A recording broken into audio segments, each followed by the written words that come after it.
Think I'm live. So I'm just going to be posting this around, inviting people to this chat. It's all gone a little bit crazy in my group. I've named the group Illuminati, and I've called it Illuminati because there's a lot of people out there that are posting a lot of information that just ain't real. Let's call it the alternative media, the so-called truth movement, things like that. Well, basically, there's more disinformation than real information in there. And what I mean by this is, if you have a look in my group, the Illuminati, there's constant comments going in every second. I can't even keep up with my own notifications.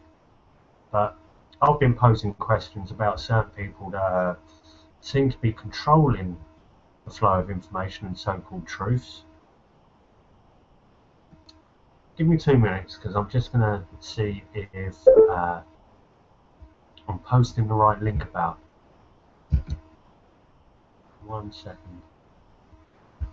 Because I can't tell whilst I'm on the air here, unless if somebody types in the chat and goes, yeah, you're sharing it about, I found it. So let me have a quick look and then we'll carry on with a random chat.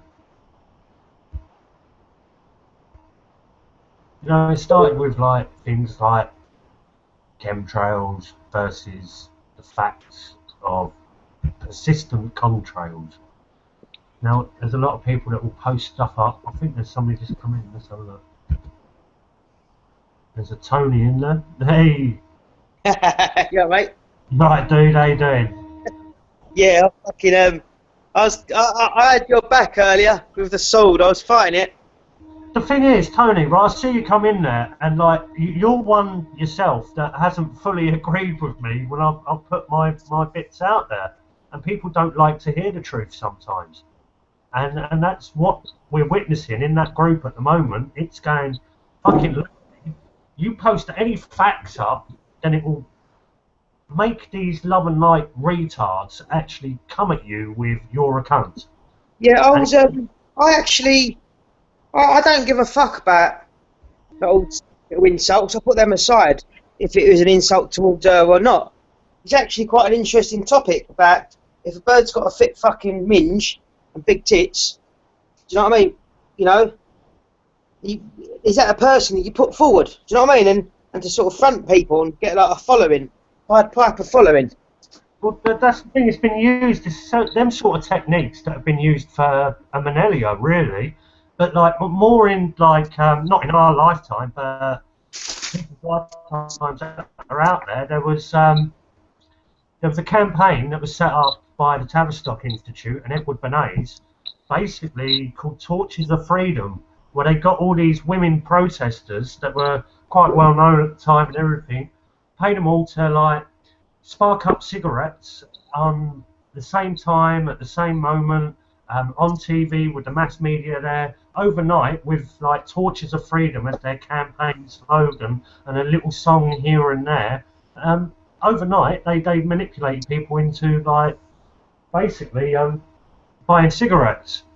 But this is the whole thing. There's not just that one bird. I don't even know what her name is. Danielle Vensis Fistili.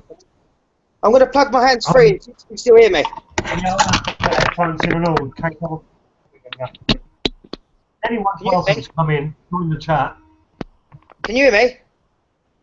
Yep. You can hear me, yeah? Can you hear me now? Yeah.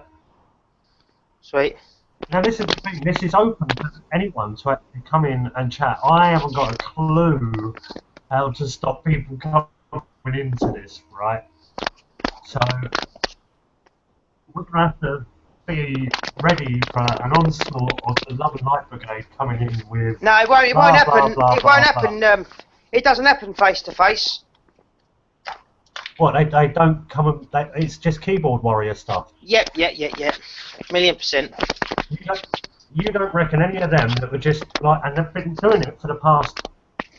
Well, one guy was doing it solid for 3 days. Now, either he's got psychosis or two or three people are using the account. Stop moving about, Tony. No, I'm trying to. I've just moved into a new place, so I've got everything everywhere. It's fucking doing my head. We've got somebody else join the room called Tom. I don't know if he's going to be a voyeur or talk.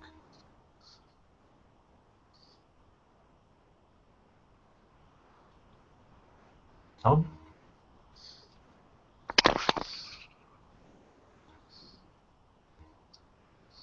No, Tom's not joining him. Right, but basically, like, I've only just gone live and posted it up. Get a couple of people in here chatting about it, so we can share the link about. But they're not going to come in here. You're probably right, because like they'll be shown for what they truly are, and it is manipulating using fear porn tactics, and a lot of people fall for it because they feel like they're doing good in the world by sharing this about. Tony, talking about your mic on mute, mate. That's really annoying. Wait a minute. Hold on. Sit still. Right, you gone? I'm sitting still. Right. Tom's just said that his mic's not working. Any advice on how to improve the mic settings? I can hear but can't speak. If you've got another set of headphones and you plug it into your microphone port, that might work. Right.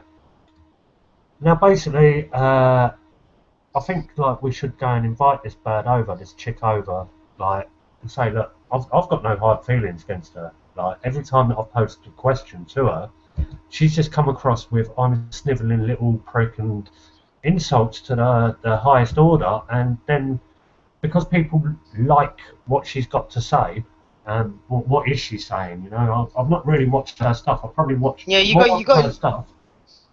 You got a lot of your person attacked, but not the message just got lost. Well, that's it. Like even when you put up the message of ad hominem. Now, the funny thing was, like, we had a huge discussion on this topic of ad hominem a couple of weeks ago at Green Gathering, and then somebody said, "Oh, I had to use Wiki." What? Just because I post up a Wiki link doesn't mean that I actually didn't know it beforehand, but I do use Wiki for things that I don't know. Who cares? Who cares if you're standing on a train and you learned at Google that the train track that you're camping on, there's a train coming at 10:30. Who cares if you found out fucking by Google? Get off the fucking railway. Do you know what I mean? The train's going to hit you. Who gives a fuck where you got the message from? People go, there's a train coming. Oh, you're a conspiracy theorist. You're a nutter. You're a loner. You're a weirdo. Train's coming. It's going to hit you. Get off the tracks, mate. You know what I mean? You're a troll. I'm just saying the train's coming. Well, I've got this a lot, and it doesn't matter what the thing is. If I put up information about persistent contrails, or say to people, tell me more about these chemtrails, and they basically say, well, it's full of aluminium and barium, and they post all this bollocks up, really, and it is fear porn, and they haven't got a clue what they're talking about.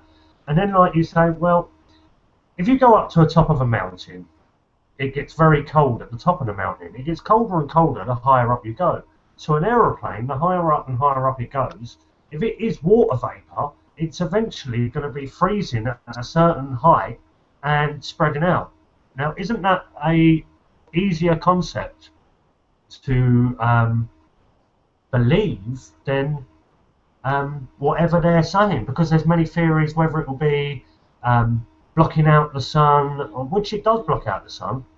That's a known fact, that whether it's persistent contrails or chemtrails, call it what you like, then like it's going to be blocking out the sun. So it is a type of weather modification, but these are on natural flight paths and things like that. And then they're saying, oh, we've got an app off of Google and they can track every plane.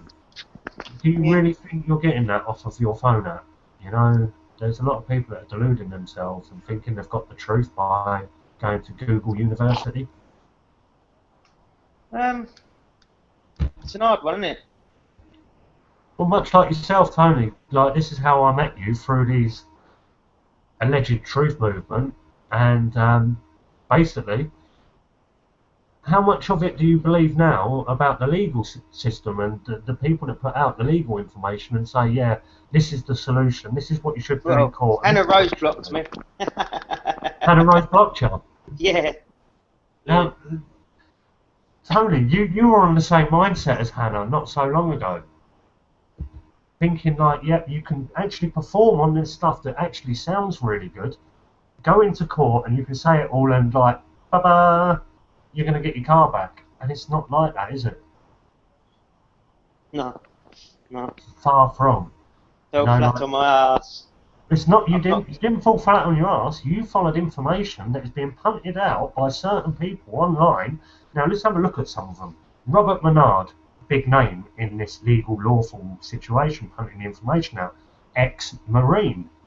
You've got Brian Gerrish. He's ex-Navy intelligence, is it? So these people that are leading the movements are ex-police, ex-forces, ex-bankers, actors, manipulators, the Tavistock Institute, Common Purpose, BBC. Well, Hannah Rose went to that fucking Hannah Rose went to that Prince Charles thing, didn't she? Yeah, the Prince's Trust, and I don't think the Prince's Trust can really brainwash somebody that much. She is either gullible or they're paying pretty women at the moment to manipulate the truth movement, much like they've done many, many times before. You know, if you've got a pretty woman sitting there going, oh, they're raping babies in government, how many followers is that going to get? How many has she got? That Hannah Rose, right? Any one of us will know that starts up a Facebook group, doesn't matter how interesting it is or what the information you're punting out is, you are not going to get tens of thousands of people literally overnight. You have to pay for that. If you set up a Facebook group, you can pay for extra things, right? You can't pay for comments. Have a look at my group, 3,000 people, hundreds of comments on quite a few of the threads. Have a look at her group, 26,000 people. How many comments? Yeah, and have a look at the comments that do go up. You know, this is all like people are getting sucked in because pretty faces and interesting stories make a gullible man. You know? That Lizzie video she done, I just thought she was a complete fucking idiot. Lizard video? The Lizzie video she done about the Queen. You know what, right? I've got to be honest. When I see these people come forth, stop moving your mic. No, I'm just going down to the wine bar. Well, put your mic on mute when you're walking. Hold on. Now, oh, do you know when I said I wouldn't like you standing behind court? That was pure sarcastic remark, by the way. It was like, remember that Hannah Rose picture that I sent you and you posted it up there? I was a sarcastic remark. I was only joking. Which one was that? Remember when I sent you that picture? I screen grabbed Hannah Rose's comment that she wrote. I thought I'll send it to you because she was at war with her. And someone said, oh, who sent you that? How did you find that? And you went, oh, you tagged me, Tony. And like, as a joke, as a sarcastic humour, I was like, oh, I wouldn't like you standing behind me in court. Oh, me. That was cool. It's like, when you're on Facebook, you're probably stressed and whatnot, you're thinking I'm being fucking serious. And I'm like, no, it's fucking No, that was funny, that was alright. But like, the thing is, like, yeah, well, no, I think I did wind up a bit at the time, yeah. But the thing is, it's like, what that wasn't a message from our advocate. That was from our own page, wasn't it? Yeah. That's the thing, right? Tony, put the microphone on mute when you're walking, because it sounds like you're walking like you're inside a fucking robot fucking outfit or something. Yeah, I got it. I can hear you though. Wicked. Right, now like, basically Hannah's posted up a picture which was a text message from her phone, and it was basically Hannah's father saying, Hannah, many people have gone down this road, it's not new stuff, you're actually promoting out what many people have fallen for before, and you're going to find yourself in a big hole that you can't dig your way out of because you believe in it so much that you've dug your way into all this truth and gone, oh fuck, how can I get out of this truth? Oh, I've just dug a big hole of bullshit, haven't I? Yeah, you're digging for the truth, but what you actually get into? You know, these people that are feeding you so-called truths are manipulators, and there's not a lot of truth in the so-called truth movement. How much truth is there? You know, what can you know? Right, let's look at something like 9/11 truth, right? And I've said for many, many years, whether that's an inside job or not, all the disinformation out there outweighs the information, whether it be from the official story or the truth movement. So if there's that much disinformation out there, what's the solution?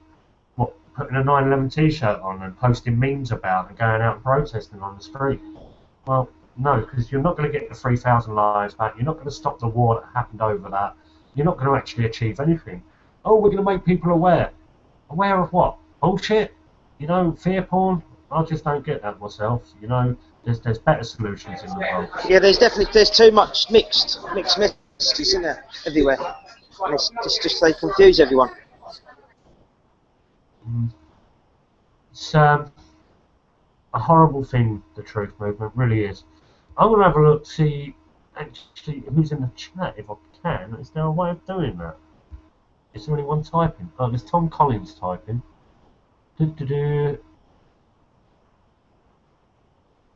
No, he's asking if we can do a mic test. Yeah, just try a mic test. Give it a go, Tom. And whilst you do a mic test, I'll post it to a few people and see if anyone wants to actually come in live.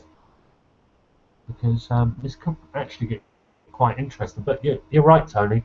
None of them have come in at all, have they?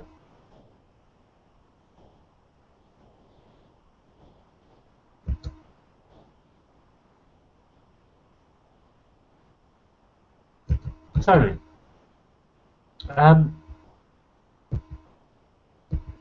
how did you get the link for this? Was it the last link that I posted up? Facebook. Yeah, was it the... Can you repost the link in the chat box here all the time? Can't remember. I can't remember. I see it. Google link or whatever. Let me shut this down and this down. And then like it should be running quicker. But like this Danielle and Hannah quite open to chat with you without the bollocks that you're posting out there. So you never do it.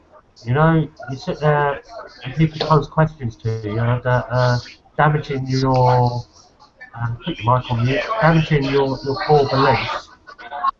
And the thing is, when you're coming across, instead of debating it with people that want to talk facts and solutions, insulting. I've got a message here from Jimbo asking if that's Bumper Lock Barnes in the chat, but no, it's Tony. I don't know if Tony, you want to say what your Facebook name is so people know who you are and you can get trolled as well.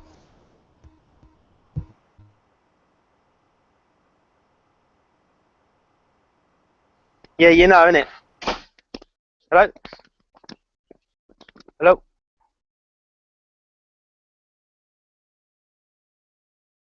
Hello?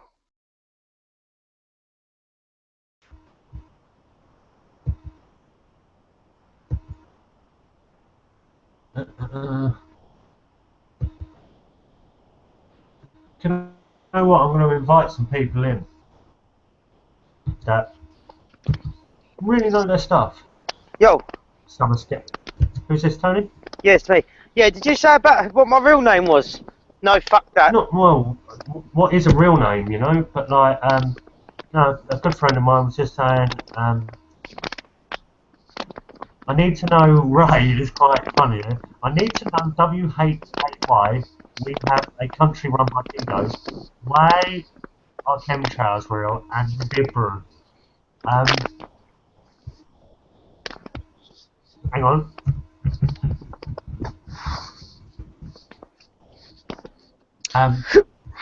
Well, can you prove the country are run by pedos? Are chemtrails real? And the Dibru? What the fuck is that, man? You know, Nibru. Like, yeah, people say about this Planet X that comes around every year, but nobody's ever seen it. It's like, you know, like Alex Jones, you said that he's the one that posts the best news online. What's the oldest Alex Jones story you can remember? The first Alex Jones story. He was bed. Get bed. Yeah, he was Go to sleep. Don't wake up. bed. You know, he was in the George Bush interview saying about like if you want to save America, why don't you sort out the Federal Reserve? Then he got pulled out. Well, the first thing I can remember of Alex Jones was something called the Manelian bug. Can you remember that? Yeah. Well, the Manelian bug was actually another hoax that was spammed about by truthers back in 1999, and it was about, what was it, it was about 97 that it came out or something, so they had 3 years to use that one as a cash cow, and they were saying because the way that computers were set up, they weren't able to take the extra digit of going over into the new millennium. So all the computer systems would collapse worldwide. All the servers would go down. It would destroy connections and banking and everything. Oh, all this fear. All that crap. Out. Yeah, and I knew people that were computer programmers at the time. They were just saying, "What a load of bollocks."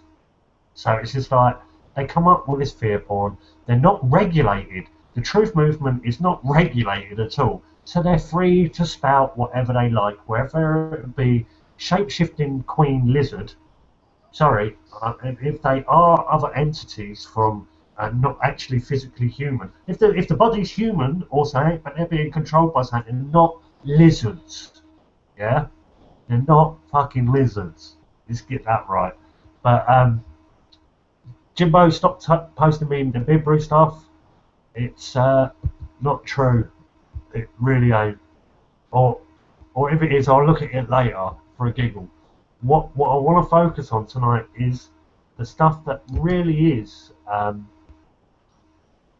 getting my goat up, because I got into the truth movement to offer solutions and get to the truths, not to sit there and like get the piss ripped out of you by people that are posting fear porn.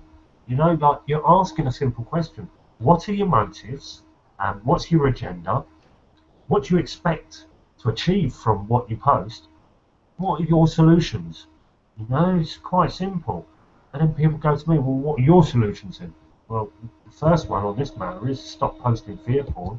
But when you look at solutions on other matters, if most of the people within the so-called truth movement and alternative media are saying that the banking families, the banking elites are controlling the world, and therefore, well, they created money which controls the world, and they control governments. Therefore, people are anti-government because of that reason. Now, if they're anti-government, I can understand this for that reason. But then they're jumping on the back of every story that comes out there that is anti-government, which, to me, is fucking stupid. Because they're jumping on 99% bullshit and making themselves look stupid. Why doesn't the truth movement post actual truths and provable stuff, which would be more powerful? But no, they post stuff like, oh look, it's chemtrails, by posting like a load of fucking memes. That doesn't make it so. Please Google persistent contrails and have a look. Yeah, persistent contrails ain't good for nature. But chemtrails, man, you've fallen into a trap. You know, if you fall into that trap of fear porn and post stuff up about Gaza and fuck like that, it ain't helping anyone. The bombs are still falling if they're falling, yeah? You know, how does anybody know? There's a big fucking wall around this little country, and apparently there's other countries attacking it, and no one can get in and out except the journalists. Yeah. Just gets my goat up. Right, let's have a look. Facebook is designed to generate consensus groupthink. Capacity building. If someone comes into the debate and disagrees, they are met with a group of individuals who quickly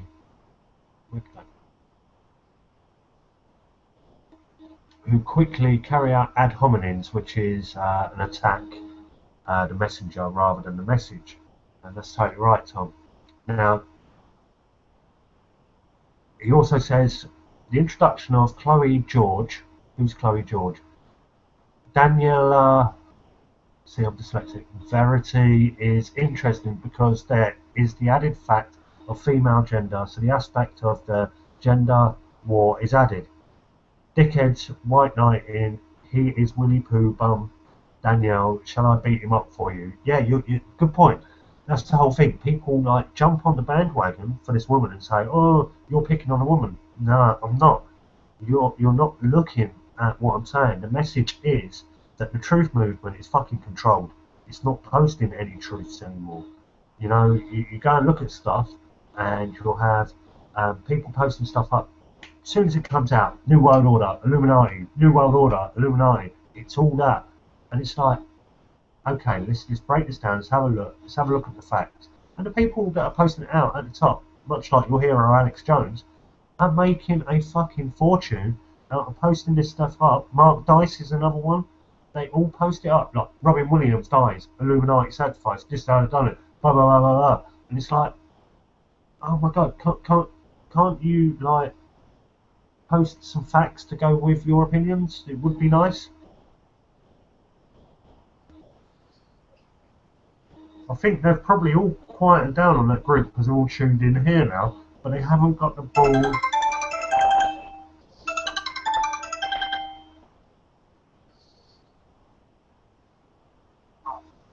Can you hear me? Can you hear him?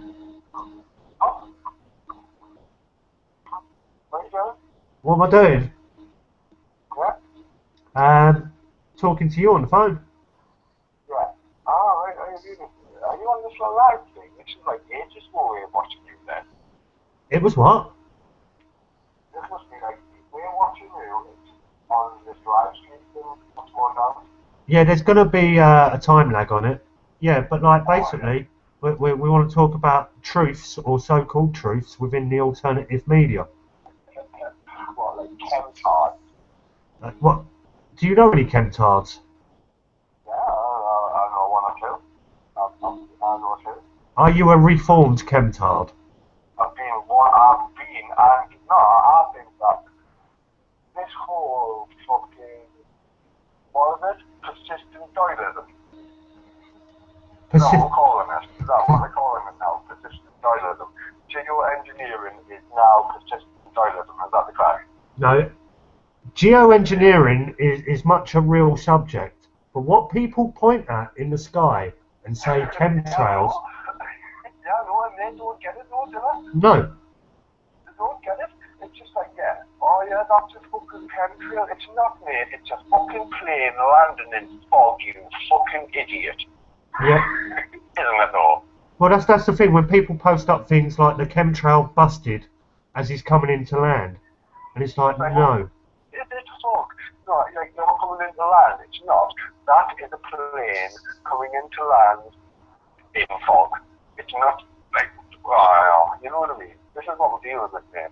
Well, Jim, you'll be another one that'll be honest as well, wouldn't you? Like, have you got the hump with me about chemtrail information in the past? What?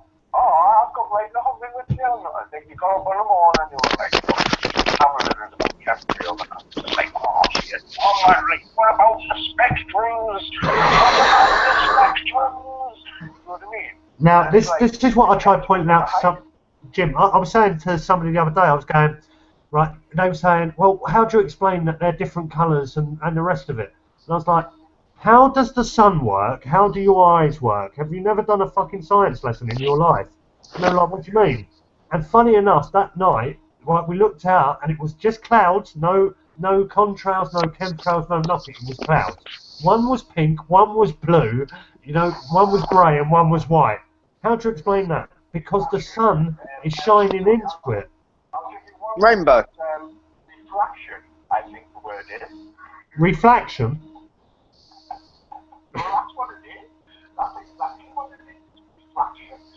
It's light refracting into its constituent parts, which are the rainbow. Now that brings up the video we watched earlier. Crazy... Rainbow girl.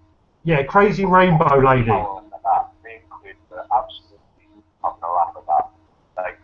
like, you know, if on Teesside, there's a thing called Get Hammered, right? And we hammered her. She got hammered because that is just like, come on, backyard. You're gonna. Horse pipe on. There is spray in the air. Coming. Therefore, you are going to see refraction. Well done. Nice job. Good job. Well done. I've got to admit, I've never heard the word refraction before, but like then again, I don't know That's everything. a scientific name for when light splits into its constituent parts, which is a fucking rainbow, right? And I'm pissed and I can't like rhyme them off. But the fact of the matter is, refraction is. Put it in the fucking Google anyway, because. Well, you're not going to remember everything, you know. Like most of us do, forget some things every now and again. I'm always forgetting stuff. Don't forget everything else. So do you think there is people spraying things in, Dom? Right, Jim, Tony just asked me, do I think they're spraying things? Right, yes. Right, have a look at geoengineering. When they spray farmers' fields, it's not what people are pointing at. That's like people like, you know, like, I know this is another subject, but, you know, fracking, and you've got Gasland, this movie. Don't turn your taps on because your tap will start spitting out fire if you've got a lighter near it. It's bollocks, right? They've had methane coming out the ground in them areas for fucking centuries, right? It's a scam. This is 21st century oil salesmen selling people conspiracies. What are you doing? People donate to this. They donate to it in a big way, and donate to me, right? Because I've got my big toe is slightly bigger than the other one, and I think it's a conspiracy against big toes. So I would need a donate button. Now there was another guy called Dave Murphy who goes around the truth movement. He basically likes to piss on himself all the time, and he likes to wash in piss. He likes to spread piss on his face. His name is Dave Murphy, and he basically likes piss. That's it.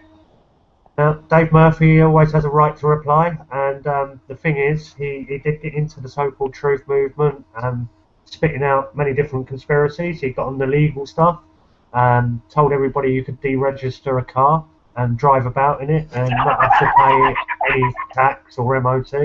Now the guy had his car taken off him. He served him with some kind of an affidavit where he reckoned he'd get 20 grand off of the copper. It was all bollocks. He'd never done a follow-up video saying, hey guys, I lost my car, I got fined and I've gone to prison. Don't do that. He went on to fucking tell people that if you chop your finger off and wee on it, it will grow back. And it's like, Dave, your information's getting dangerous. And then he went on to tell people to go on not a raw food diet, a fresh air diet. Nothing but fresh air and wee.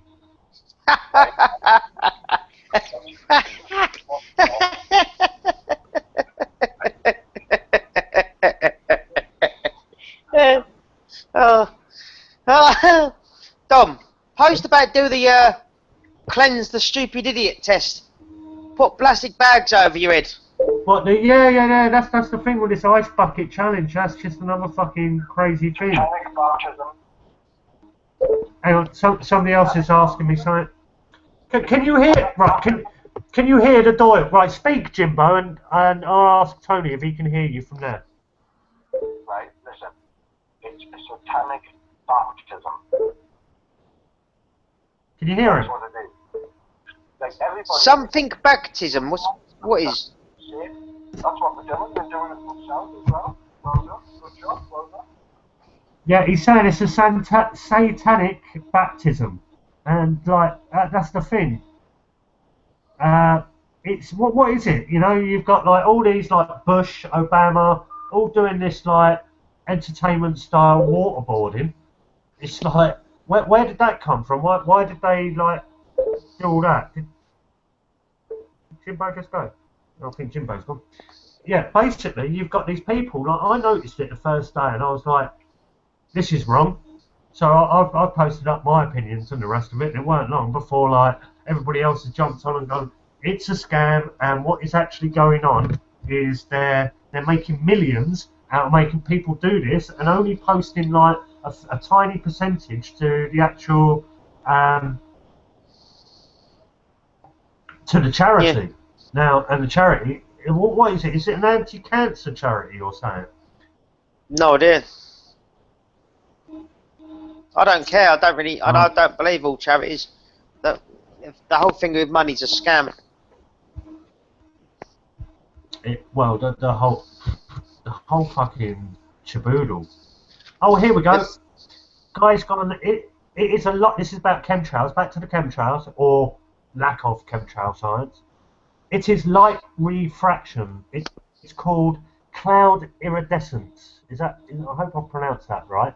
I'm going to post a link, a wiki link, into the box if it will allow me.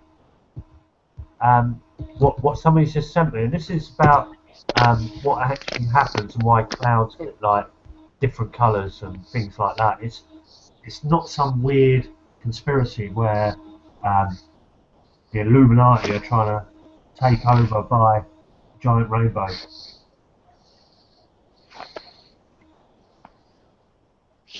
Right, yeah, it's hard trying to keep up with like all the messages flying in at the moment. But what I want to do now is like focus on what has actually happened today with this Daniela, whatever her name is, that ransom raids. Because it really did go off the wall when I posted that up. I posted a picture that basically says sex sells, question mark, question mark, question mark. And let me find it, get it right. I've got your message. Well, you've got it in front of you. Tony's on the move. Right. Sex sells. Would you say this woman, stop moving or mute it. Sex sells. Would you say this woman is flaunting her looks to get people's interest in fear porn stories that offer nothing more than a distraction? And I've tagged her, Daniela Verity, whatever her name is, and already in 7 hours she's got 450 comments from many, many different people. And I'm just going to keep pressing view previous comments because I'm going to go back to the start and go through some of these because you'll soon see what these people are truly like. In fact, see if I can show you on the screen just to prove it because it is quite disgusting how they go, right, there's paedophiles in government, they're all wrong ones, we need to get them out, love and light, but you're a cunt if you disagree with me. And it's like, wow, you've either got some real fucking issues there, or somebody posted me a video earlier, and as I was saying earlier, I've not seen much of her stuff, ever, right? I look at it, and it doesn't resonate with me. It's fear porn, and it's monotonous, it seems controlled, and I looked at it today, it seems like she's an actress. She looks stern into the camera, like that's an actress or an actor, trained on the ball. Right, anybody that's like, you'll see the people that have been in the conversation, like Tony, you hardly ever look at the camera. It's like you talk and you're thinking about things, but when she's looking bang on the camera, it's like, it's an agenda to me, you know, and it's like she's always been welcome to sit there and discuss it with me, but I will go back to the very first, no, just little poncy insinuations about any fact, fucking weasel, is one of her comments, yeah? Oh, you define fear porn, LOL, you're such a self-important twerp. Has she got keyboard Tourette's? I don't know, but to me it seems like if you do not want to debate and you want to throw these kind of level insults, right, here's one. Fear porn, you're so full of shit, I've got an IQ of 151. So what if you're clever? That just makes you more fucking suspect. And, you know, they're not going to hire a pretty thick bird. They do, but, you know, like, they do like the pretty intelligent ones. And usually it's ones that, like, they've got something on so they can hold it. Right. So we started off 7 hours ago, right? And people are saying, no, I wouldn't say that because she's sexy. Don't mean anything if she was but ugly. The truth is the truth, no matter how it's presented. I agree with that. Somebody said, yeah, watched it could be a tranny or something, and I think that's a bit silly, but they're starting to get the picture later on, I think that comment did. Now, if I go down, right, like, first insult that comes out is from somebody called David Crazy Rainbow. Jealousy gets you nowhere. I wouldn't say it's about jealousy. I want to get to the truth. Yeah, too many people out there spouting out bollocks, calling it the truth. She exposes the hollow hoax, so she's real. Most won't watch or touch that subject. Somebody said, reminds me of Hannah Rose. And then somebody else said directly after that, she's in on the act. All the big boys share her vids. Do yours in your pants and pout on. And don't forget the what like that. All right, so I've got to get naked and like show a nipple and go. And then people might be interested in me, yeah? Is that what it is? Or is the real truth just not interesting enough to people, you know? But the thing is, what I spit out there has got a lot of interest from a lot of people. And that's the whole thing. People are worried that I'm going to fucking collapse their corporations. And that is the fundamental line of it. The truth movement, whether it's a psy-op or not, it's definitely a cash cow for many. Somebody asked what fear porn was, which I did answer later on. Somebody said, what is a Holocaust denial? David Crazy Rainbow. I can't see all the comments on it. I must have blocked someone. Oh no, okay. Oh no, Lilith must have deleted some of her comments. See, that's the thing. People hide their comments after they've said it because they don't like what they've said. Leave it up there, unless it's complete bollocks, I suppose.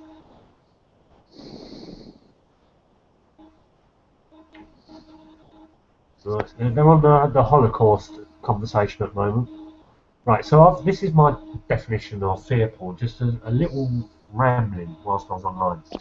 Fear porn is the postings of graphic stuff that overworks your synapses to make you feel you need to do something that generally you cannot do anything about.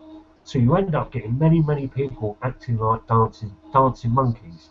And what I mean is, fear porn is something that people post out, the dead baby stuff, the rape, parliament and chemtrails and the whole shebang that they all keep doing. For what reason? You know, you're just giving people a problem. You know, you're not telling people like things like chaga mushroom is an anti-cancer, antifungal, and antioxidant like mushroom that is free and you can go and get it. Turkey tail mushroom's another one. Go and plant some food. And then like they come out with later on, she goes, I feed the homeless, don't you know? Like, oh, fucking big on you, yeah? Met your type before. Right, they're still on the subject of gas chambers. Oh, here she comes. Right, this is her first comment that came in, which got 8 likes. What a surprise. Here comes the hate campaign. You pathetic little man. So, no response to it. No anything except a direct attack when I'm just saying what it seems like, and can you please tell me what your solutions are? What are you offering? Jimbo is sending us a video right now of an interview with Rabbi Abraham. What was his name? Abraham. I can't even see the name on there. Basically, there's an interview going about of this rabbi who's going, yes, we want to kill all of you Goyim, and we have you as slaves, and we've been doing this for many years, it's all shalom. It's bollocks, it was a hoax, but people post it now thinking it's real. You're falling into the truth of trap. Can anyone hear me? Oh, yeah. What we got? Can you hear me? It's Tom. Can you hear me? Because I'm that's well loud. That's cool. That's well. Am I too loud? Because I can't hear myself on the headphones. Am I not supposed to? I've never done this before. No, that's cool. Okay. Okay. Can I? Because I've been listening to you for the past 20 minutes. Can I pitch in? Please do. Okay. On chemtrails, what I've noticed over the past year, I'll give you a bit of background to me. At the age of 14, I was kicked out of my bed by the police in 1982 because my father was working in the Hyde Park Hotel and he was Irish, and they came into my bedroom without a warrant. So I sort of thought, the police aren't exactly my friends. And then back in '93, when the Oklahoma bombing happened, I watched that live on CNN and followed the story until McVeigh was executed, and I realized the whole thing had been distorted over time. So I really started seriously looking into things 21 years ago.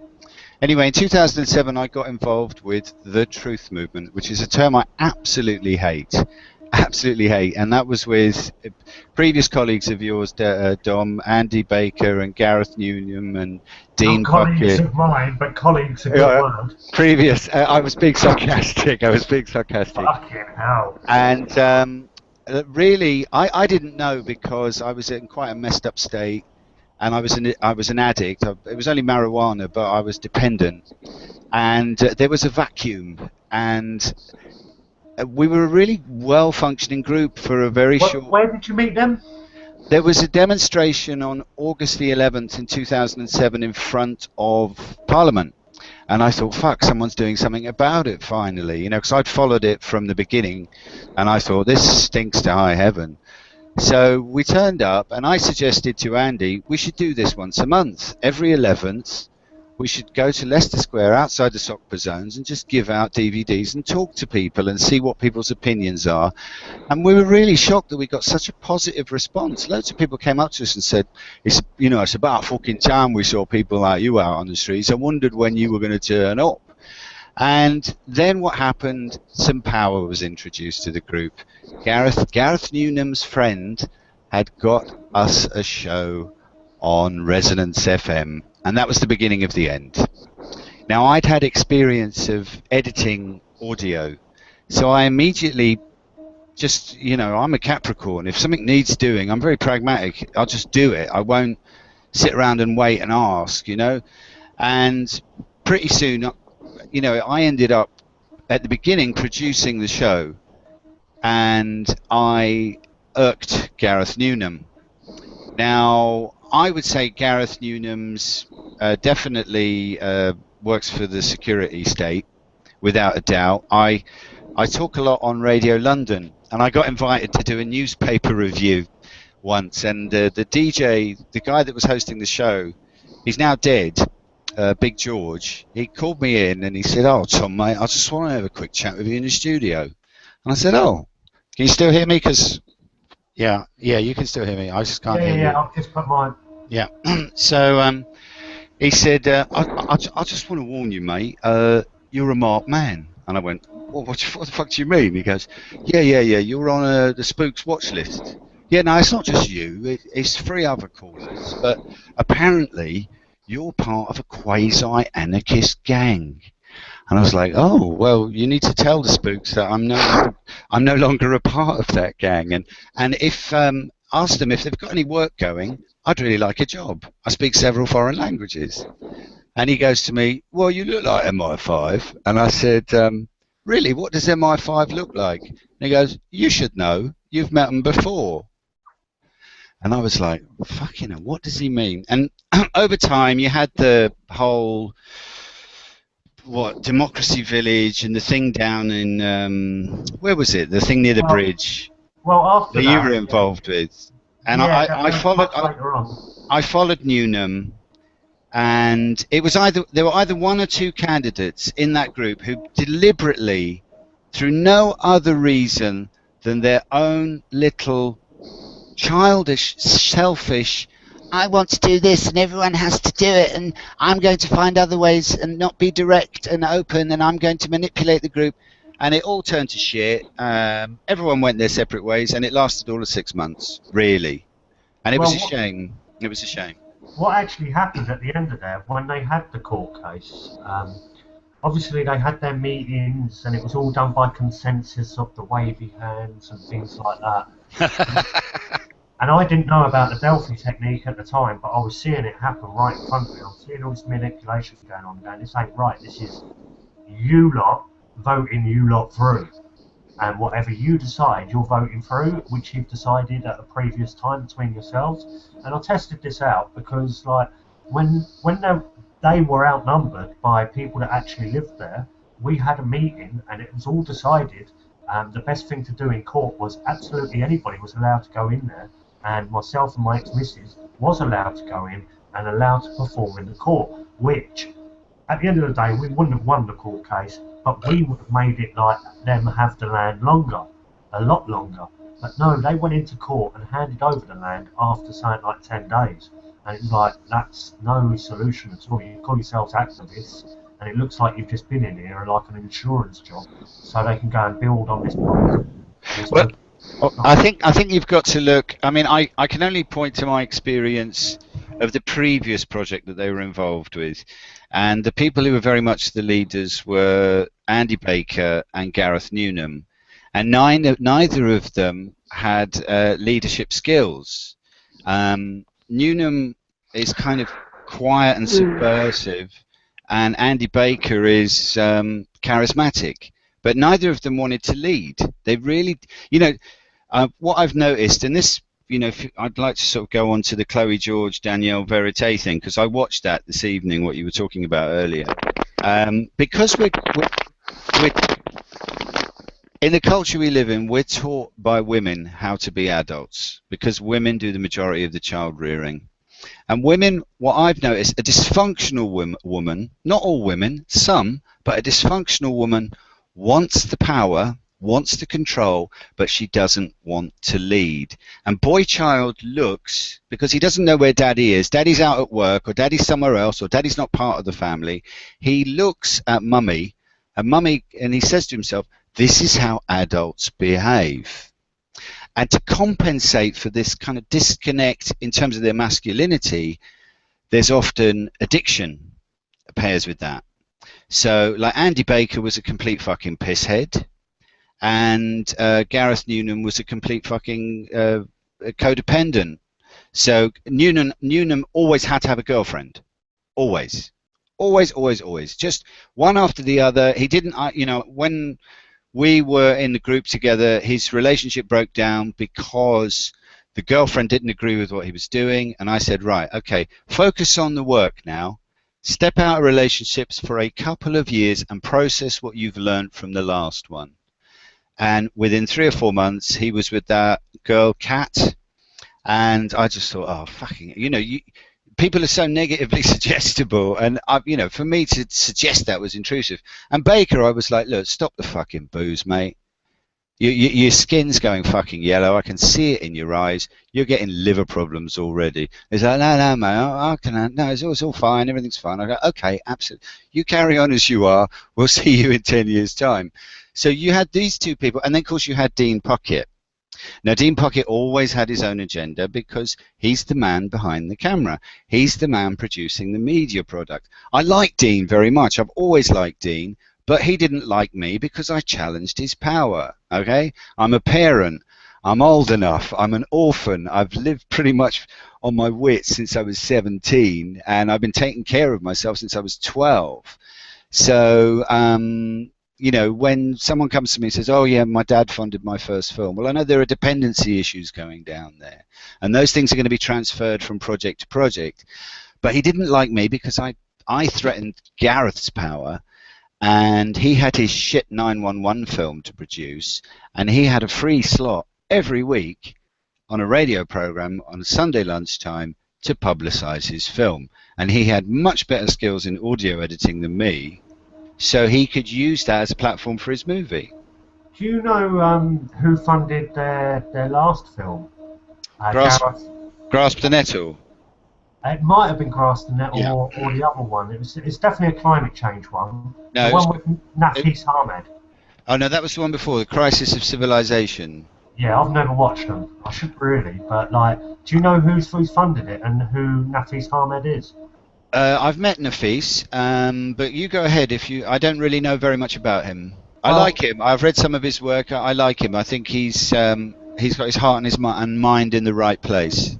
Do you know what Chatham House is? Oh, yes, you've mentioned this before, I think. Yeah, I know what Chatham House is, yeah. Now, he works, he's part of Chatham House, and Chatham House work with grassroots activists. So that's his department. Now, that film that they all worked on, Nafis Ahmed, Chatham House, Yeah. Gareth Newham and Dean Puckett. It was all funded by Rothschilds. So it's like... Hang on. There's a big leap there. There's a big leap there. Okay, you're saying Chatham House. Okay, I'm with you on that. Fine. It was all funded by Rothschilds. So Yeah. the Rothschilds directly fund Chatham House. No, the film. Okay, the Rothschilds through Chatham House funded the film. Yeah. Well, Let me find it. okay. Go on, Well, yeah, that's another thing as well. I mean, this is another aspect of the whole chemtrails thing. You know, this is chemtrails. People posting up chemtrails is an addiction. Oh, look, the big power man in the sky. I can see him. Look, it's the Rothschilds in the sky. It's the banks in the sky. It's an addiction. And what it is, they are inadvertently and unconsciously promoting the concept of hegemonic power. They don't know that they're doing this, but the whole time, you know, it's like, I mean, I have a guru, and a lot of his followers post up orbs. You know, they get these orbs on pictures when he's around, and I'm like, well, this is just fucking spiritual materialism. It's bullshit. Why do you want proof? Your proof is if you follow this guy and your life improves, he's worth following. If you follow this guy and your life goes to shit, he's not worth following. So even if your life goes to shit, but you've got nice, pretty pictures of orbs, you'll still follow him. Do you get my meaning? Definitely. This is the whole thing, like the group mentality. Now, Yeah. People say to me that I destroy groups. Now, I believe in individuality and being creative and your own power. Yeah. There's nothing more than being your own power and showing by example.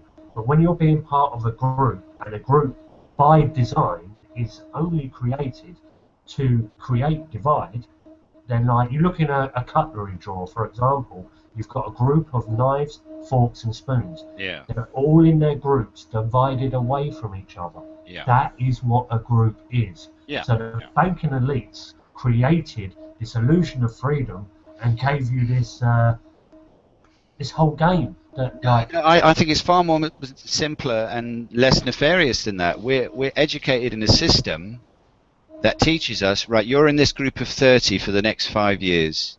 You look around this group of 30, you find people that mirror things you like, mirror things you don't like, and mirror things you admire and aspire towards. And you gravitate or you repel in terms of that. You're not taught how to operate autonomously without a master at the front of the room. Okay? Now, we're all trained to do that. I went to university and we were trained to work as groups. So it meant you have to sit around and spend time in sessions that are, you know, akin to therapy sessions. And this was something I was trying to set up in We Are Change UK. And guess who blocked it? Gareth Newham. I was saying we need to do group and peer facilitation. Okay? And I've done this several times in several different groups. And it's a very simple process. You just sit around in a group, and every individual in the group has 1 minute to talk about another individual. 1 minute negative, what they don't like about working with them, and 1 minute positive. And at the end of the session, that individual that's being spoken about has 4 minutes to reply to everything. And it's really, sometimes it's really hard. It's like open heart surgery without the anesthetic, because some people are quite difficult. People have major difficulties in working with groups because they will bring in their family experience and they'll bring in their school experience, and they'll say, but, you know, unconsciously in themselves, but this worked when I was top dog at home with mummy and daddy, or this worked when I was top dog in my class at school, or this worked when I was bottom of the pile with mummy and daddy, or this worked when I was bottom of the pile in class X1A. So the thing is, if you do not put in any reflective group time where the self can reflect and the group can reflect and support the self and the group will fail. And I've seen this, I mean, I'm in my mid-40s now, I've seen this time and time again, working in charities, working in schools as a teacher, working in lots of different environments, activist environments. I mean, I'm part of what you could say now is the anti-psychiatry movement, and that is hardcore because everyone's got serious issues in that group, and they've been seriously traumatized and damaged by the system, but trying to get a consensus that everyone feels happy and supported with is honestly, it's impossible. It's close to impossible. That I realize now that I can't operate in that world as in groups. I have to operate as an individual. There you go. Sorry, I talked for quite a bit of time. No. What do you think? What do you think? No, that's a great thing. Like the thing is, I was thinking it was much like Facebook. If people are allowed to tell you like one positive thing about you and then one negative thing, that's much like that. What that Daniela's doing. Like, it seems like her little program. She go, yeah, well, you say this good thing, but you're a snidey little cunt. And it's like, well, you give me one positive and one negative, I can work with that. Let's have a chat. But well, I think you made a big mistake criticizing her, because just in terms of the culture, just in terms of the way things are now, you know, there is a war on men. They are preparing battle lines for another bull coal in the same realms as World War One and World War Two. All the conditions are there. If you look at World War, basically what they're doing is World War One in reverse. After the First World War, what became big? Seeing people who were amputees, people with walking sticks, and people in wheelchairs, and also women's football. All of that infrastructure has been put in place after the 2012 Olympics. They kept on going on about the legacy of the Olympics. They didn't directly tell us what that legacy was. And then they kind of sidelined it with, well, we hope people will do a bit more sport so they don't end up like fatties like Reichsfuhrer Mayor Johnson. But what the actual legacy of the Olympics is habituating the public to seeing amputees. Yeah. The whole Invicta Games horseshit. Okay, it's World War One in reverse.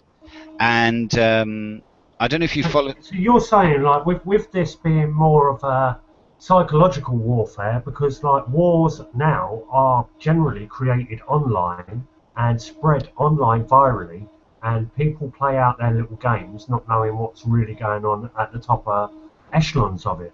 So now they're able to put very, very, like, the techniques of using like what they would call as a honey trap years ago would be putting people like these women in literally in bed with people. Yeah, I know what a honey trap is.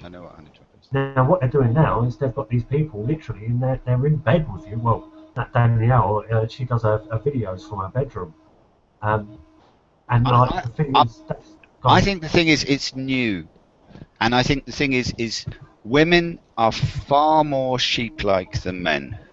I know this from being a school teacher. It's much easier to frighten and control the girls in the class than it is the boys. Okay? And women generally, because women have a higher need to produce oxytocin in the brain, which is the bonding drug, social interaction is far more important to them than men. Okay, well, I remember my sister would come back from school and she'd be in floods of tears, and I'd say, what's the problem? Oh, Louise Breakey isn't friends with Yvonne Collins anymore. And I'd say, well, why are you crying? Well, I'm friends with both of them and I have to choose. And I'd be like, well, why don't you choose? But I don't want to upset Yvonne Collins, or I don't want to upset Louise Breakey. Now, this is a biological brain function for women. And I think what's commendable about Danielle is that it's a woman doing it. And I think your fundamental error was to bring up gender. I mean, you posted up earlier sex sells. Of course, sex sells. We are made of sex, and everyone has their price. Yeah. Now, I'm not actually like whether it's a male or a female. Sex sells. So there's no. See, that's your assumptions. No. I'm not criticizing you. Please hear what. Don't understand me too quickly, Dom. No. I'm talking about the culture. If you but you've read it wrong. No. I'm telling you how you were misread. If you highlight a function of female that is dominant to male, okay, Like, female sexuality is a major trading card for women from, 16 to 39, and then it's done. If you highlight that, you are going to get a whole load of white knights, and you are going to get a whole load of the feminocracy on your case, and they will. You can't argue with feminists. Being a man, you just can't. I know what you were trying to do, and I think what you were trying to do was fair as a man, but a woman is never going to read it that way. All right. Okay. Now let me say on my side of what the actual statement was. I put sex sells because it does, whether you're a man or a woman, and then I said, yes. Would you say this woman is flaunting her looks to get people's interest in fear porn stories? Because if you look on her profile, she posts nothing but fear porn or love and life. And I disagreed with that. I disagree with that point. Okay. I generally agree on quite a lot of what you have to say, Dom. So hang on, you've still not let me finish. Sorry, I apologise. Right.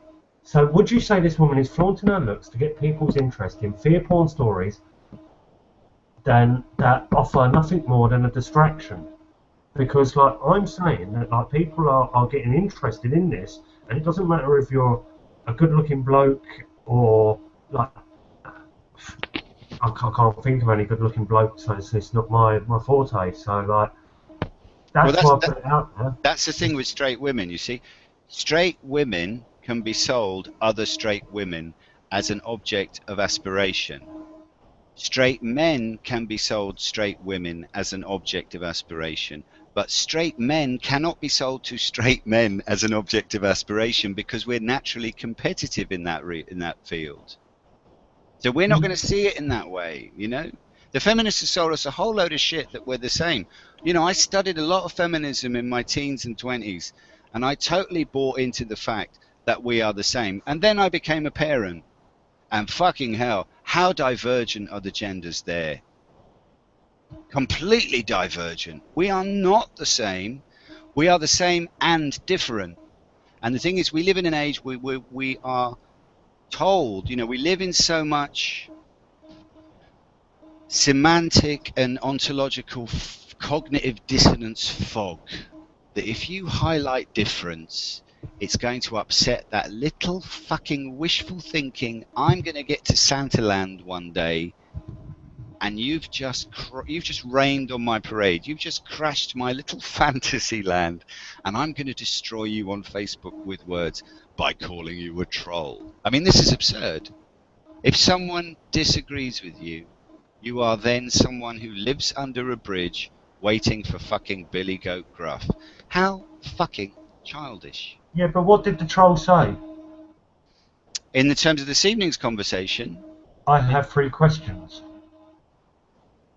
Nothing wrong with questions. I haven't got a problem with trolls. No.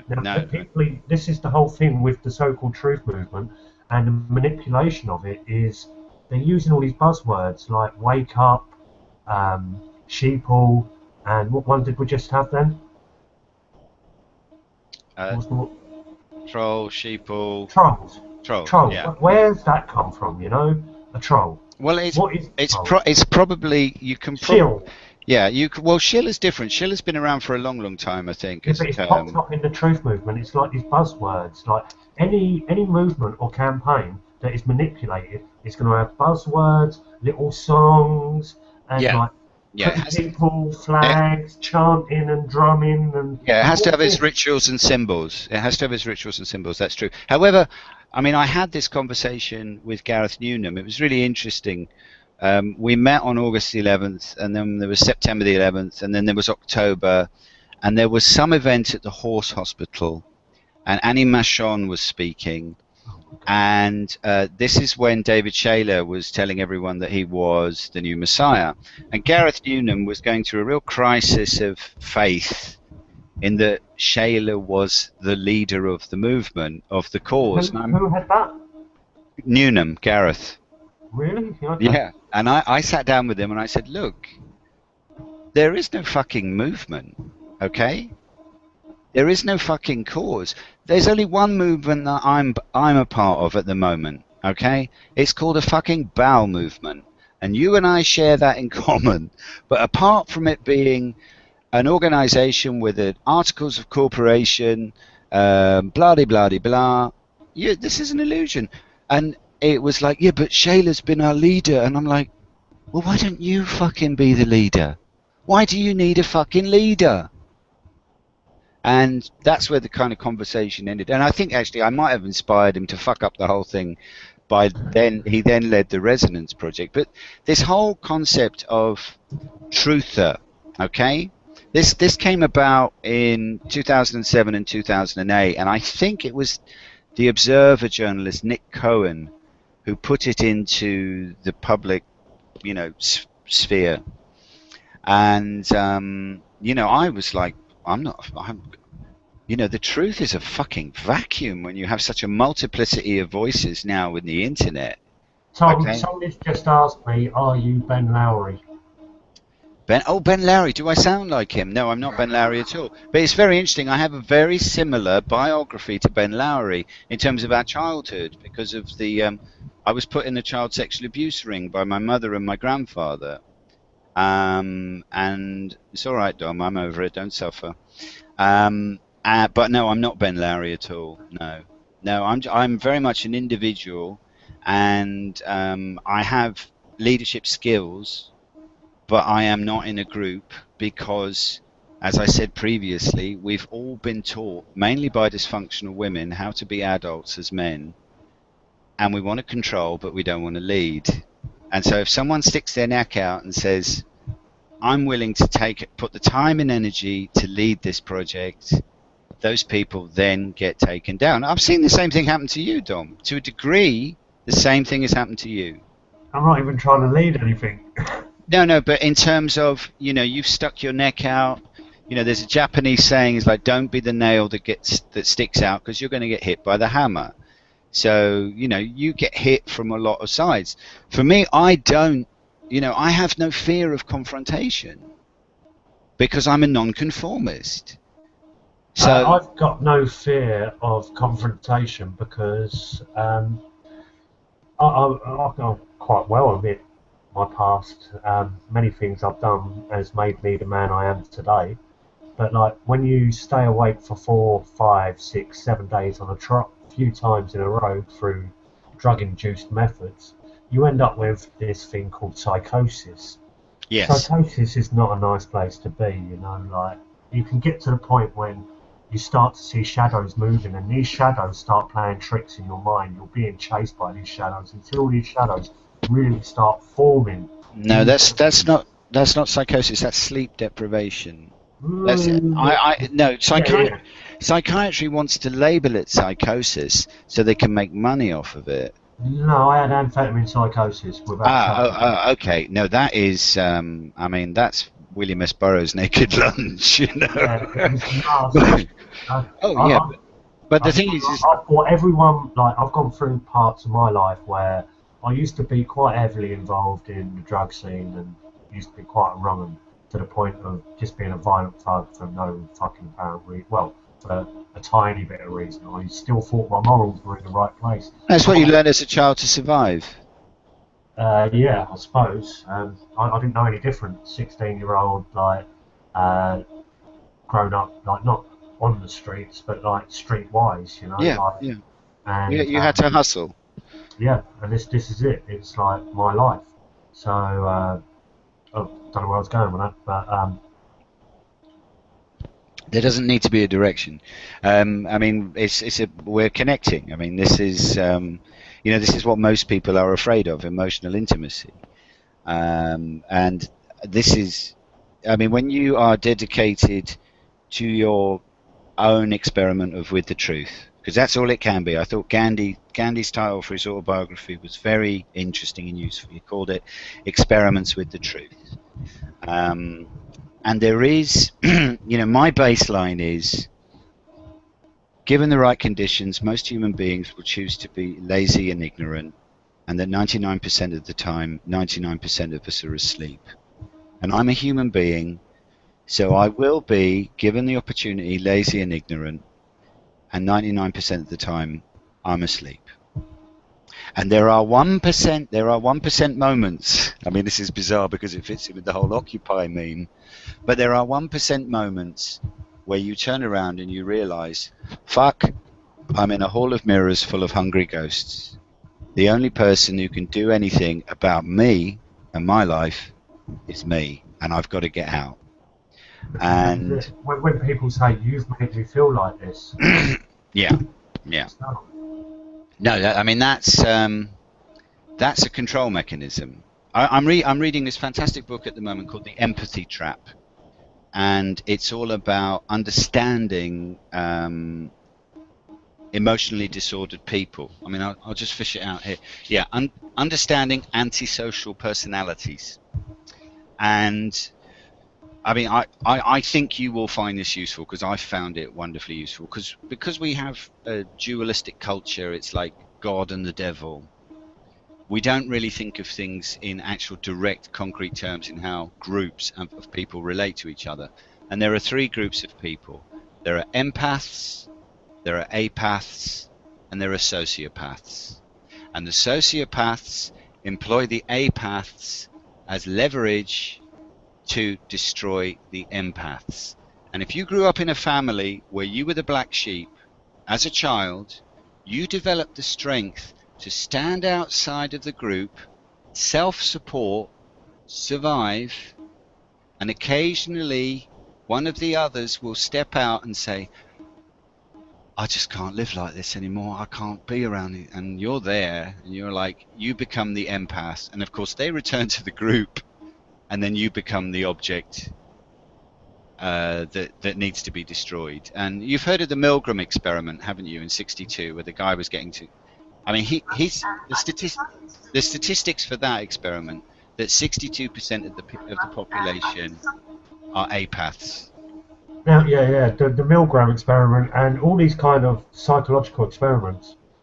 I wish I knew as much about them that I know now at the time of Occupy, because that was one big psychological experiment. Yeah. I met you at Occupy.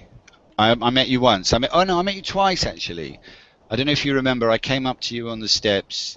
I had long hair, a grey jacket, and I introduced myself and I mentioned Newnham and Andy Baker. But it was a very chaotic space, and it was very thousands of people as well. It's like other people. Well, I took my stuff down there to sort of camp out, and I just didn't feel comfortable. And I said, no, I'm not going to do this. And I just thought, I must be mad, you know. Even after I got strangled, I went back there and still took them on. Yeah, no, a lot of it is recreating your own childhood trauma. You know, I recognise. No, it's not about you. It's not about you. It's about what was done to you, Dom. And I'm not trying to get you to open up about your childhood, okay? But you've already said enough that you had to fight to survive as a child, okay? So in essence, your childhood was a battleground, and nobody gets through a battle without trauma. I mean, nobody gets out of childhood without being traumatized, and the most dangerous people are the ones that say they had the perfect childhood, because they're the ones who are just dead from the neck down.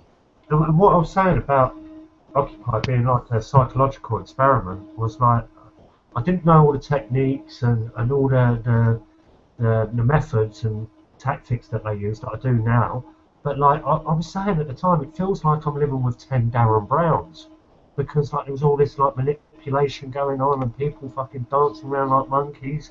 And when I got arrested for being strangled by an ex-copper, actually as a protester, I'm like, okay, and I'm in the cell next to him, right, and he doesn't know, because he's got nicked as well, because I put in a counterclaim saying, no, I've just been strangled, I'm the one injured here, and they've had to go and arrest him, report him in. He's screaming and shouting, banging on the cell door, obviously doesn't realise I'm next door, and he bangs on the cell door and he's like, get hold of my mate, and I wish I had a memory for names and dates and things like that, but he's like, get my mate down here, his name is blah blah blah, and he's undercover CID.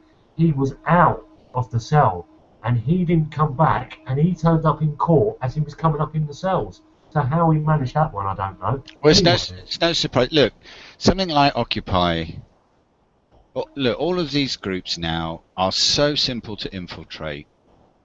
You have to take I it don't think it on was board. infiltrated. I think it was orchestrated from the offset. That is a good point. That is They a good want point. to lead a revolution. They need Well, to like. hang on. I wanna go into details now about the Occupy movement. Where did it originate from? Do you remember? George Soros allegedly funded it to the tune of $6 million through Adbusters about 6 months before it was ever heard of, and that weren't long after George Soros come out of his Bilderberg meeting. Well, so George Soros was very much. He's very much involved in funding Adbusters. I didn't know this. No, it's his, isn't it? Adbusters. I don't know. I don't know. I'll tell you what. I've got a copy. I'll go and find a copy and see if I can find out where the money comes from. Because the thing about Adbusters is there doesn't seem to be any ads in it, which is like Gloria Steinem's Ms. magazine for the first 3 years of publication. That had no advertising, and she was a CIA agent. Well, don't they say that you've got George Soros that funds the left, and the Koch brothers will fund the right? So you've got like these elites, which are like within the 10 richest people in America, that are funding both sides of the protest. Whether it will be anti-Gaza, anti-Israel, anti-fracking, all of it is funded by the elites. They want you all dancing around like monkeys so you don't get on with your life. Well, I want to counter this concept of them being the elite, Dom. Oh, so-called elites. Yeah, no, I want to change the terms of reference. I don't call them the rich or the elite, because the rich means they're fertile, and the elite means they're above me. I don't call them the rich or elite. I call them the dull, moneyed class. And because they're dull, okay, I know, my father was run over in front of me by a car when I was 15 on a zebra crossing, and I was very fortunate to get a compensation payment. And because he worked for Trust House 40s, they were very kind to set up a trust fund for me, my brother and sister, because our mother had already died. We were orphans, basically. And with that money, I went off to Paris and went to drama school, and I was basically in a whole milieu of kids who were the kids of the super rich. I met someone who went to Eton, who is now one of David Cameron's best friends, and I had never met any of these people before. I really hadn't. And I had that whole fucking bullshit of rich and elite embedded in my thinking, that I am not worthy, and the thing is these people are much more in prison than you or I, because they have to spend so much more money and energy maintaining that facade of being above and being more fertile. And I think if we change the terms of reference, then we stop promoting them as being above and more fertile. But we're constantly doing it. And I think a lot of it's unconscious because of the way we've been programmed from our schooling and the culture, but also it comes from religion. That there's going to be someone more powerful than me, someone with more resources, who's going to save this situation. It's like the bullshit when people say the Rothschilds run the world. They don't. They manage the systems that maintain the species to a point where they can get maximum revenue. They don't run the world. They know, if you study the Hegelian dialectic, okay, they know the best they can do is to put rocks in the river to direct the flow of water. But there are always spillages, and after a time, the rock will wear down, and someone will notice them replacing it. Hey, we got a new person. Hello, Aaron. Hey. Hey, Aaron. How you doing, man? Not bad. Not bad. You got the English disease. Why? You're always bad. But why did you find yourself always in the negative? You're excellent, Aaron. You're fantastic. It's Friday evening. Say that again, sorry? I'm quite neutral. I'm content most of the time. Splendid. Neutral I can deal with. You're balanced. Now, Aaron is somebody that Always does good talk a lot of sense, like on one of the things that I've taken note from Aaron is like information regarding chemtrails and things like excellent. that. Excellent. He runs quite a popular group on Facebook called Exposing the Truth. There's a few groups actually. One called the Exposing the Truth group, another one called the Worldwide Truth Movement group. Okay, could you talk a bit about what you do, what that page is about, Aaron? So I've got a bit more of understanding of what your position is. Yeah, well, I'll tell you the general, like, what it is and what it used to be. So we started off with the Exposing. Well, I started off with the Worldwide Truth Movement group, but then I created a page called Exposing the Truth. You started off Worldwide Truth. I think I was part of that. That was quite a while ago. Was it 2008, 2009? About 2009, yeah. Yeah, I remember that group. Yeah, Sorry. It was very, very much conspiracy based back then. I was very conspiracy based back then. So I created the page Exposing the Truth, and like over time, I've basically like grown up and learned, become more critical and stuff like that. So we're not really conspiracy anymore. We just have that, like, people assume that we are conspiracy for the name. Sometimes we debunk conspiracies. We still try to take a critical look on things, but you know, you've got to stand behind the evidence. You can't be just ignorant or gullible. Yes, yes. I mean, there is. I mean, what I noticed. I'm a child abuse survivor, and it was very interesting being part of We Are Change UK, and almost within about a couple of months after the group had settled as a formed group, there was this meme that went around the group. Oh, you're MI5. No, you're MI5. You're MI5. And it really did sort of remind me of, you know, that abuser in the family that nobody talks about and everyone tolerates. Very much cultic thinking. A lot of us come from families that are cultic, like, oh, why was Daddy asleep in the front room because lying on the floor? Oh, he was asleep on the floor because he had a bad back. Because you can't tell the child, sorry, Dad's an alcoholic. So anyway, I don't know why I jumped in there. I've taken it in a completely different direction. I'm sorry, Aaron. Well, that kind of thing, like just calling people MI5 or being paranoid in that way. I mean, it's turned now into just calling people shills or trolls. Yes. You know, agents, Obama bots, or whatever. You know, there's lots of names for it. Yes. Or they say you're like a shill for a company like Monsanto or. Yeah, of course. It's also that lots of pages have gone up saying that they're a paid. You know, the Snowden thing saying the NSA pays people to troll pages and sites. So, now, I've got like a huge percentage on my Facebook page, like the Illuminati, saying that I'm a shill, I'm a troll, I'm paid, I'm this and that. Now, like, if I can get paid for being me, who's going to pay me for that? Like, because I am open to offers. Yeah, but being me. I don't think it's a use of your time to run this page. You know, never argue with a fool, because a fool doesn't know that they're arguing. And I've definitely got better things to do with my time. That is true. You know, and all you're going to attract are people who want to follow. It's like, oh, Danielle, George, Chloe George is my favourite meme because all of a sudden in the truth movement there's tits and red hair, and we haven't had that.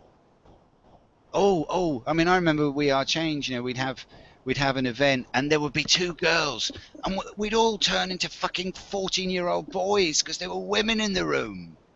I mean, there was like a little experiment at Cubridge Eco Village, because like Cubridge had at its height about 30 just over people staying there permanently.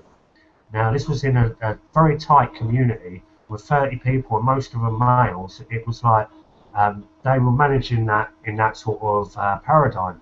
But this 1 week, and it was Gareth, Dean and Andy that had gone off and advertised it all over, like all these couch surfers, and hit it big time and posted it about and got all these women to turn up, right, from all these different places around the world, and all these women came in, and you just watched the atmosphere change, because now it wasn't 2 or 3 women out of 30, so the focus and the arguments got a lot less, because there was that interaction with the opposite sex Yeah.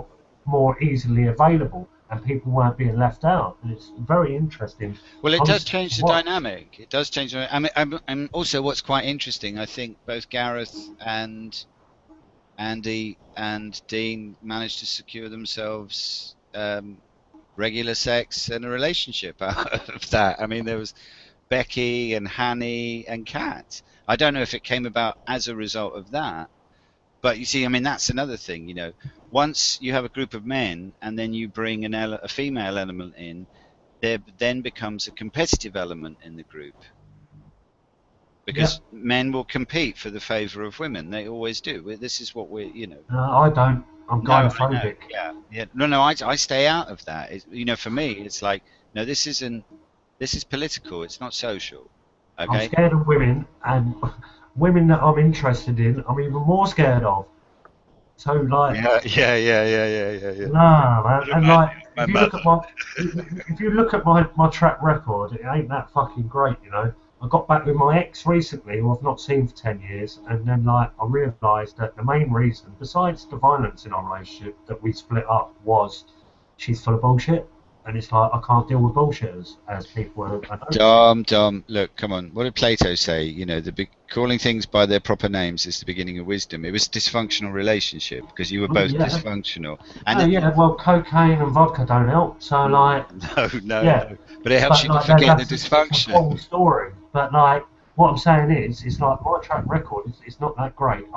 You know, we do all want someone to love in our lives, don't we? I suppose. Well, no, Unless you're callous and cold. I think. Look, if you look outside yourself looking for love, you're going to meet with disaster, because the only place you can find love for yourself in any way where you can give is with the self. And we've been sold this romantic myth that is keyed in with the whole fucking Christ story of, I'm going to get sexually involved with someone and then she'll save me. And then what happens? I mean, I've done it so many times. I've lost my relationship with both my kids. You end up becoming her project. And she decides she's going to change you, and she destroys you in the process. Or you end up saying, right, I'm going to accept this horseshit.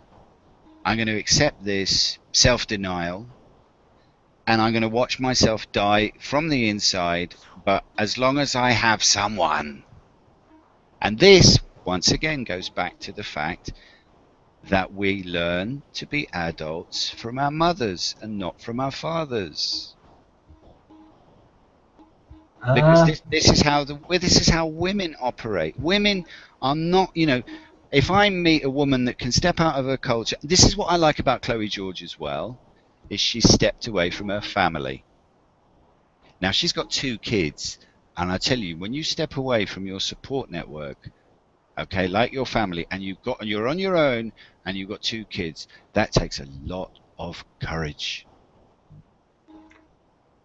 A lot of courage. It will take a lot of courage, but what's she doing? This is my whole point. Have you got kids, Dom? Yes, I have. You have. Okay. Are you bringing them up? No. Okay. Well, it's very different when you're the sole carer of the children and you make a decision to step away from your mother, your brothers and sisters. I'm not saying you're ignorant, but I'm just saying... How long have you known me to do this? Can you say that again, please? How long have people known me on this alternative circuit to be trying to get to the bottom of these truths? Oh, I suppose I've come around you since the Q Village, or what was it called? Q Bridge Eco Village. Q Bridge Eco Village. That's when I first came across you.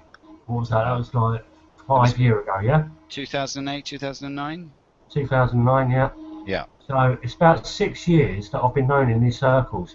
Don't you think it's a bit of a coincidence that I've been in my daughter's life for 6 years, and not many people actually knew that I had a daughter until like these fucking idiot trolls started attacking her. So that's disgusting. That's disgusting when people... They want to go to that level, you know, like... No, one day I hope I can meet them and have a quiet word. But the fact that I'm saying that Chloe George has courage doesn't mean that you don't. You do have courage. No, but what I'm saying is, what she might have courage, but like, you know, a lion has courage, but it's not actually going to be changing the fucking government, is it? What I'm saying is, you're going out there and you're basically putting out problems. You're saying the government are evil. Right, now this is something I said to Gareth Newham. He's going 9/11, everyone should be aware of it. I said, be aware of what? He goes that the American governments were involved in it. And I said, what, you don't think that like a huge percentage of the population actually think that it's a little bit suspect, or do you think they think it was Muslims in a cave? He said, well, everyone thinks it's Muslims in a cave. I said, I'm going to prove you wrong here. And we stood there at Kew Bridge and I shouted over at the bridge, randomly on the spot, and I started calling out and saying, excuse me, do you think 9/11 was a set up by the American government or very shady, blah, blah, blah, or Muslims in a cave? And they're like, no, it was shady. Asked the next one. By the time I got to the third one, and they're all agreeing, Gareth walked off in a hump. So it's like, this awareness is another one of those fucking buzzwords. Yeah, it's all of that third sector Blair culture that was set up in the late 90s, you know. We'll set up a charity and raise awareness. It's like, well, what's that about? You know, it's considered to be. It's just you and me now, Aaron. Can you? Let's go. Okay. It's considered to be a positive thing to overload people with information. And what I find, if you overload people with information and they don't have the cognitive ability to process it in terms of pattern recognition, they become paralyzed. Mm-hmm.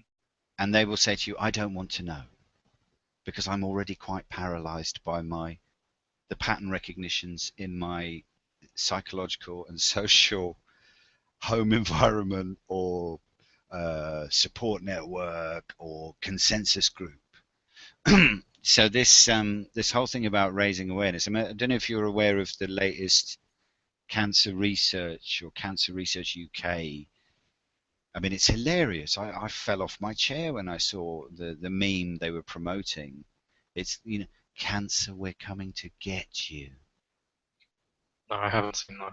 You haven't seen it? It's like cancer is something we want to get, but they framed it as like cancer is the boogeyman from the nursery story that nobody likes, and me and my lady friends in pink, we're going to go jogging in the park and raise money and we're going to get you. And it's just like, you know, these women are walking around with these t-shirts, cancer, we're coming to get you. And it's putting the idea unconsciously into people's heads that they're going to develop a cancer, develop a tumor.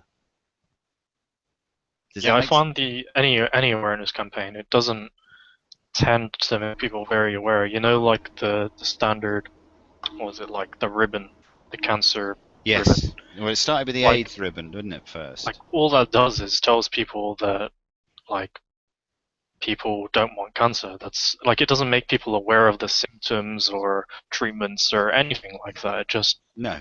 shows people support. Like, all you're Yeah, making if you've people got a aware ribbon- of is your own opinion. If you've got a ribbon, it shows that you've supported a good cause. Oh, you're a hero. You put a wig on and you do running. You're a hero. You've saved so many, like that kid that died over the summer. He was so brave. No, he wasn't fucking brave. He was dying. He knew it was terminal and he was going to die. So he just thought, how can I do something with this? But there was no bravery in that. You've got a terminal disease. Like, I've got a friend at the moment who's dying of cancer. And I was up there last weekend and he couldn't find his morphine. And I was like, isn't there anyone I can phone to go down to a pharmacy and get an emergency supply? And he's like, no, it's just palliative with me. I'm gonna die, so they're not going to give me morphine, you know, in emergencies. Right, this is off topic, but like this is directed at both of you. Like, Okay. my friend phoned me up and he said he saw, right, and he did phone me up the other week and tell me he saw this, and he is genuine. And, like, this is what he saw. He saw a tornado forming, and he's got a very good view where he is in the country. He can see for miles. What country is he living in? UK. Okay. Yeah. Now, UK's a body of countries, so I got that wrong.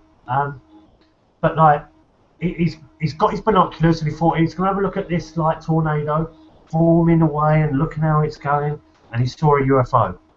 Yeah. He saw this UFO popping in and out of it or something.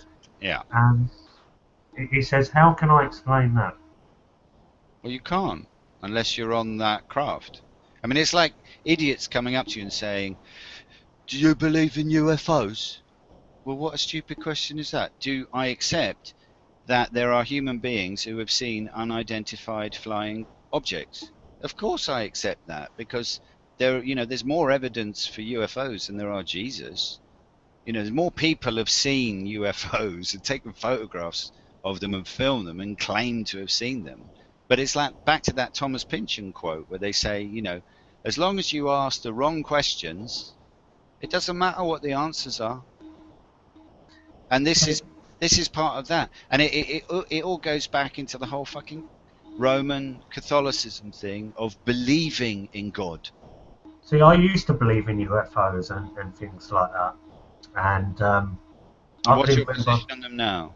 Well, I can remember like 15, well, even 20 years ago, like actually having full-on discussions with people about UFOs and life and things like that, and having that belief pattern that UFOs were definitely real because like how big the universe is, blah blah blah blah blah. But somebody said to me, and it just really did fucking hit the nail on the head for me. This was just a pub chat in Hackney about 15 years ago. Me, blah blah blah blah blah, maybe a little bit off the head, and like this guy's turned around and said, yes, but you've got to also take into the concept if there is intelligent life elsewhere in the universe, that like life must have started from one pinnacle point at some time. That could even be this planet here. Who knows? And it's like that's a very good, fair point. And through time, I have now got the sort of like belief pattern of basically I try to believe as little as possible, and I know very little of what there is to know. Yes. It's quite simple. It's not believing is a blind faith. It's not a knowing. To know is to have some evidence on it. And I know many will say that's a cop out to just not to believe in anything. But why should you believe in something? What's the point of it?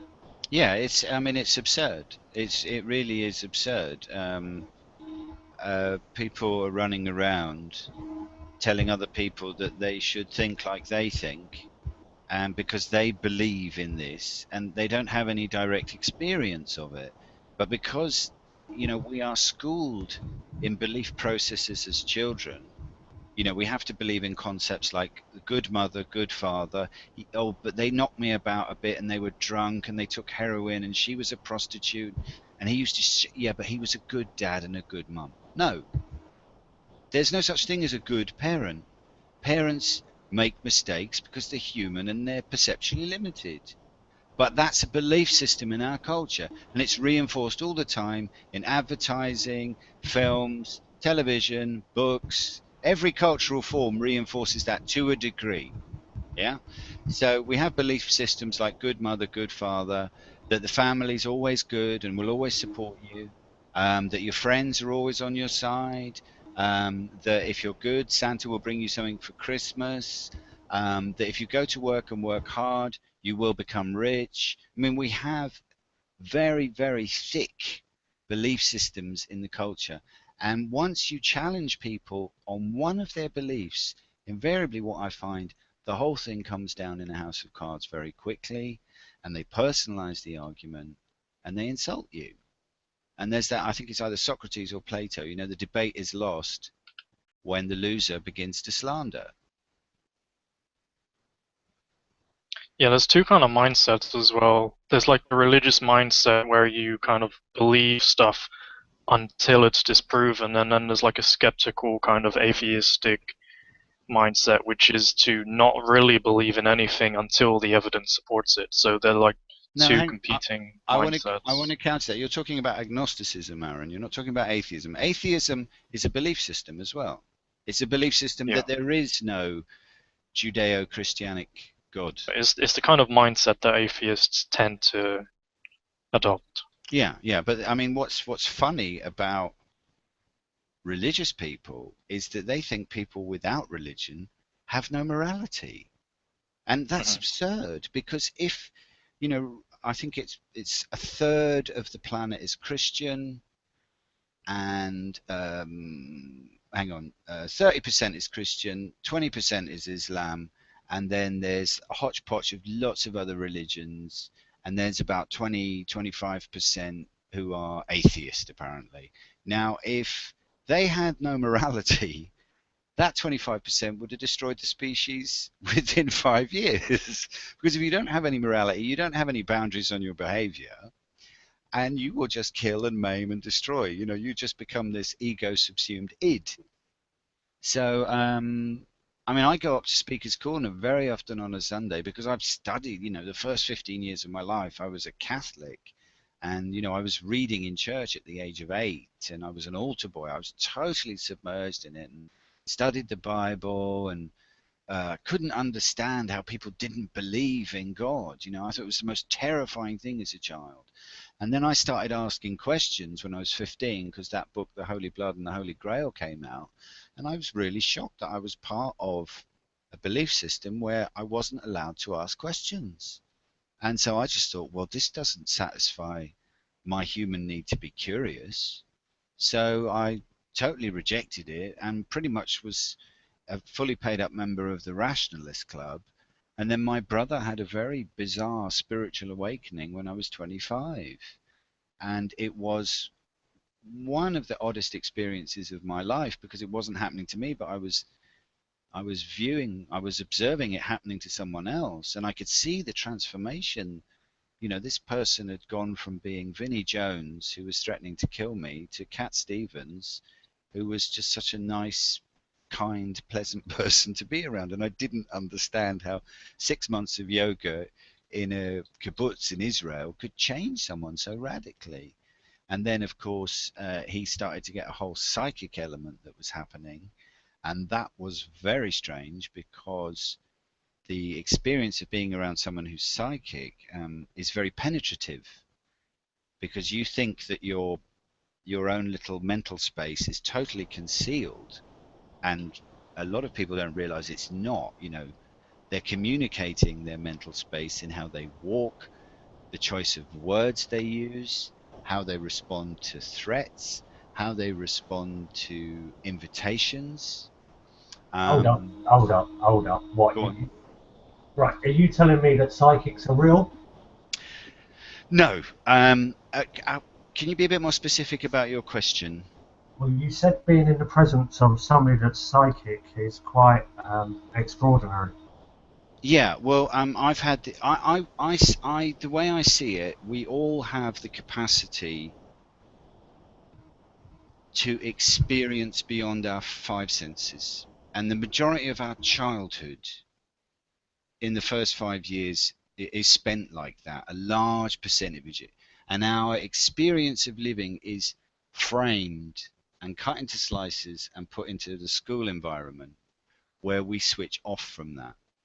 Now, are psychics real? No, they're frauds. In terms of, when you say psychics, you mean someone you go and pay for a service? No, they're a fraud.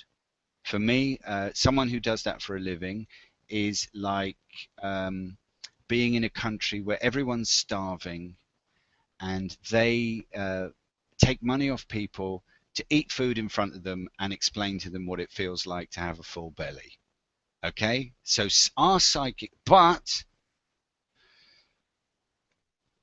it is very easy to manipulate people who are manipulated constantly.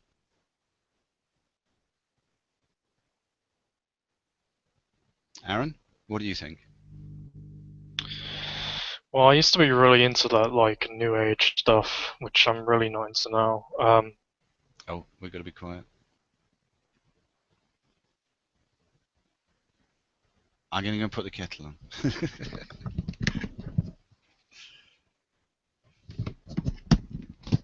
Is it something we said?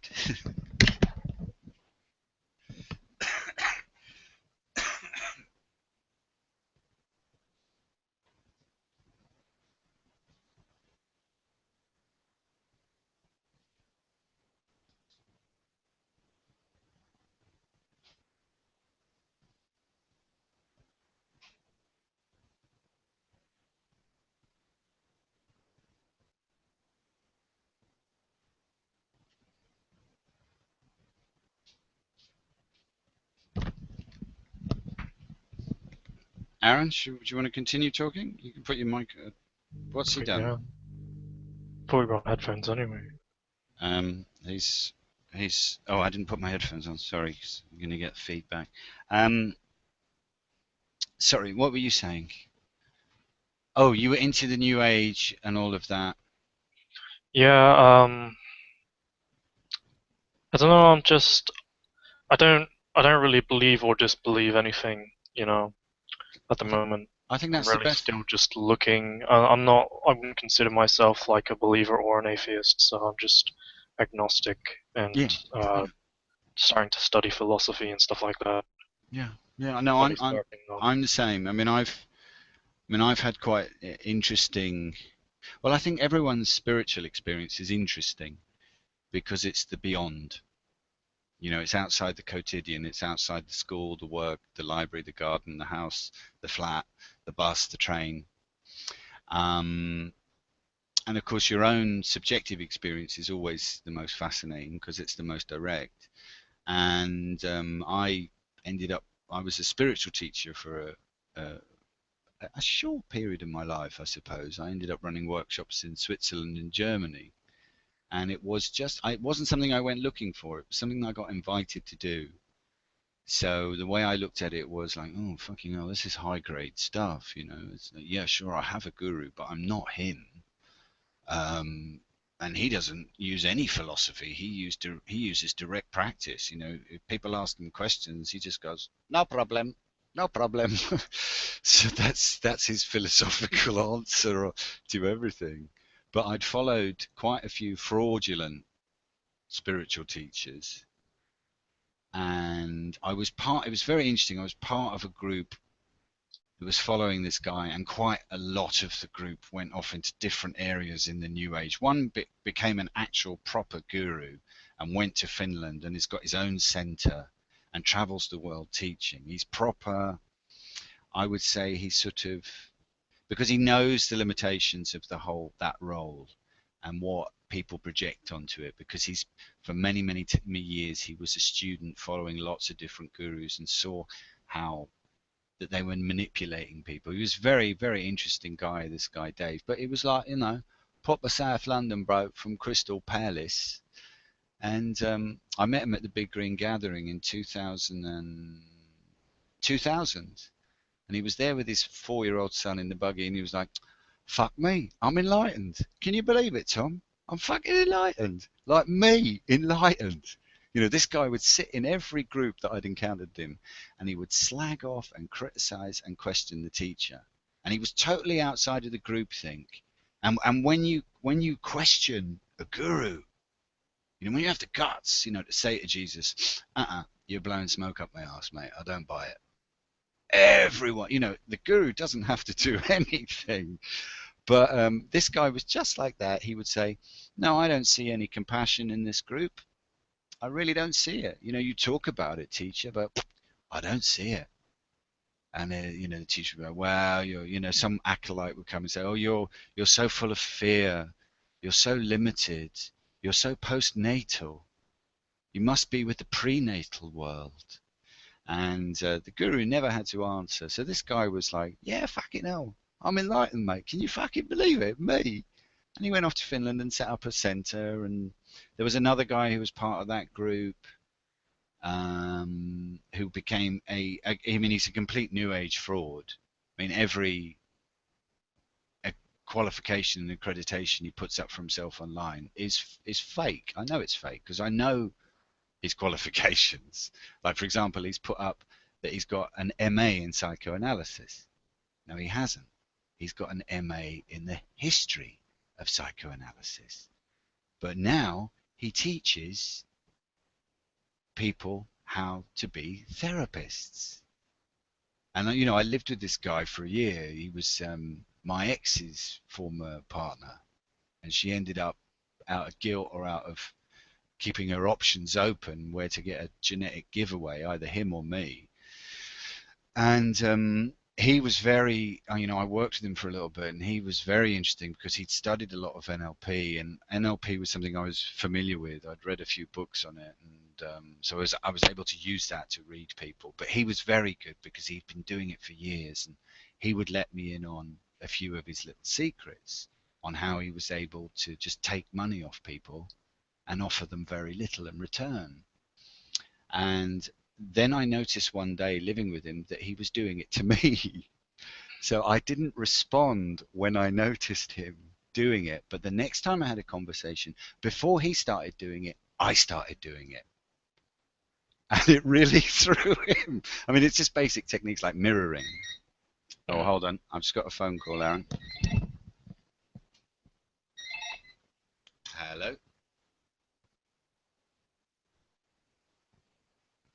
I don't know why I called you. Hang on, hold on a sec. I'm on a video call. Well, what? No. What are you talking about?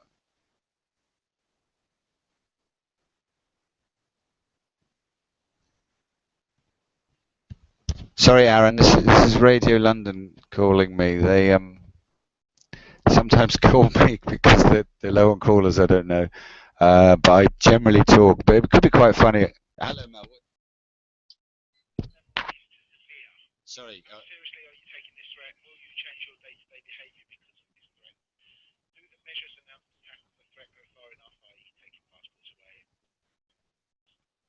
And where would you like to see extra security measures taken? That's interesting. Well, we are all going to die one day. That's guaranteed. No. Well, there's nothing I can do about that. Is there? I don't have any. I don't have a red button that says fire.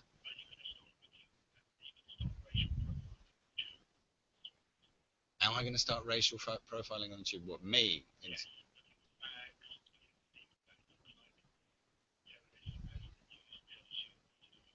No, I don't really get on the tube, and I don't live in an area that has sort of much economic value in terms of the running of infrastructure. Yeah, I very rarely get on the tube, only if I'm in a real hurry, and then when I get on it, I sort of remind myself, thank God I don't have to do this. No, I go to Aldi. They're not going to blow up Aldi. Because it's only full of poor people. Nobody cares about poor people. They've got no security. Yeah, but they're not valuable easy targets. Aldi haven't even got a dress code. Yeah, but this is Impinge. Alright, so Tesco shares have dropped on profit warning again. What's going wrong with Tesco? It's just gotten too big. It's a self-correcting thing. Markets do this when. Tesco's got problems, mate. It used to be £1 of every £8 goes to Tesco that everyone spends. Well, that's too big a market share. People get wise. People get bored. We're human. We like novelty. Is that what you do? You go to supermarkets and you get bored and go to another one, or do you just? Sometimes, yeah, sometimes, because the food does taste differently. And the thing is, it's like, why should I be, emotionally attached to a building unless I live there or. So the commitment you give to them, i.e., a large percentage of the money that comes in. I'm really worried about your commitment to Sparkle Motion and Tesco's, Mel. Tesco's always been loyal to me. What did they do? Every little yelps, yeah? Do you want to speak about any of them terror threats? Tesco are sliding down. Yeah, I'll talk about the terror threat and Tesco if you want, yeah? Brilliant. Okay, I'll speak to you I'm going to put you on straight after the news, so I'll put you into, or I can just put you through, but then you'll be holding on for 3 minutes. It's up to you. Phone me after the news. I'll phone you after the news. Lovely. All right, cheers. So there we are. Did you catch what he was asking, Aaron? Because that gives me 10 minutes. Well, only about half of it. Sounded okay. quite interesting. It sounded almost like unnecessarily scary topic. Well, I mean, it's the BBC. It's the BBC's radio station in London, and they have a listenership of about 50,000 people. So I've got 5 minutes in which to discuss these issues with you, and it would be really interesting to hear what your opinion is. He was basically saying this terror threat that Cameron's come up with, do you find it scary? Are you worried? He actually said to me, will you be racially profiling people on the tube? Which I thought was, I thought, you know, I did feel like saying to him, do you want to say that again, mate? You know? And the other issue was Tesco's. Tesco's has seriously dropped in share value because people aren't shopping there anymore. It used to account for £1 in every £8 spent in the UK. What's gone wrong with Tesco's?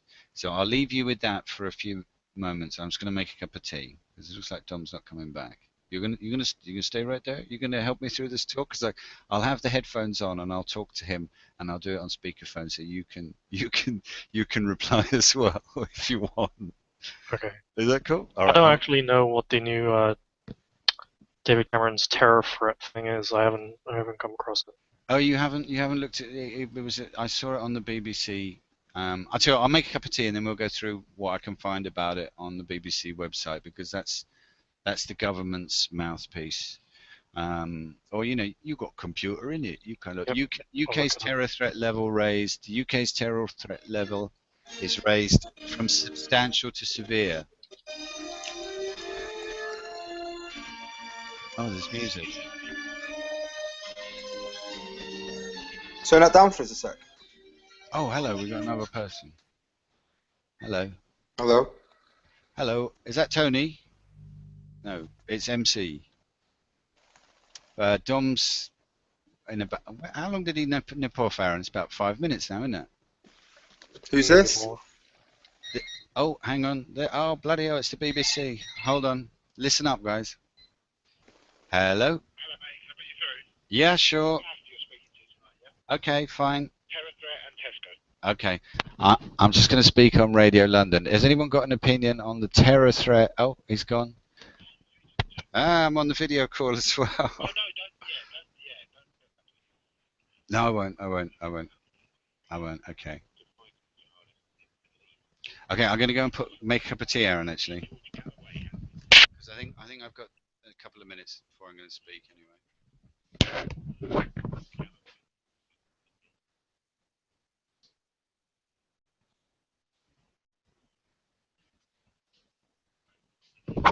Actually, listen to this guy doing the news. He was on my course at university. We used to live in the same hall of residence at uni.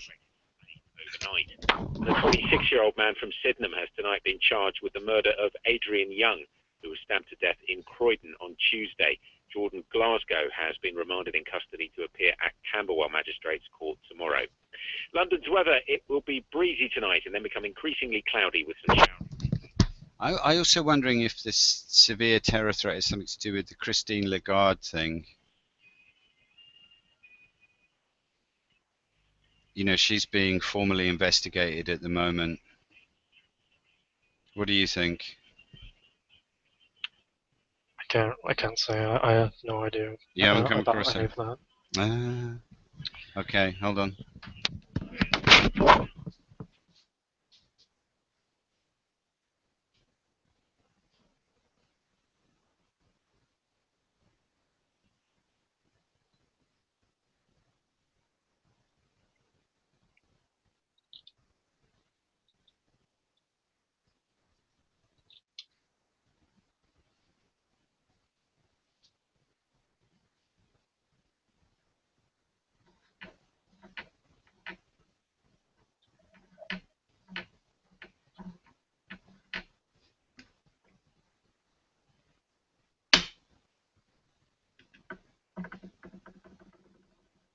And forced a by-election in Clacton, having a conversation about whether you believe he's done the right thing. We had one caller tell us earlier he felt the way that the person who was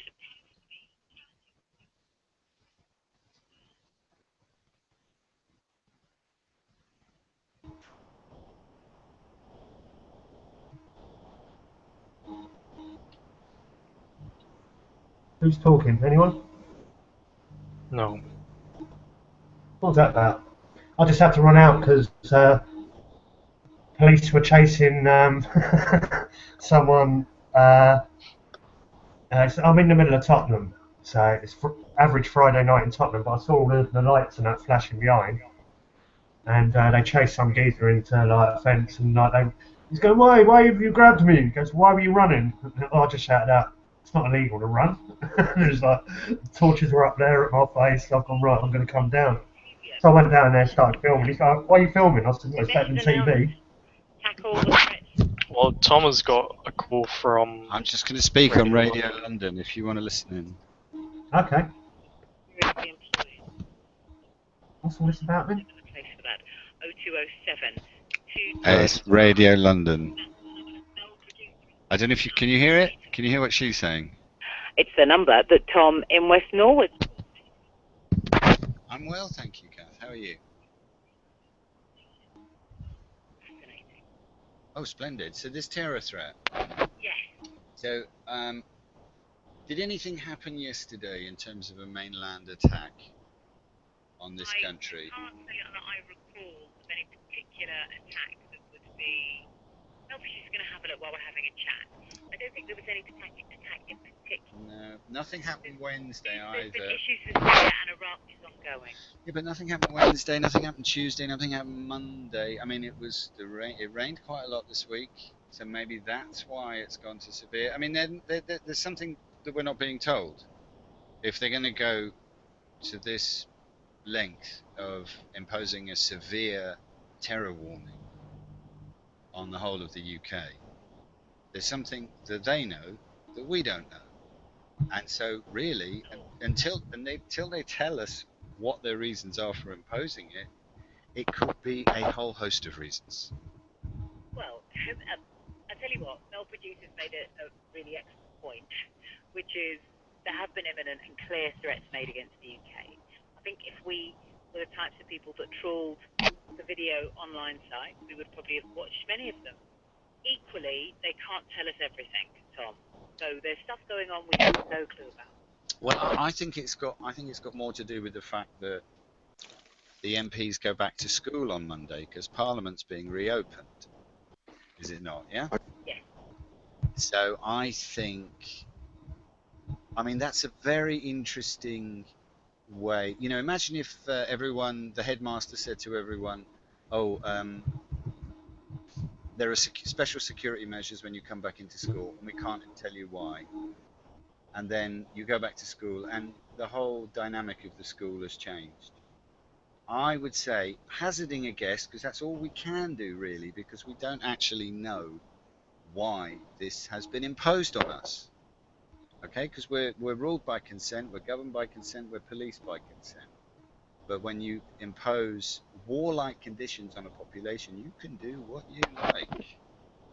And this is what's being proposed, or imposed rather, not proposed, before the MPs go back to school with their lunchboxes on Monday. So I think it has more to do with that. I think it has more to do with an agenda that we're not being told about. I mean, is it the ice bucket challenge? Or is it, you know, I don't want to downplay the possible risks of the conflict in Ukraine linking hands with the conflict in Syria, linking hands with the conflict in Nigeria, because then we will have situations that will be similar to the First World War. But we don't know in terms of those three conflicts linking hands. So that's my kettle penny's worth on that. Yeah, and fascinating. Absolutely fascinating. I wonder if anyone else will comment on what you've just suggested. Can we also talk about Tesco's while we're here? If we have to. Every little yelps. Yes. Very messy. What do you think? Why aren't people shopping there anymore? Well, I mean, lots of people are shopping there. They still make an awful lot of money. Yeah, but they're not making as much money. And, you know, if they were like Robin Williams and they had to pay $100,000 a month in alimony, or $3.3 million a year in alimony, just to break even, that's probably their conditions. Once a company becomes that big and becomes used to a stream of revenue over an extended period of time, it We suffers. shareholders want their pound of flesh. Oh yes, well when you get used to a nice feed of big cash, and you've been shelling out, you've been getting your returns, and then all of a sudden it stops, well then there are problems. But the thing is Tesco has been a market, not a market leader, a market dominator for quite a long time now. And the nature of markets, to a degree, is that they're cannibalistic. When the biggest animal gets too big, the other animals gang up and make sure it's not too big so it doesn't eat all the other animals. Gotcha. And the thing is also as human Making beings, it sound like David Attenborough is telling us. I know. What's happening in the world of Tesco. Tesco in the wild. Look at the way it operates with Sainsbury's, and look, and the offspring of Tesco's. They're formed into little home care stores, and Tesco's Local. Oh, look at them. They've hatched. Tesco's Local is now in East Dulwich. Look, it's walking and it's feeding by itself. No, it's. Eventually we'll be eaten by a bigger and badder predator. And also, human beings get bored. We get bored. We like novelty. You know, this is why we all have a big whoop-de-doo when the new Me Phone 89 comes out and the first person in the row gets it and they become a celebrity. And it's because we love and adore novelty in our culture. You know, as Frankie Goes to Hollywood said, sex and horror are the new gods. And that is also, I mean, that's a complete tangent there. Yeah. I don't know why. No, I know why I said that, because I read an article about Frankie Goes to Hollywood yesterday. But because of that, because of the disconnect from religions, the disconnect from families, the importance of where we shop, it's become more emotionally centered. You know, oh, you go shopping. What's yours called?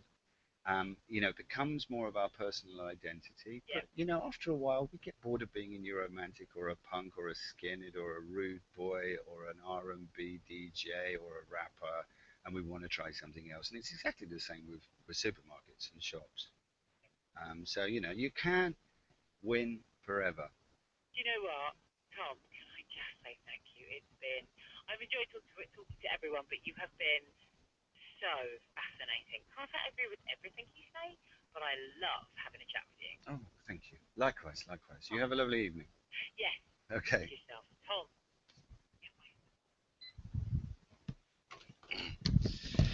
Did you catch that? Hello, everyone's got their mic off. Heard most of it, yeah. Oh wow, that's amazing. You did catch most of that.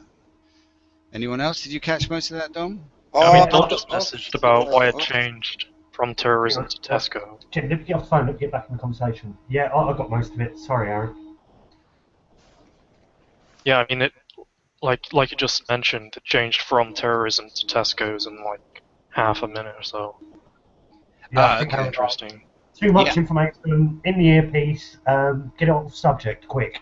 Okay. What do you think about Tesco's? Fuck. That's BBC tactics, isn't it? It's like, quick, get it off subject. Well, what do you think of the weather? What, chemtrails? I mean, sometimes when I phone them, there's a definite click. I mean, it's really funny because even the producer says, "Oh, what was that? Was that a click?" And I went, "Yeah." Oh, they're listening. And you know, sometimes I'll phone up and they do quickly go off topic.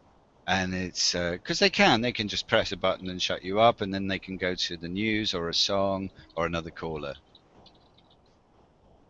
So anyway, that was a brief. So what happened there, Dom? You just disappeared. Yeah, sorry. Like some flashing blue lights, and the flashing blue lights turns me on. So that's what you went. Yeah, I went running out there to have a look. One of you two's getting a Skype call at the moment, by the sounds of it. Did you say that again? It sounded like someone was getting a Skype call then, because it's not me. I ain't got my Skype open. No, I don't use Skype. I don't have a. I'm going to wrap this up in a minute so I can get some sleep. Okay, cool. Tom, you just said there that you shop in Penge in Aldi. Yeah. We'll have to meet up because I've got a friend in Penge which I visit every now and again. Yeah, cool. Well, I live in West Norwood in South London. You know, if you're in South London, just send me we're Facebook friends, so just send me a message on Facebook. Send me your number, I'll ring you and meet up. More than happy. You know, I did say I met you briefly in that, you know, mind control trauma exercise that was called Occupy, and I don't think it was the right conditions to meet any human being. No, definitely. Well, I don't know. I did have a great time there. You know, like if you take away the actual controlled situation, it was all in. But then again, I was one of the only people that actually went down there knowing what it was. Most of the people that knew that it was a controlled opposition from the start didn't go anywhere near it. You know, I went down there and like, I didn't want to go near it, but I ended up going down there the third day in and didn't leave until it fucking all collapsed. Well, back to what we were talking about earlier about Adbusters. I did fish out a copy of Adbusters there, and it says that it's based in Canada. Isn't Soros a Canadian citizen?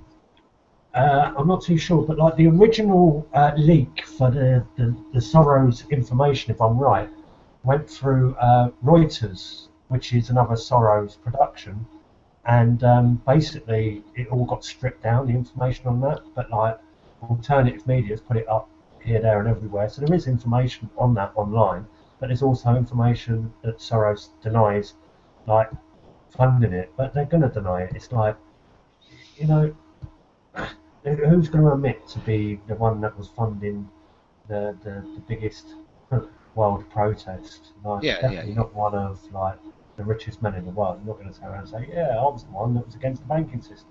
Yeah, well, if you think about the Wizard of Oz, it takes Dorothy a long time to realise that the wizard is just an old man behind the curtain. Yeah. And he spends a long time creating a whole series of narratives for her to lose herself in before, you know, and it's the dog, Toto, who pulls the curtain back. It's not her. And it's, you know, I sort of wonder in that aspect of the story that it's our animal nature. It's when we're not directly looking, when we're not directly engaging, you know, that where we have those happy accidents, that it's like, and also the thing is Soros knows, you know, Soros knows he can't control things, but he has a lot of resources to influence things. And I think it's important also to not get lost in, oh, I found the man behind the curtain. Whoa, I found the man behind the curtain. Listen to me, I found the man. And because they're like, what curtain? What man? No, we believe that there's no curtain and no man, and this is totally autonomous, and we're revolutionaries because we've set up a tent on a paving slab, and it fucking hurts sleeping out across a winter, and I refuse to accept that all that pain has been of no consequence because there's an old man in his 70s with lots of money behind a curtain. So that's, you know what? Right, you know that insulation, big silver-backed, yellow in the middle foam you get in the middle of the walls? Like styrofoam type, big, thick stuff. Yeah. You put it in the walls. I had a big block of that on the floor of my tent. My tent was comfy as you like. Ah, okay. You know, like it's just like that thick. It's like much better than any pavement. And when you lie down on it, it's sort of like it's insulated. It sort of like warms your body up. Oh, well, I owe you a debt of thanks. You've disabused an illusion I had, because the tents that I was offered were just bare tents on a paving slab, and I just thought, fuck that. I'm going to wake up. The funny thing is, my skeletal system's going to ache. They had somebody called Earthian who fits MI6 traits all day long. Basically, he was the tent monitor, and I always thought a monitor was a type of lizard. So, like, he was the tent lizard, and he was the one allocating tents to people.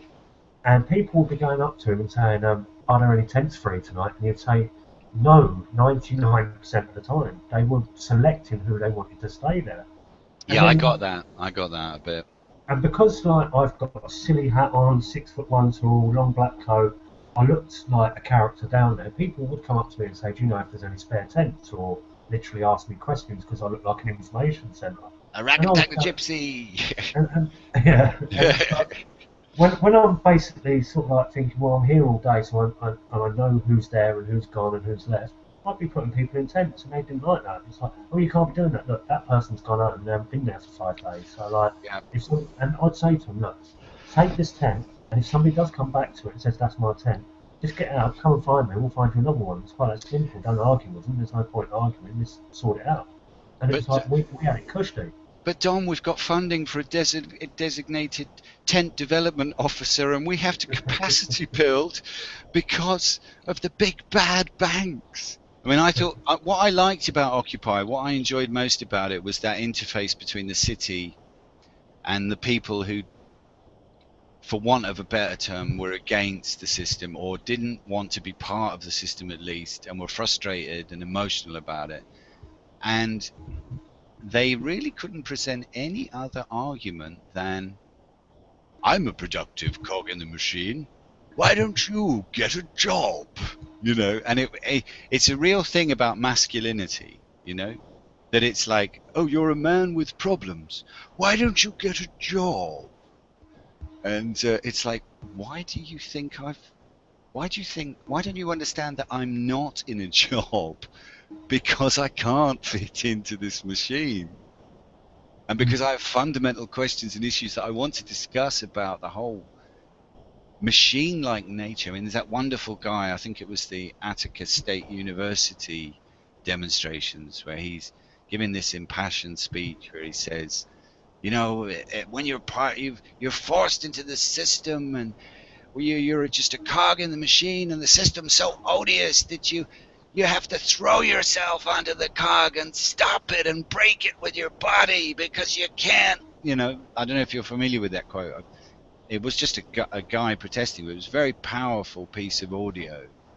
But I loved that whole interface because there was a whole load of people who had a whole range of knowledge, and also an ability. Some people had an ability to debate. You see, this is what I find also generally about people. They don't know how to argue.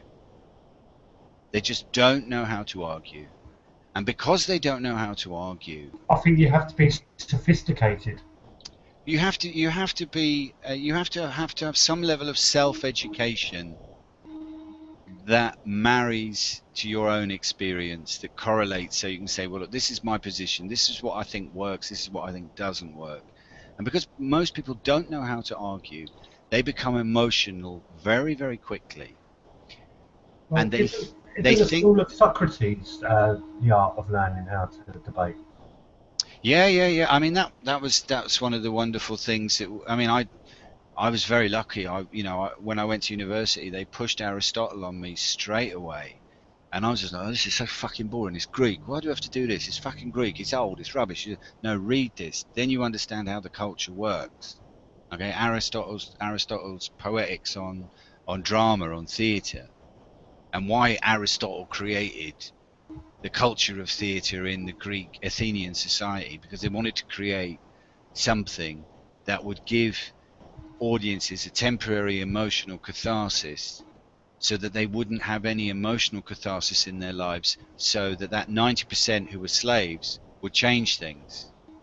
And so once they explained in lectures and seminars why they wanted us to study this, it was like, oh, fuck me, this is soap opera then. This is soap opera. It's like, there's always an emotional catharsis in an episode of a soap opera, but it's never resolved, so you have to keep coming back. And that prevents you having any kind of real emotional catharsis in your own life. Because something like, the state propaganda machine EastEnders, that came in 85. Brookside came in I think 83. When did Coronation Street come in? Coronation Street came in a lot. That came in the 50s. I think it was 52 or 51. And how long had the Tavistock Institute been operating by then? The Tavistock Institute was pretty much a direct result of the First World War. 47. Was it 40? No, they were born really out of the First World War. No. You had the Tavistock Clinic in 1921, and the Tavistock Institute of Human Relations come off at the back of the clinic, which was 1947. Yeah, which dealt with all the broken down soldiers from World War II. Yeah, well, you've got to see that as part of also a continuum, because you have the Welfare State in 1948, or the Welfare State Act, and this is what astounds me about the history of the Welfare State, that Nobody seems to get this. If you look at the 1942 Beveridge Report, the welfare state was set up to modernise Britain.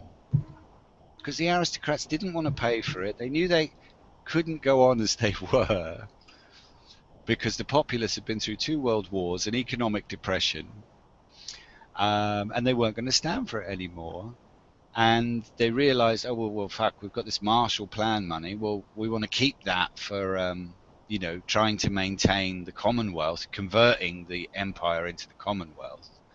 So the infrastructure replacement that's needed, well, we'll get the public to pay for that. And that experiment's now finished. I mean, George Osborne 2 weeks ago said he's scrapping national insurance because it's not necessary anymore. The NHS is private. It's, NHS trust hospitals legally have to provide 70% of their business to the private sector. There's only 30% left to give away. And they're not selling it off. They're giving it. They're tendering out contracts. They are just apportioning the business to their friends. So like these wankers that say, more free NHS. What, they don't take it out of your fucking wages? They don't take it out of your NI? Yeah. No, but it's free, isn't it? It's like, no, it ain't. It's been taken out of people's pockets for nearly 60 years to modernise the country. And now the hospitals and schools look like fucking space stations. And it's a giveaway. And this is what the aristocrats always do. They want access and participation. They want to come to the club. They want the best looking whore. They want the most expensive cigars and the most expensive wine. And they won't pay for it because the club owner, the brothel owner, knows that their friends will come after them. So it's essentially all political debates are about access and participation, and the government is now a call centre. I mean, I went through the mill last year.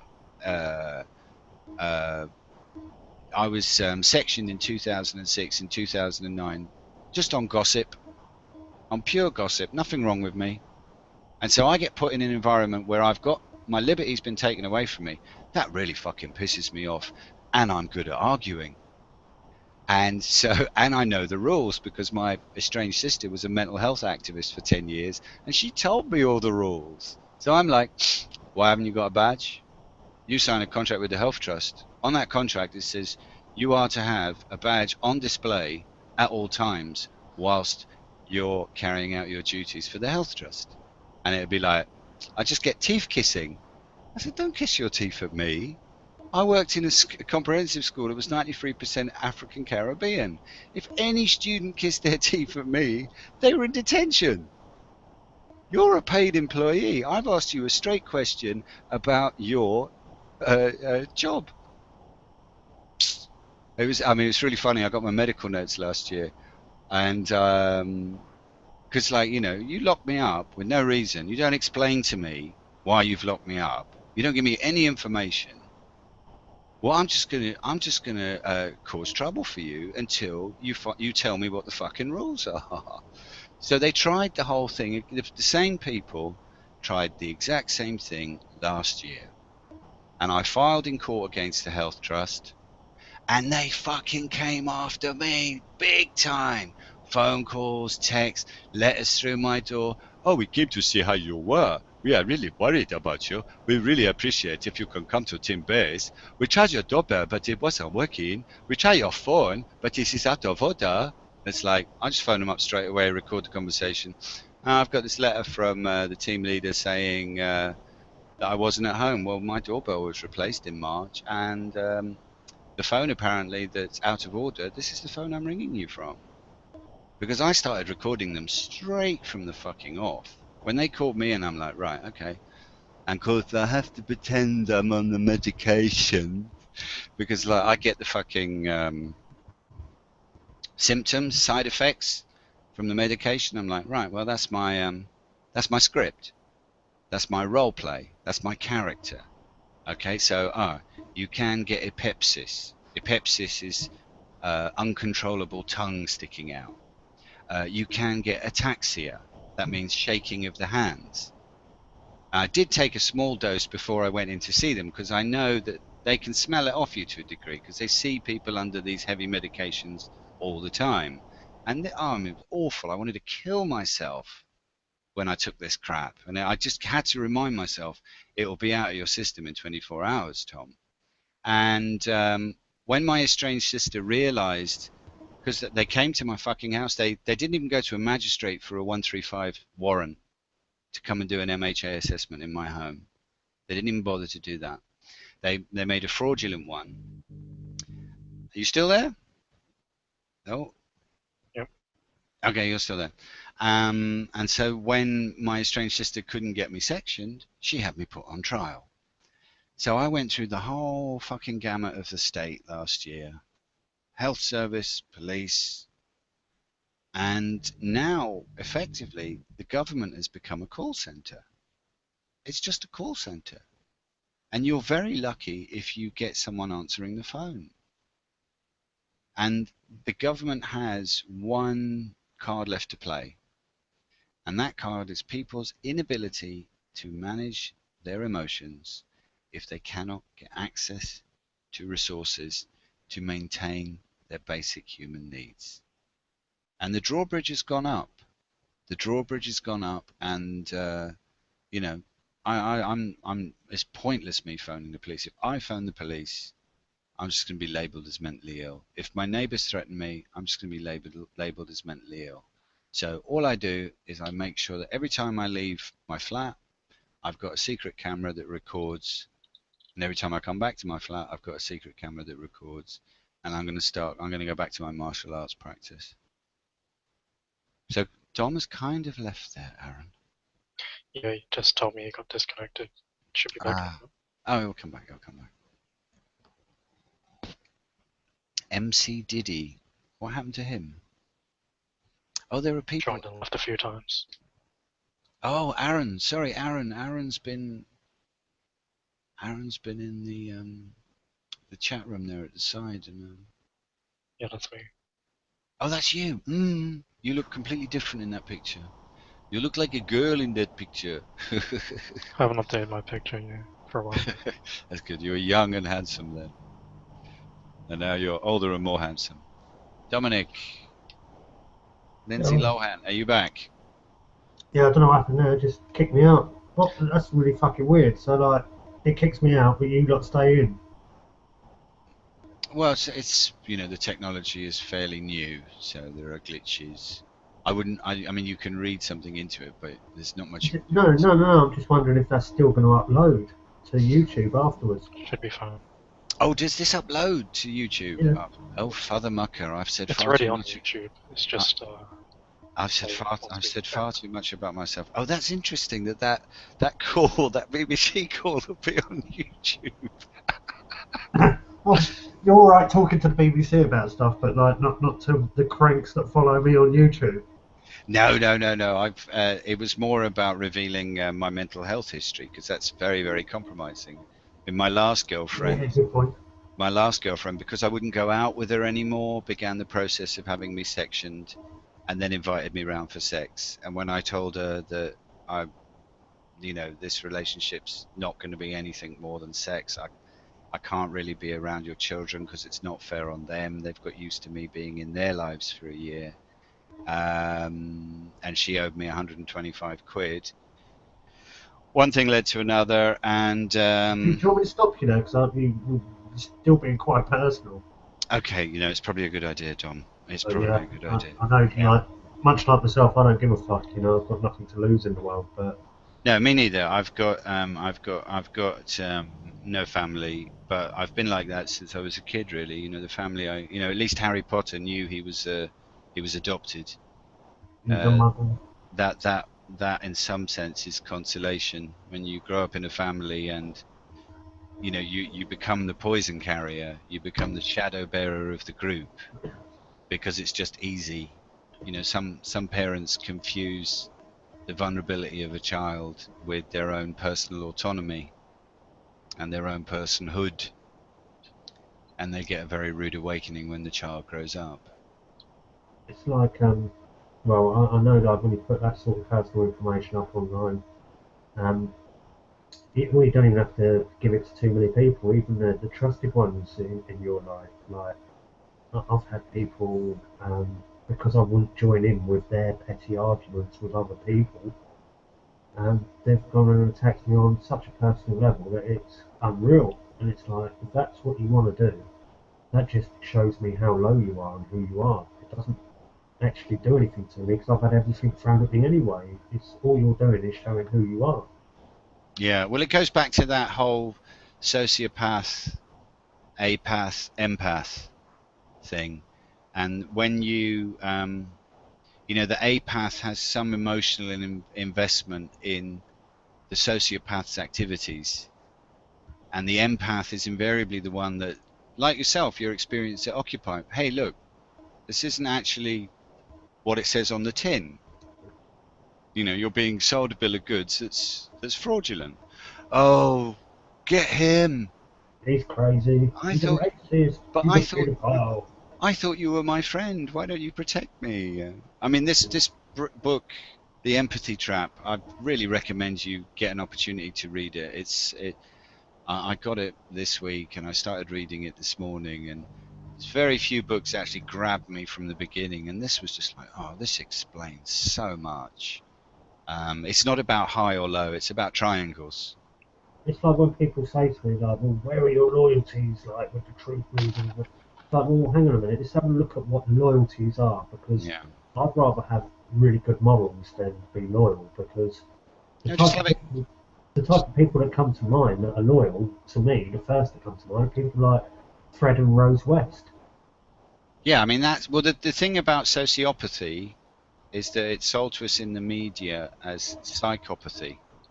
So the people that we're presented with are the, you know, American Psycho, the Bateman character, or Norman Bates, or Rose and Fred West, or Peter Sutcliffe, and that's the end of the polarity, okay? But before they were psychopaths, they were sociopaths, and they were probably sociopaths as children. I mean, if you look at both Fred West's and Rosemary West's childhoods, you perfectly understand why they became who they did, and why they fell in love with each other, and why they went on to do what they did. I mean, it's a funny one. It's like a marriage made in hell, but it was a marriage made in a hellish childhood. That they were like fucking beat. They were, you know, someone at Cosmic Central Control should have been trying to keep them apart, because like that TV, you know, when they met, it was my day. You know, they were gonna become that way as a couple. But sociopathy, I mean, according to, I think it's either FBI statistics, it's, you know, psychopaths you can't do anything about. My brother's a psychopath. My estranged brother is a psychopath. He gets pleasure out of other people's pain, and he has no empathy, and he never apologizes. And anytime he is challenged about the consequences of his actions, it's always somebody else's fault.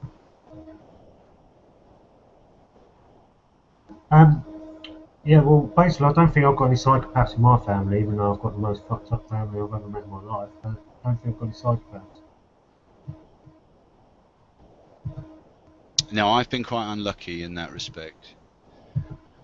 But I mean, have you come across Thomas Sheridan?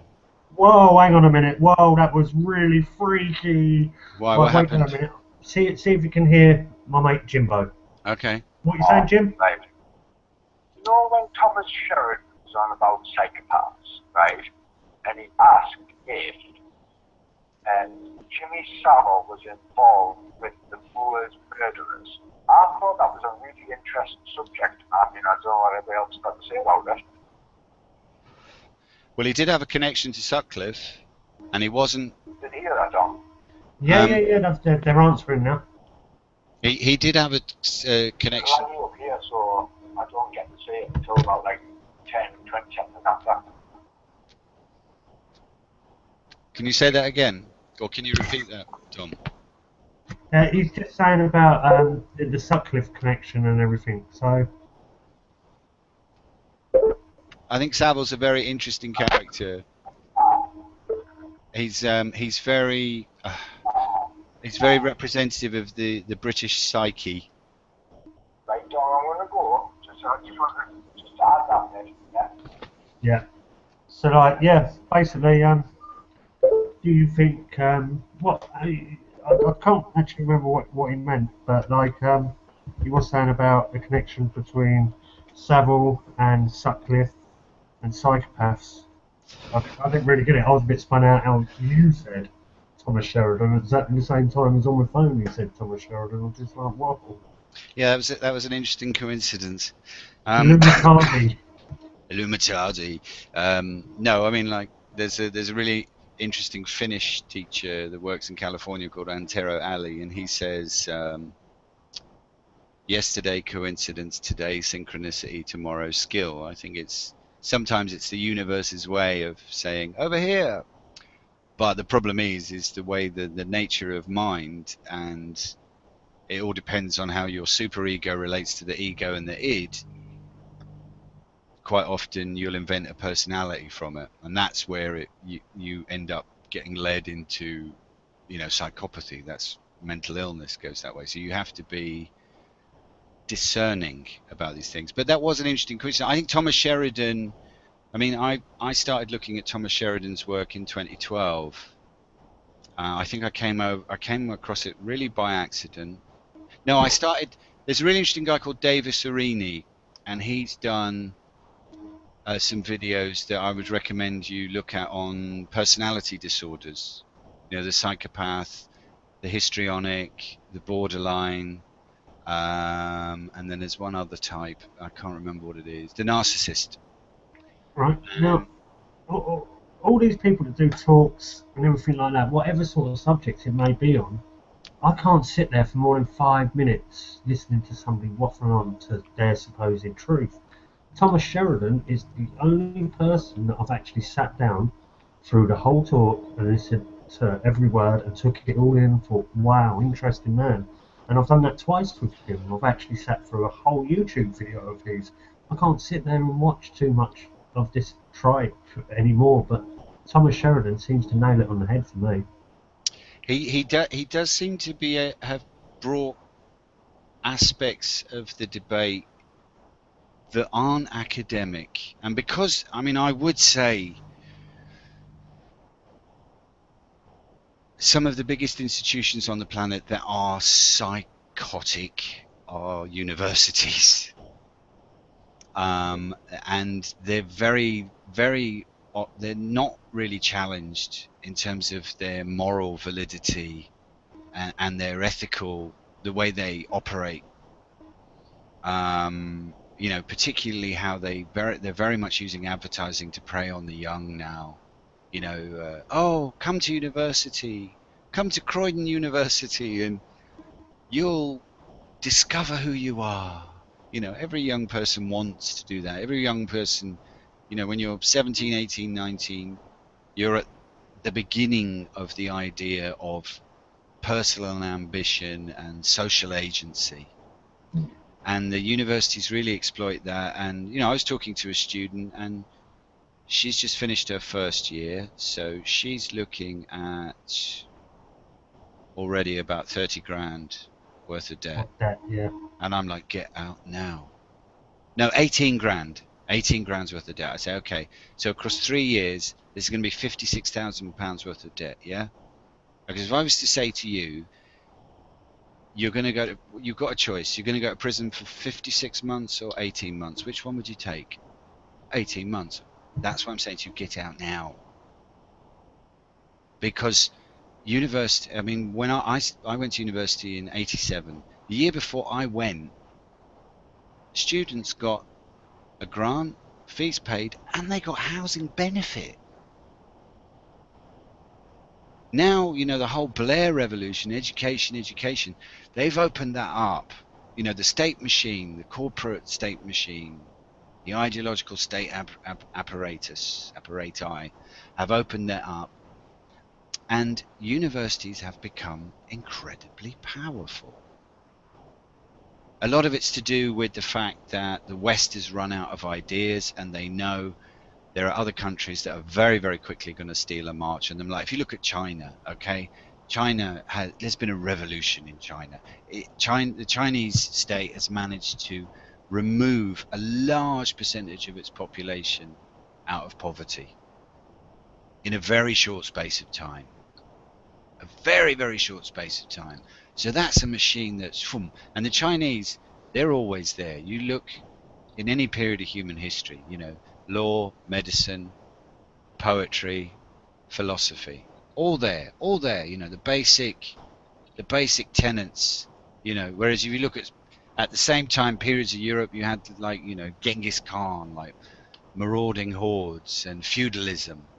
The Chinese had, you know, the Chinese, because of their language as well, the way their language is structured, very, very wise people, you know, you'll never beat the Chinese.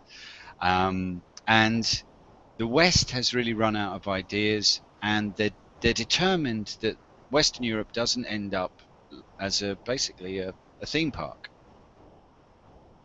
And so they realize, what institutions do we have that can compete on a world market? And the educational institutions, the educational establishment, is something that they've been competing on in a world market for quite some time. So that's been upgraded. I think when I went to university, only 17% of the population went to university. Now it's close to 40%. And all of these kids are walking out with mini mortgages, and the best that they can look at in terms of the current economic conditions is competing with other graduates to work in a coffee shop.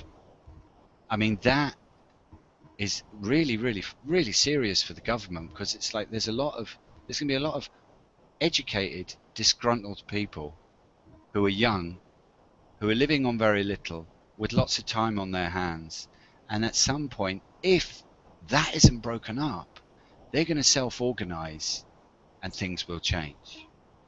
So, and of course, the academic institutions are tied to the corporate institutions. You know, I've been researching. I was watching some of Adam Curtis's work. Oh, lately. Fabulous! And I do love what well, and that's the strange thing. Somebody like Adam Curtis, and he's got one of the most alternative views on documentary making and things like that. And he's BBC. He's not a documentary maker. He's an essayist. Did he make Sin for Himself and the Mayfair set and? Yeah, The Trap. So he's made quite a few documentaries. So that does put him in that sort of category of a documentary maker, doesn't it? Yeah, I agree. But essentially, you know, he writes an essay and then he chooses stock footage to provide images for the essay. But in a classical sense, in terms of documentary, I wouldn't.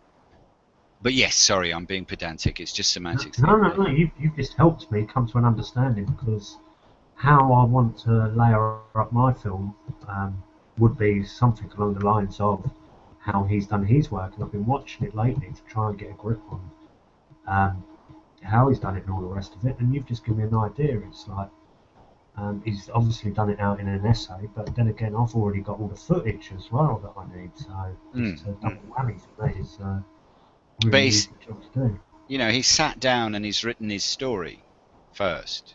He's written his narrative. Whereas, you know, the arse end of there's plenty of people with cameras now, and they call themselves a documentary maker, and it's like, well, no, you're not a documentary maker. You have a camera. It's not the same thing. And so, you know, you get your footage, but you know, this is also the wonderful thing about the age we're living in now. You know, the internet, the access and participation in terms of information and images. Our experience of it is so rich. You know, Dean Puckett in his work has very much sort of has been influenced by Adam Curtis. You know, if we're going to talk about documentary making, you've got to also pitch someone like Errol Morris and Dennis Wiseman. And there's another guy called... Yeah, Wiseman. He did all those films in the 50s and 60s. Actually, he's still working today, I think. And he is the other end. He just sits there in I'm environments thinking with of the people. guy from the Sweeney or the Professionals. We need Dennis Wiseman. So. Now you're thinking of Dennis Waterman, Oh yeah. Carter. But also if you get an opportunity to check out another documentary called Dennis Rourke. I mean, I might have got Wiseman. Oh no, he's Fred Wiseman. That's it, Frederick Wiseman and Dennis Rourke. Dennis Rourke is very interesting. He did this documentary that I saw in the 80s when I was a teenager called Half-Life, and he has a completely different approach. I mean, if you want to, I'm also going into this area.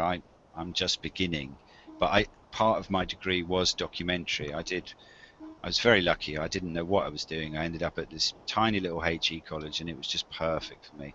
I ended up teaching in a prison, teaching drama in a prison, and then making a documentary about a squat I was living in. And it was just right place at the right time, but I didn't have a clue where I was going. They said to me, just pass your A-levels, and I was like, great, I ain't gonna do any work for my A-levels. I got a C and an E, so I got a place. I thought, fuck, I'm off, I'm going, I'm doing what my grandmother told me. Get your piece of paper and you can go anywhere in the world, which was very much a 1950s dream. It wasn't a 1980s reality. Yeah. Whole thing, get a job, be the norm. It's what it's supposed to be. It's like that was the thing I was watching about Adam Curtis, was like how governments lost their powers to the corporates, and it was to do with Goldsmith. Over here, he brought out a libel suit against Private Eye, was it? I don't know. And he lost the case, nearly made him bankrupt, and he went to America, and that's where he smashed it. And basically, it's interesting how the corporates basically got their fingers in, and basically money sort of ended up ruling the powers that basically conduct what is going on today. So now, Dom, it's always been that way. Okay, look, who did the legal system buy their property off because they wanted to move to a square mile in the East End of London? Yeah. The banks. Okay, so in terms of precedents, they find them out though. No. The banks were like, oh, we want to order a square mile of land in the East End of, it was considered the East End of London. Yeah, and it was burnt down, wasn't it? I don't know. Oh, originally I think it was, but they sold their property to the legal profession, the Temple. Yeah. So it's always been that way. It's always been that way. Money, it dominates. It dominates. It's unfortunate, and it's not particularly healthy. But also the thing is, I mean, this argument that corporations have more power than governments. Well, corporations don't have the power to print their own money. Corporations don't have the power directly to lock up whoever they want. And you know what? I've only just found the questions thing, actually. I don't know if you're looking at the Google Hangout screen where you can see our faces and that. Yeah. There's another screen.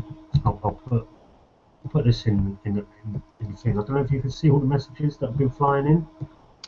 Oh no, I'm looking at it on. Yeah, there's the link to it. But there's been loads of really good questions. Neville Worthington's come in because it's a subject about truth movement being more controlled than not. He's put in, does cannabis cure cancer? Because that's a big subject. No, it's a distraction. Look, they don't want to legalize cannabis for a specific reason, because they want to put a large percentage of cannabis users into psychiatry. Okay, when you see a psychiatrist, you only have to tick 4 boxes. And if you drink every day regularly, and you use cannabis regularly, that's 2 boxes ticked.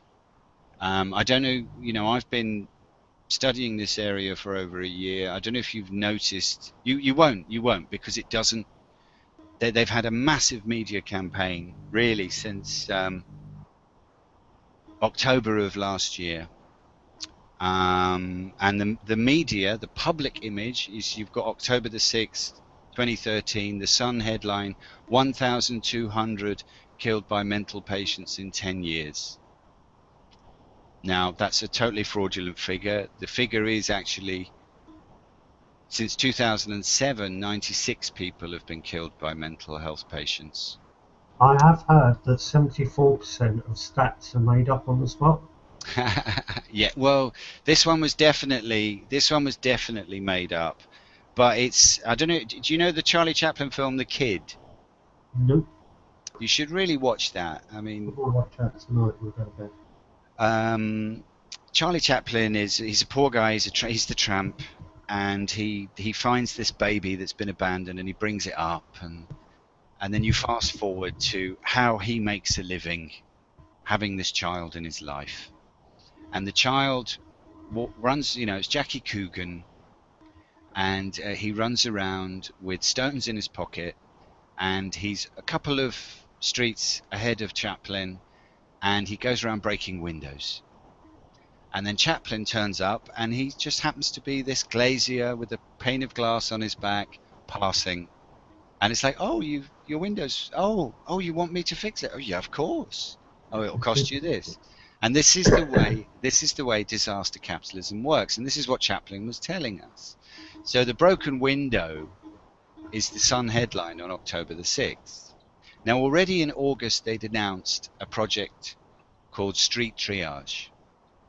Okay, it became government policy, and it was launched July the 7th this year, where psychiatric nurses are going out on patrol with police officers.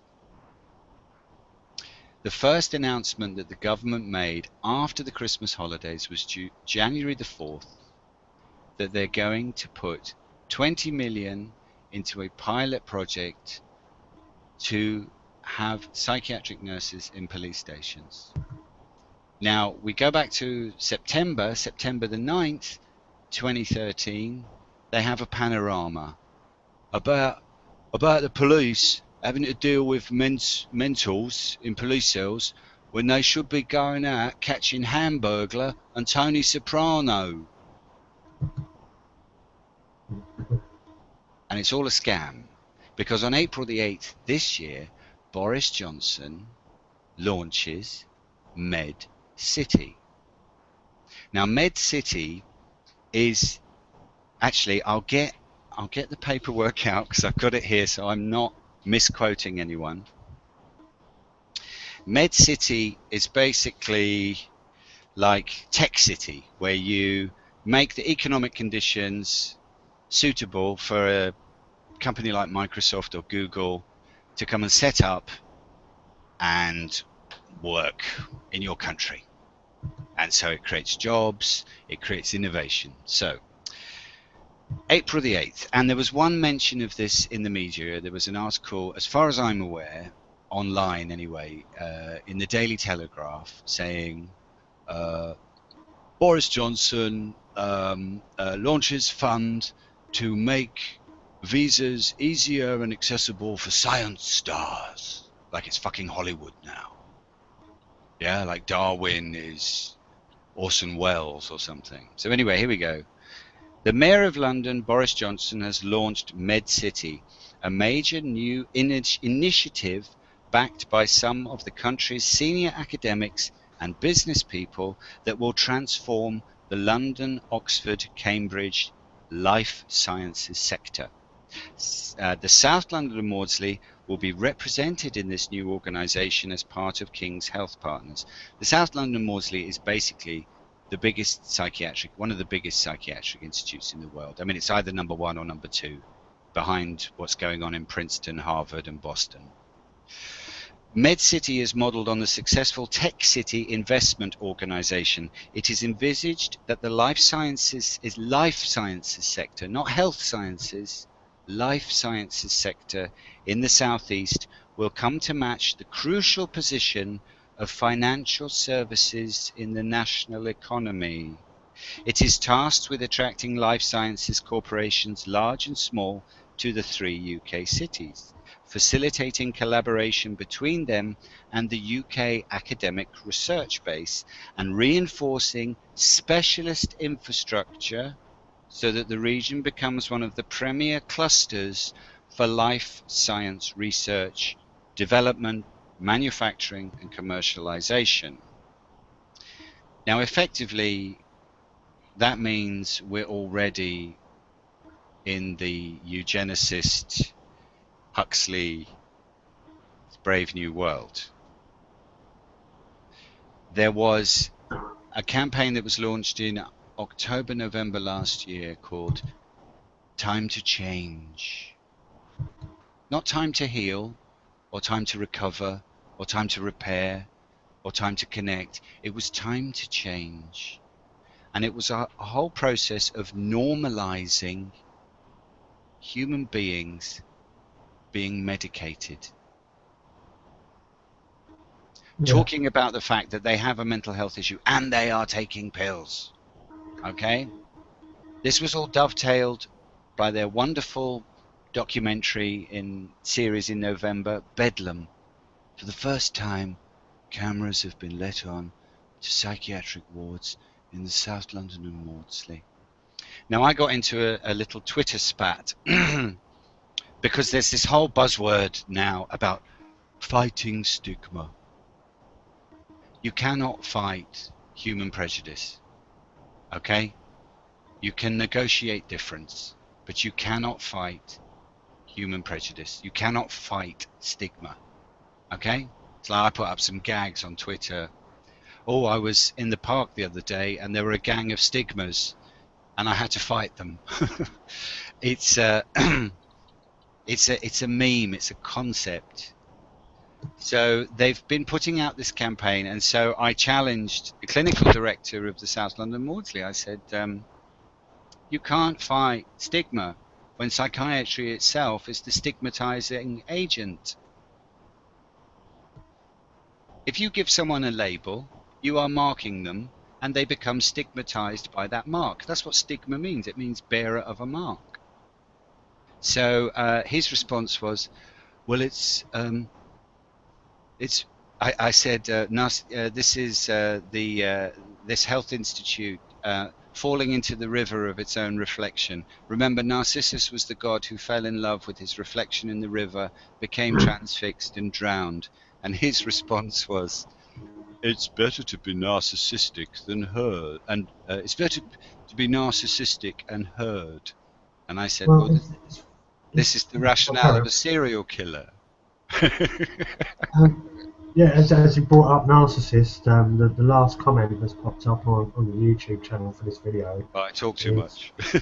No, somebody did say that just a minute ago. He said wanted to punch you in the side of the head, but I think that's a bit uncalled for. No, it's fair enough. It's fair. It's fair. It's not the first time I've heard it. This comment says, was looking at a certain person's news feed earlier, and then it's got brackets, a certain blonde, let's say, close brackets. That without quoting says, why did God make me famous? Shocking. What the fuck is that all about? And what they're talking about is they posted up a thing saying that about themselves. Why did God make me famous? It's like, that is a narcissistic trait, isn't it? It's like, what is fame? That's a Messiah complex. I mean, that's forgive them, Father, they know not what they do. It's who is it? Who is it? Are you not allowed to say?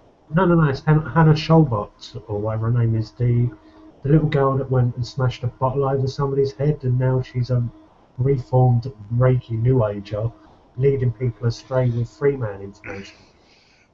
Oh, is that the one? Oh, the Hannah CKA. Yeah, that's the one. Oh, I saw a few of her things online. I mean, I let go of all of that. That seemed very exciting when I first came across it in 2008. And I thought, what is this for real? Can we actually do this? And people like myself have gone out there, tried and tested it, and told people no, it doesn't work.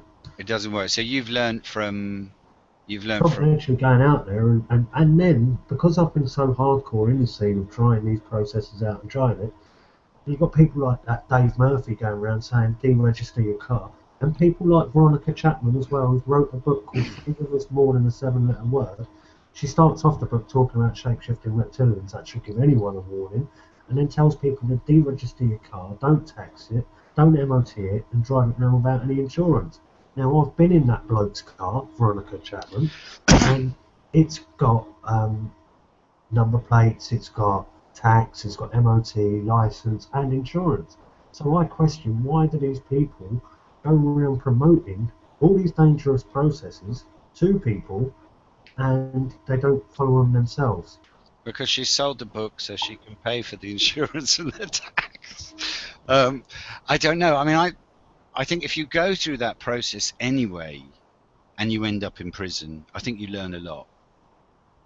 I mean, I filed in court last year for the first time in my life representing myself, and my learning curve was so steep, and it's been very costly. You know, I'm now in debt that's going to take me years to pay off. But if I went to law school, I would probably be in a lot more debt. So I learned a lot more about it. I don't regret doing it. Yeah, but if you went to law school, you might have come out the other side with a degree, or yeah, I'd have something to show. Well, no, the thing is, I think when you go through a high stakes you can't get a process, YouTube University graduate certificate, can you? no, but you can represent yourself. Yeah, you can, and this is the whole thing. Now, if you want to go and learn legal process and court procedures and the rest of it, great, go and do that. But if you're taking your advice from YouTube and Facebook gurus, then you're already lost, because yeah, if that's your only source. Well, yeah, because they're telling people how the system works, and then also saying go in there and do this when it doesn't work, and they know it doesn't work because they've tried and tested it and seen it fail thousands of times before them. So I question what their motives are and why they promote out this dangerous information that only highlights rebels and makes them lose property. So it makes the rebellious people weak and highlights who they are. Well, I've moved away from this word "why." There's a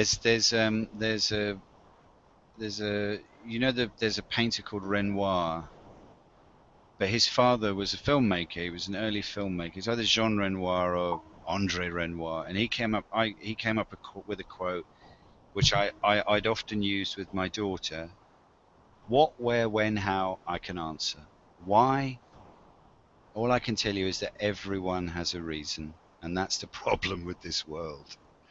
But it's also the most rich thing about human experience, that understanding human motivation is like I think you can only really at any deep level understand your own motivations, and a lot of that is trial and error.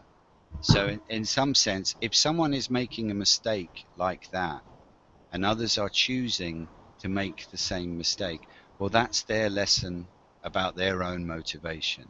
If they're profiting from people's misfortune and misery, that's really bad form. And that's as bad as the major drug companies giving people diabetes and then paying out in court because they know they also produce diabetes medication and they've got a customer until the grave. Very true, yeah. Very, very cynical. And the thing is, the conspiracy circles and truth movement has got a lot of interest since the things like X-Files and Doctor Who and things like that. So yes, that sort of programming has led people onto the conspiracy networks. And if you have a look at when Doctor Who got remade, it was the biggest TV program like 10 to 15 years ago. And yeah. Basically, the very first episode with David Tennant was about a conspiracy guy online that they were helping. Yes. Some of that sort of programming to get people to join this.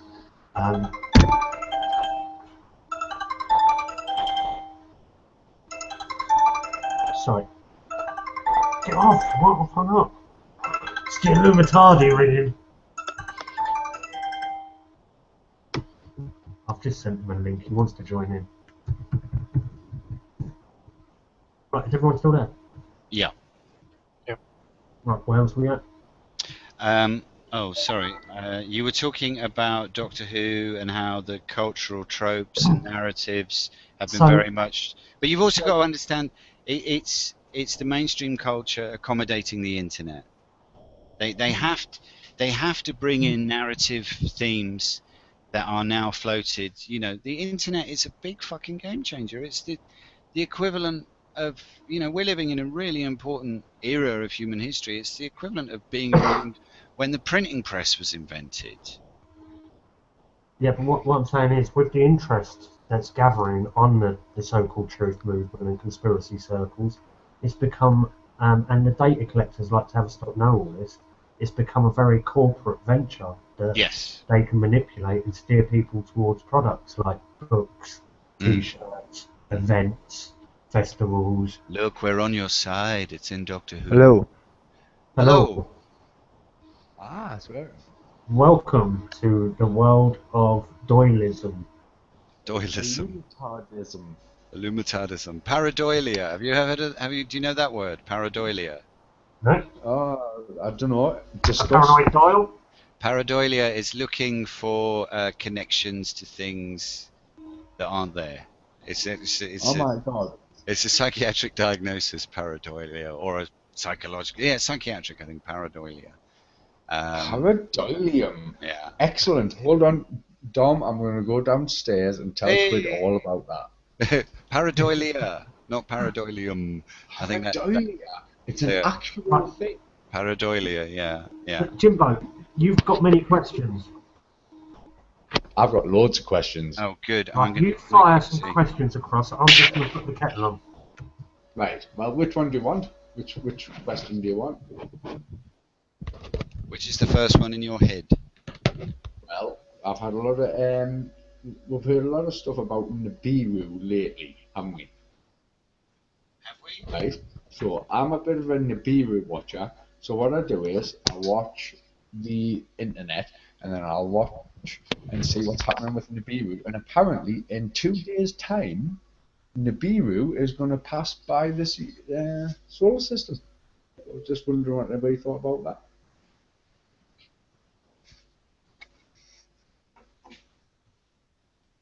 There have been so many stories about that, like, over the years. There's basically that same kind of story every week. Nothing ever happens, so I'm not going to hold on to anything. Yeah, is it like Gerald Celente? I mean, Gerald Celente tells you every month that things are about to crash and head for the hills and put all your money in gold and silver. Have you read much Sicaria Stitchin then?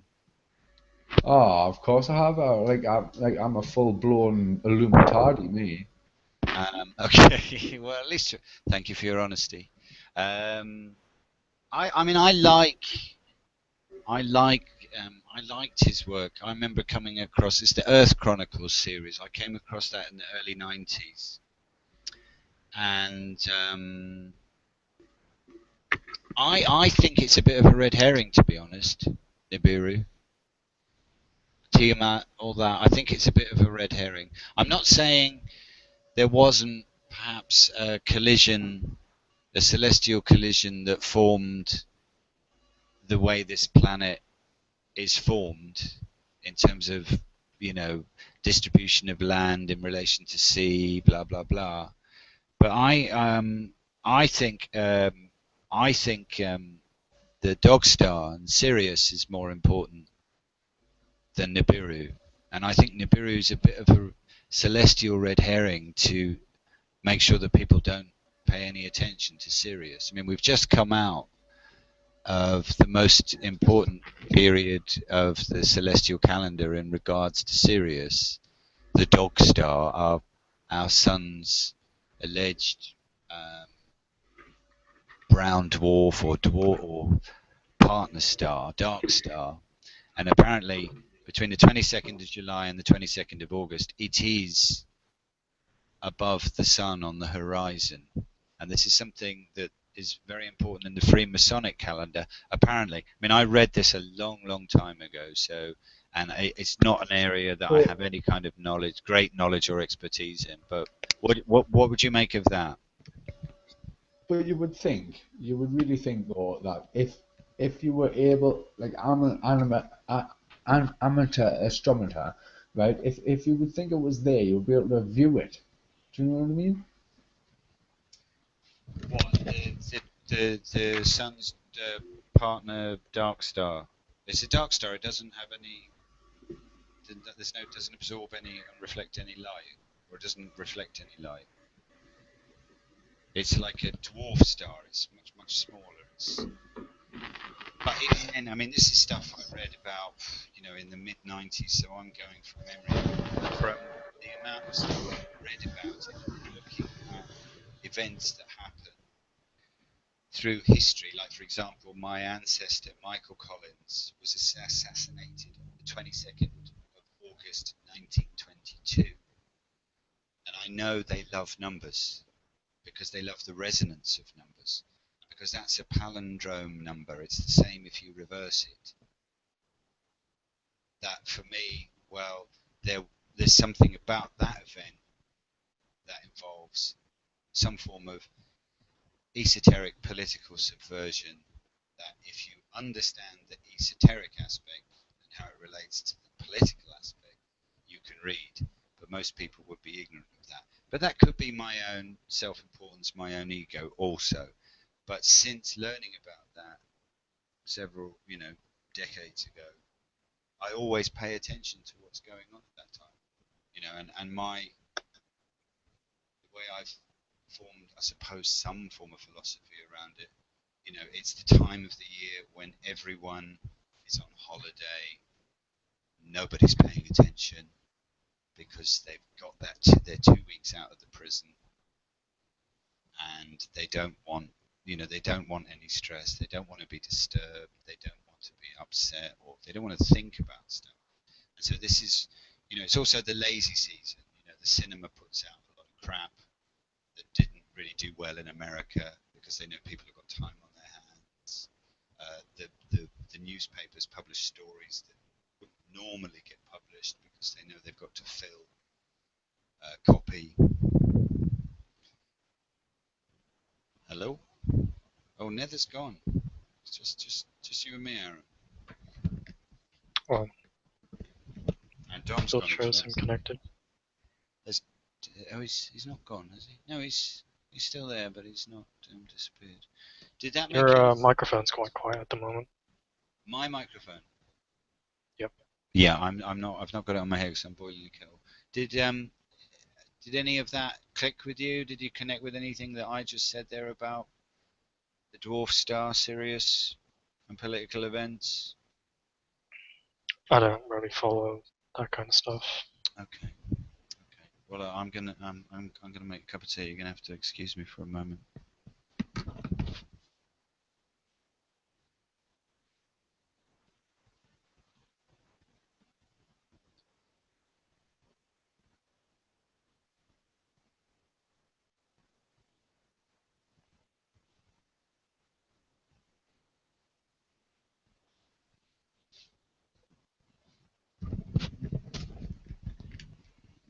So what areas have you been focusing on recently, Aaron? What's, as I say, piqued your interest generally?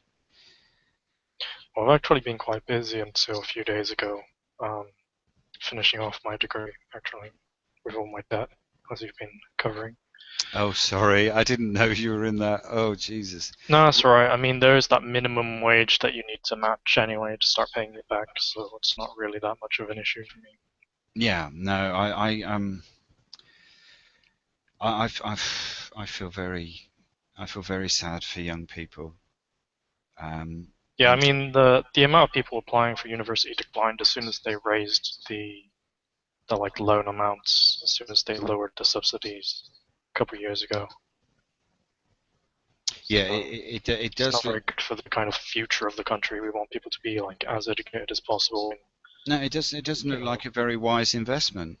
If I was to say to you, hey, look, here's this here's this investment opportunity. It's going to cost you £60,000, but for 3 years, you can read quite a few books, meet some interesting people who've written some books, and you can get drunk, take drugs, and fuck a lot. You know, be like, well, maybe I could just do that in my regular day-to-day life and not meet the people who've written a lot of books. You know. An interesting thing about it is that they raised the minimum wage. Basically, you need to pay something like 2% over the minimum wage. Not minimum wage, but I mean like this set amount which is on your student loan contract, which I think before was something like 15,000 a year. Now it's that's correct. closer to like 21,000, something like that.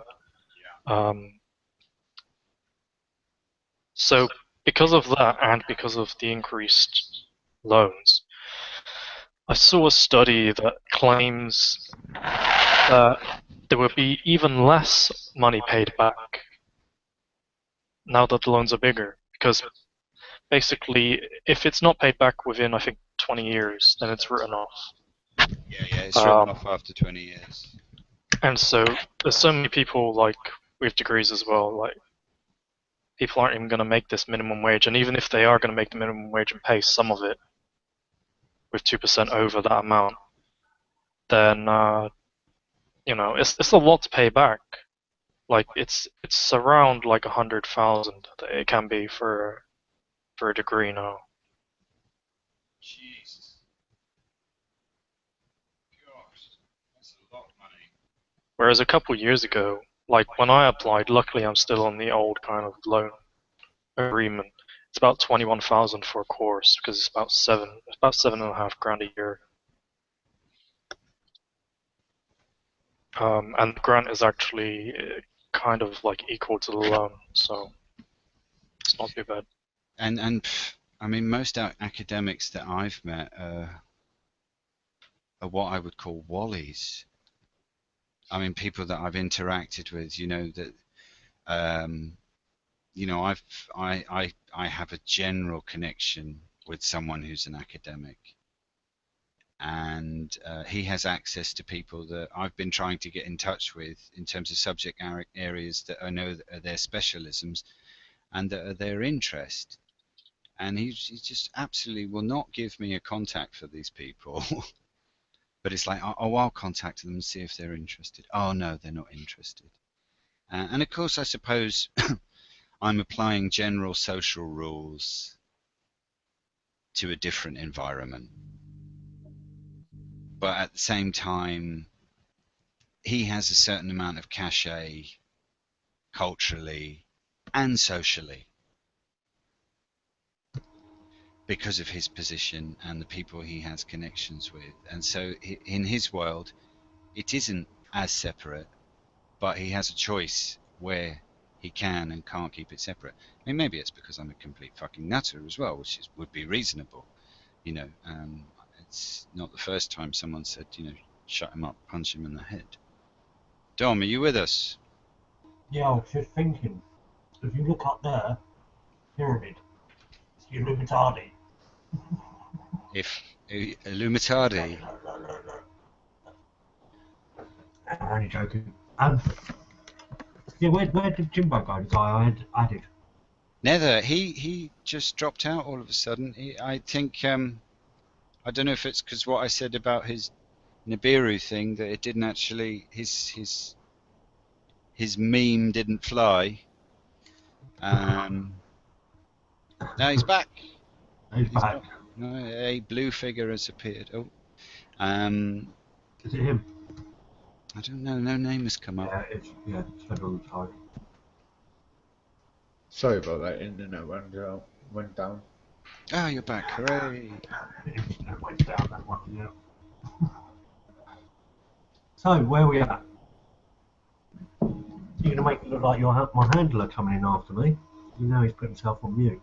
You handler. Oh, you overestimate your importance to the rest of the species, Lohan. I'm important. Without the rest of the species, none of us are important. No, we're all important. Well, it's that Gandhi quote. I love that Gandhi quote. None of what we do is important, but it's essential that we do it. Which is a bit of a koan, you know, it's a bit of like the one-hand clapping thing. It's like, huh? What do you mean? If it's not important, why is it essential that we do it? But it's only in the doing, it's only in the acting, the action, that we learn why. So, Tom, what do you reckon? Just like, obviously we can all see what these worldly problems are, and I don't know, but I can't see any. Well, I don't know, Gaddafi weren't too much of a bad guy, was he? But none of these sort of like world leaders are actually leading the people in a direction that the people want to go. Yeah, but that's because they're not leaders. They aren't leaders. You know. They are administrators. That's all they are. What's the solution then? Oh, what is the solution? Well, I think the best example that I've come across was the anarcho-syndicalists after the Spanish Civil War, or, you know, either pre-Spanish Civil War or during the Spanish Civil War. Now, it can't have been post-Spanish Civil War because Franco won. But it was during the Spanish Civil War.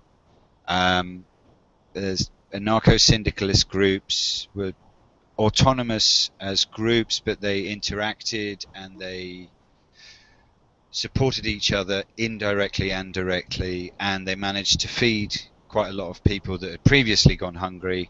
They managed to deal with things like infant mortality rate and keeping people healthy, and they managed to educate people. And they had no money. They just had the buildings that were previously there, the fixtures and fittings that were previously there, the infrastructure that had the donkeys and the carts, or the cars and the horses and the people. And but what is the solution? I've got a cup of tea brewing, so I'm gonna put some milk into the tea, and I will come back. What is the solution? Well, I think go on. For me, when you've got all these people going around, we've got to wake people up. Now, I don't like being woken up in the morning myself. I'd rather wake up at my own pace. And there are preferable ways of waking up, you know. If you've got like some pretty girl coming to your bed first thing in the morning, wake up, and showing you pictures of dead babies, that's not going to be waking anyone up in a nice sort of fashion. And I went through this sort of debate earlier. Now, when you're looking at serious issues on what to do, blah, blah, blah, blah, blah, you're never going to stop a paedophile raping a child. It's, you know, it's a sick thing. It shouldn't be happening. But when you're focusing all your energy on that, you're not everyone of an adult age, unless if they're fucking simple or backwards, knows that paedophiles exist. Yeah, you've got no right to destroy the innocence of a child, because it only has to happen once, and then once it's gone, it's gone. Like, listen. When we were all sat in wolves' clothing around fires, we knew then it was wrong to fuck a kid, right? What's changed? Police are in place. We can't police our own communities anymore. Well, a lot of it goes back to, I mean, I think you've got to look at the roots of it in Greek culture, like the Spartans believed in raping boys because it made them better soldiers. And it's like, I go with, I think the only solution to that problem is what Bill Maloney says, and he says you have to have an amnesty. I went to a conference over the summer called Children Screaming to be Heard, and it was particularly about children who get disappeared within the family courts and into care and not seen by their parents anymore. Was it one of Bill's films? No, it was a conference. It was a conference. But you know, I already took issue with the title of Children Screaming to be Heard.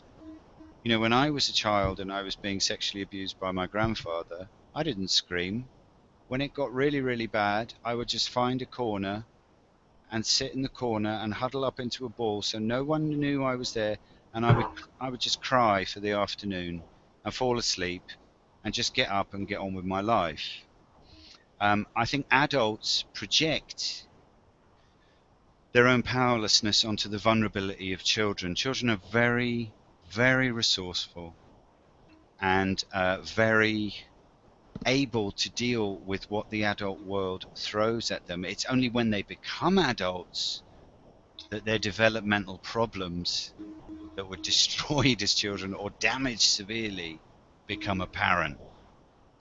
And I think the paedophilia issue for a lot of people, for the culture, has been going on for a long, long time, and it has been far more widespread than even we can currently imagine with all of what's been going on.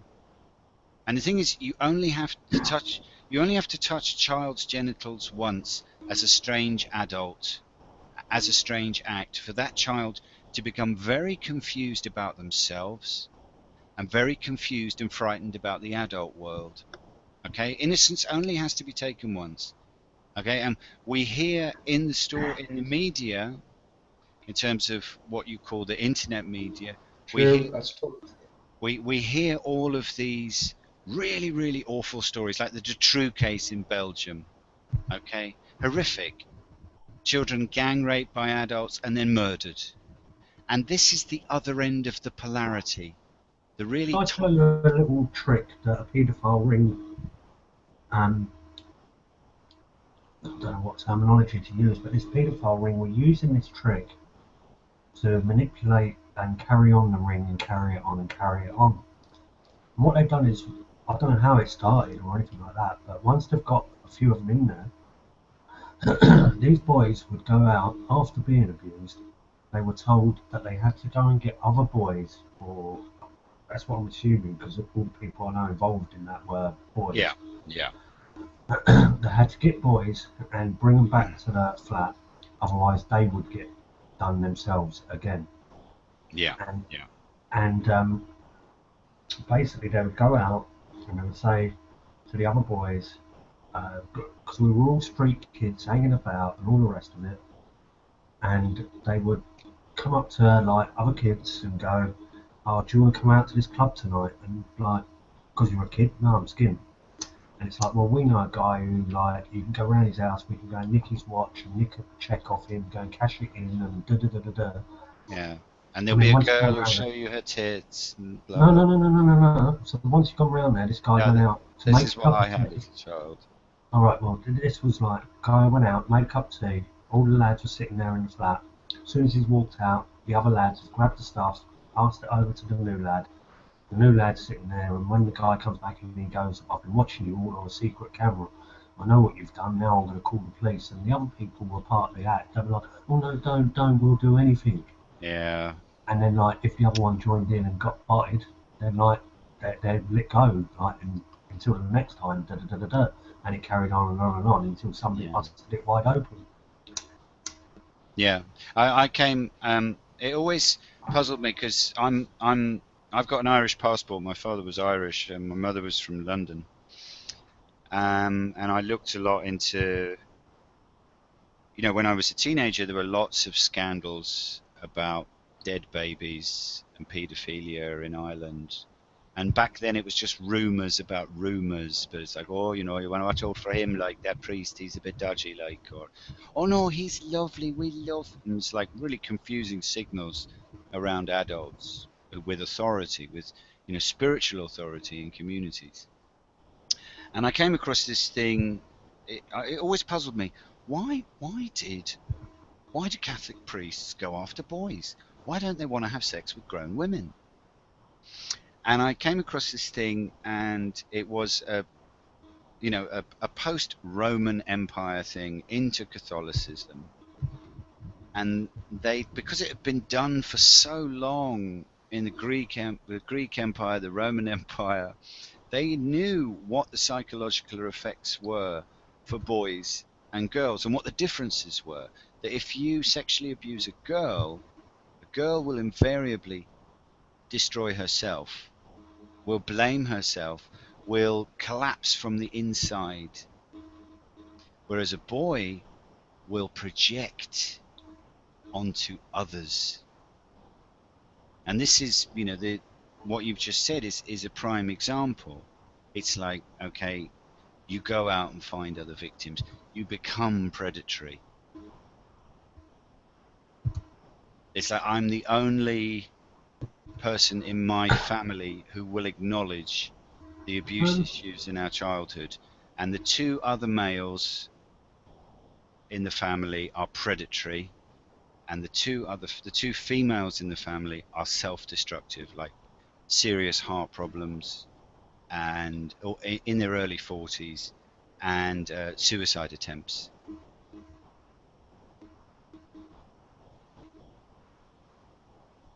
I could never commit suicide. Life's too fun. If, you know, we're here for such a short time. Why waste your precious birth? You know, I mean, the Robin Williams suicide. I can understand why he took his life. Illuminati. Because he wanted to deal with it in his own terms. You know, he knew the clock was ticking, and he was either going to let these women kill him, who he had to pay out 3.3 million a year for the rest of his life, the rest of his natural life, to two women he had not been in the first one he'd not been in a relationship with her for 26 years. She was on $50,000 a month. And then the other woman who he had children with, who she decided she wanted to divorce him because of irreconcilable differences, because he'd lapsed in his alcoholism. That's like divorcing someone because they've got cancer. And she wanted $100,000 a month, and he definitely had suspicions about the third wife. I mean, the third wife said, "Oh, I went out at 10 o'clock last night, and I left Robin by himself." And then the following day at around 11 o'clock, an assistant found him. So you can tell what the possible state of that marriage was like. So he thought, probably she's going to divorce me. I'm going to have to earn at least $5 million a year to basically, well, hang on, let's break it down. 4.8 million a year to basically be on, treading water. After I've earned 4.8 million, then the rest I can spend on myself and my kids. And another thing as well about Williams is he put 85% of his money into trust for his children. If that wasn't a warning signal that something was up, I don't know what is. And what did the pharmaceutical industries do? Connected to the media, they turned it into a suicide and depression tragedy. It wasn't. He was worked to death. Imagine if you knew you were waking up every day and you knew, fucking hell, well, this year I've got to make 3 films for people, you know, I no longer really have any kind of relationship for, and then when I get to the 4th film, I'll make some money. And if you say that in this culture now, you're dubbed as someone who hates every single human female on the planet, a misogynist. It's not misogyny. I mean, Robin Williams, he samurai'd himself. He took out the sword and boom. Got a news flash. Go on. Sheridan has got Daniela. Oh, Chloe George. Yeah, I saw that earlier. That'll be interesting. Because that's a different environment, speaking in front of a public, speaking in front of flesh and blood people. I wish her all the best. I hope she does well. I heard her on the radio last week. I think what she contributes is important because she's a woman, and there are very few female voices in this culture, and I like her take on things. And she's a good-looking woman. That's not a crime. No, I don't think it's a crime. I just think that these good-looking women that come with the overnight sort of like success, is it just because of their looks, or I just think it's all staged. Well, we'll see. I honestly think the truth movement is so controlled now that like there's more lies than truth being spat out there. Well, I don't you know, when there's a multiplicious source of information like the internet, truth is a bit of a vacuum concept. And I think you have to look at information, see whether or not that matches or contradicts what you've previously accepted as the truth and your own experience. I'll guarantee you within the next, well, definitely by next year, she'll be on the truth circuit doing talks at events that have got tickets and all the rest of it like everybody else. Well, that's okay. That's okay. That's her learning process. That's something you've chosen not to do because you don't see it as valid. But that doesn't mean somebody else can't do it as their own learning process. Yeah, she could be gullible and just like thinking that she's doing good when theoretically she's doing nothing more than posting fear. No, I don't agree with that. I think Alex Jones, the Gerald Celente end of the market, is the fear porn. Okay, oh my so God! what- Oh my what God! is she Jesus, offering come and then? save us! Huh? Say that again. Okay. So what is she offering other than fear then? Well, I think the way she presents information as questions in a very, I mean, I'm a South Londoner. I was born in South London. My family goes back 5 generations in Lambeth. I like hearing that kind of fishwife, kind of, I suppose, difficult bitch. I like those questions. I like the way it's framed. I am getting bored of it already, though. I must say, I'm getting bored of it because I don't want to sound arrogant. It's not my level of discourse in terms of assessing, making sense of information. Yeah, okay, fine. But the thing is you've got to look. There are different. Yeah, sure. There are a lot of gullible people. We are all gullible. Okay.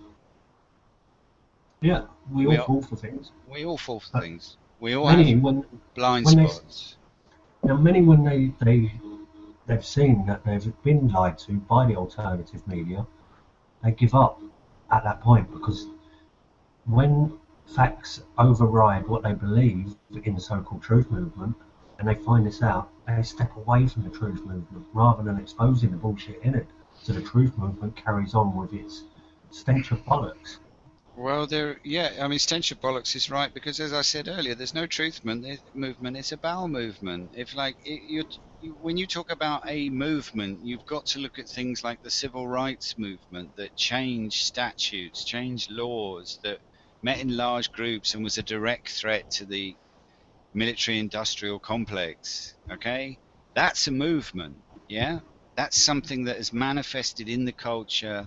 In terms of the judiciary, in terms of education, in terms of the way human beings relate. At the moment, it's just a disparate bunch of people on the internet. It's not actually a movement. And it's our own Jesus myth ideals that, we're waiting for someone to lead us to the promised Alex Jones InfoJaws land or David Icke non-compliance dance land. That's not going to happen.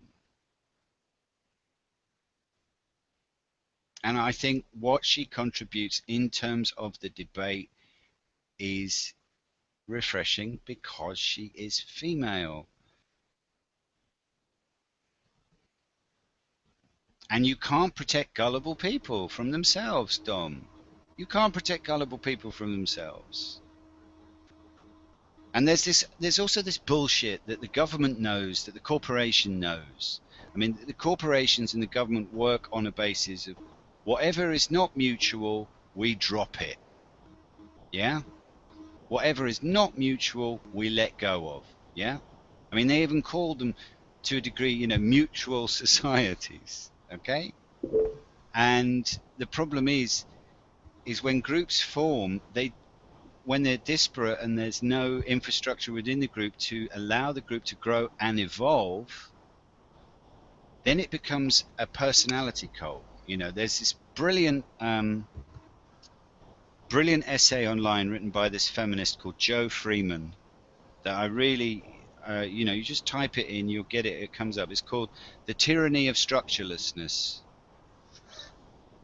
And she talks about her early involvement with feminist groups in the 70s and how that women generally prefer to be non-hierarchical so that everyone can be included, okay, because of that oxytocin, that whole bonding thing. Men prefer organizations that are hierarchical, so we know where everyone is and we know what everyone's role is, and so there's the group engine doesn't get lost in terms of individual competition. And she wrote a really good critique of the feminist movement in that they kept it non-hierarchical and structurelessness, and only when power and resources became part of the dialogue within the group, then you saw who had access and participation in terms of the power and the resources. And then she realized, fuck, I'm part of a personality cult. I can't stay in this.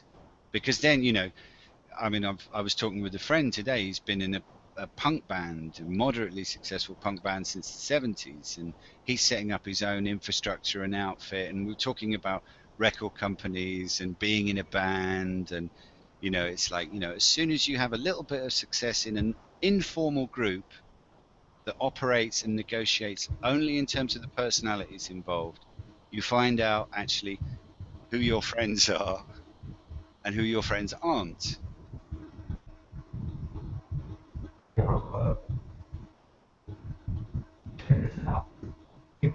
Right, have you heard about all these people that are doing the respond groups and getting people to fight their mortgages and getting people to go to court with them and all the rest of it?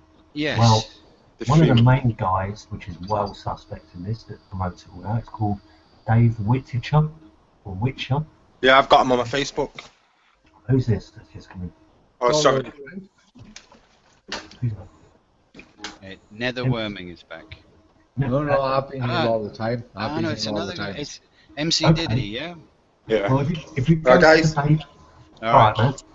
If you go to Dave Whittaker's Facebook page, somebody called Tyler Teflon Murphy has just put a status up there, which says, just like you did to Tobe Lee last week, Dave, you came to court to support me, then fucking disappeared. You won't answer your phone, you unfriended me and now blocked me. You said to me you weren't sure about the reset, now you're preaching it. What a fucking hypocrite. You advised me to do what I've done, to challenge my mortgage, my criminal court case, my council tax, and you have done nothing but lie to me. You're going around leading people to believe you're mortgage free because you challenged it. You bought your house outright. You told me you don't pay council tax when you actually do. You even told me your missus had come round to your way of thinking, but it's taken you 2 years and now she agrees with you. You've notarized your claims right.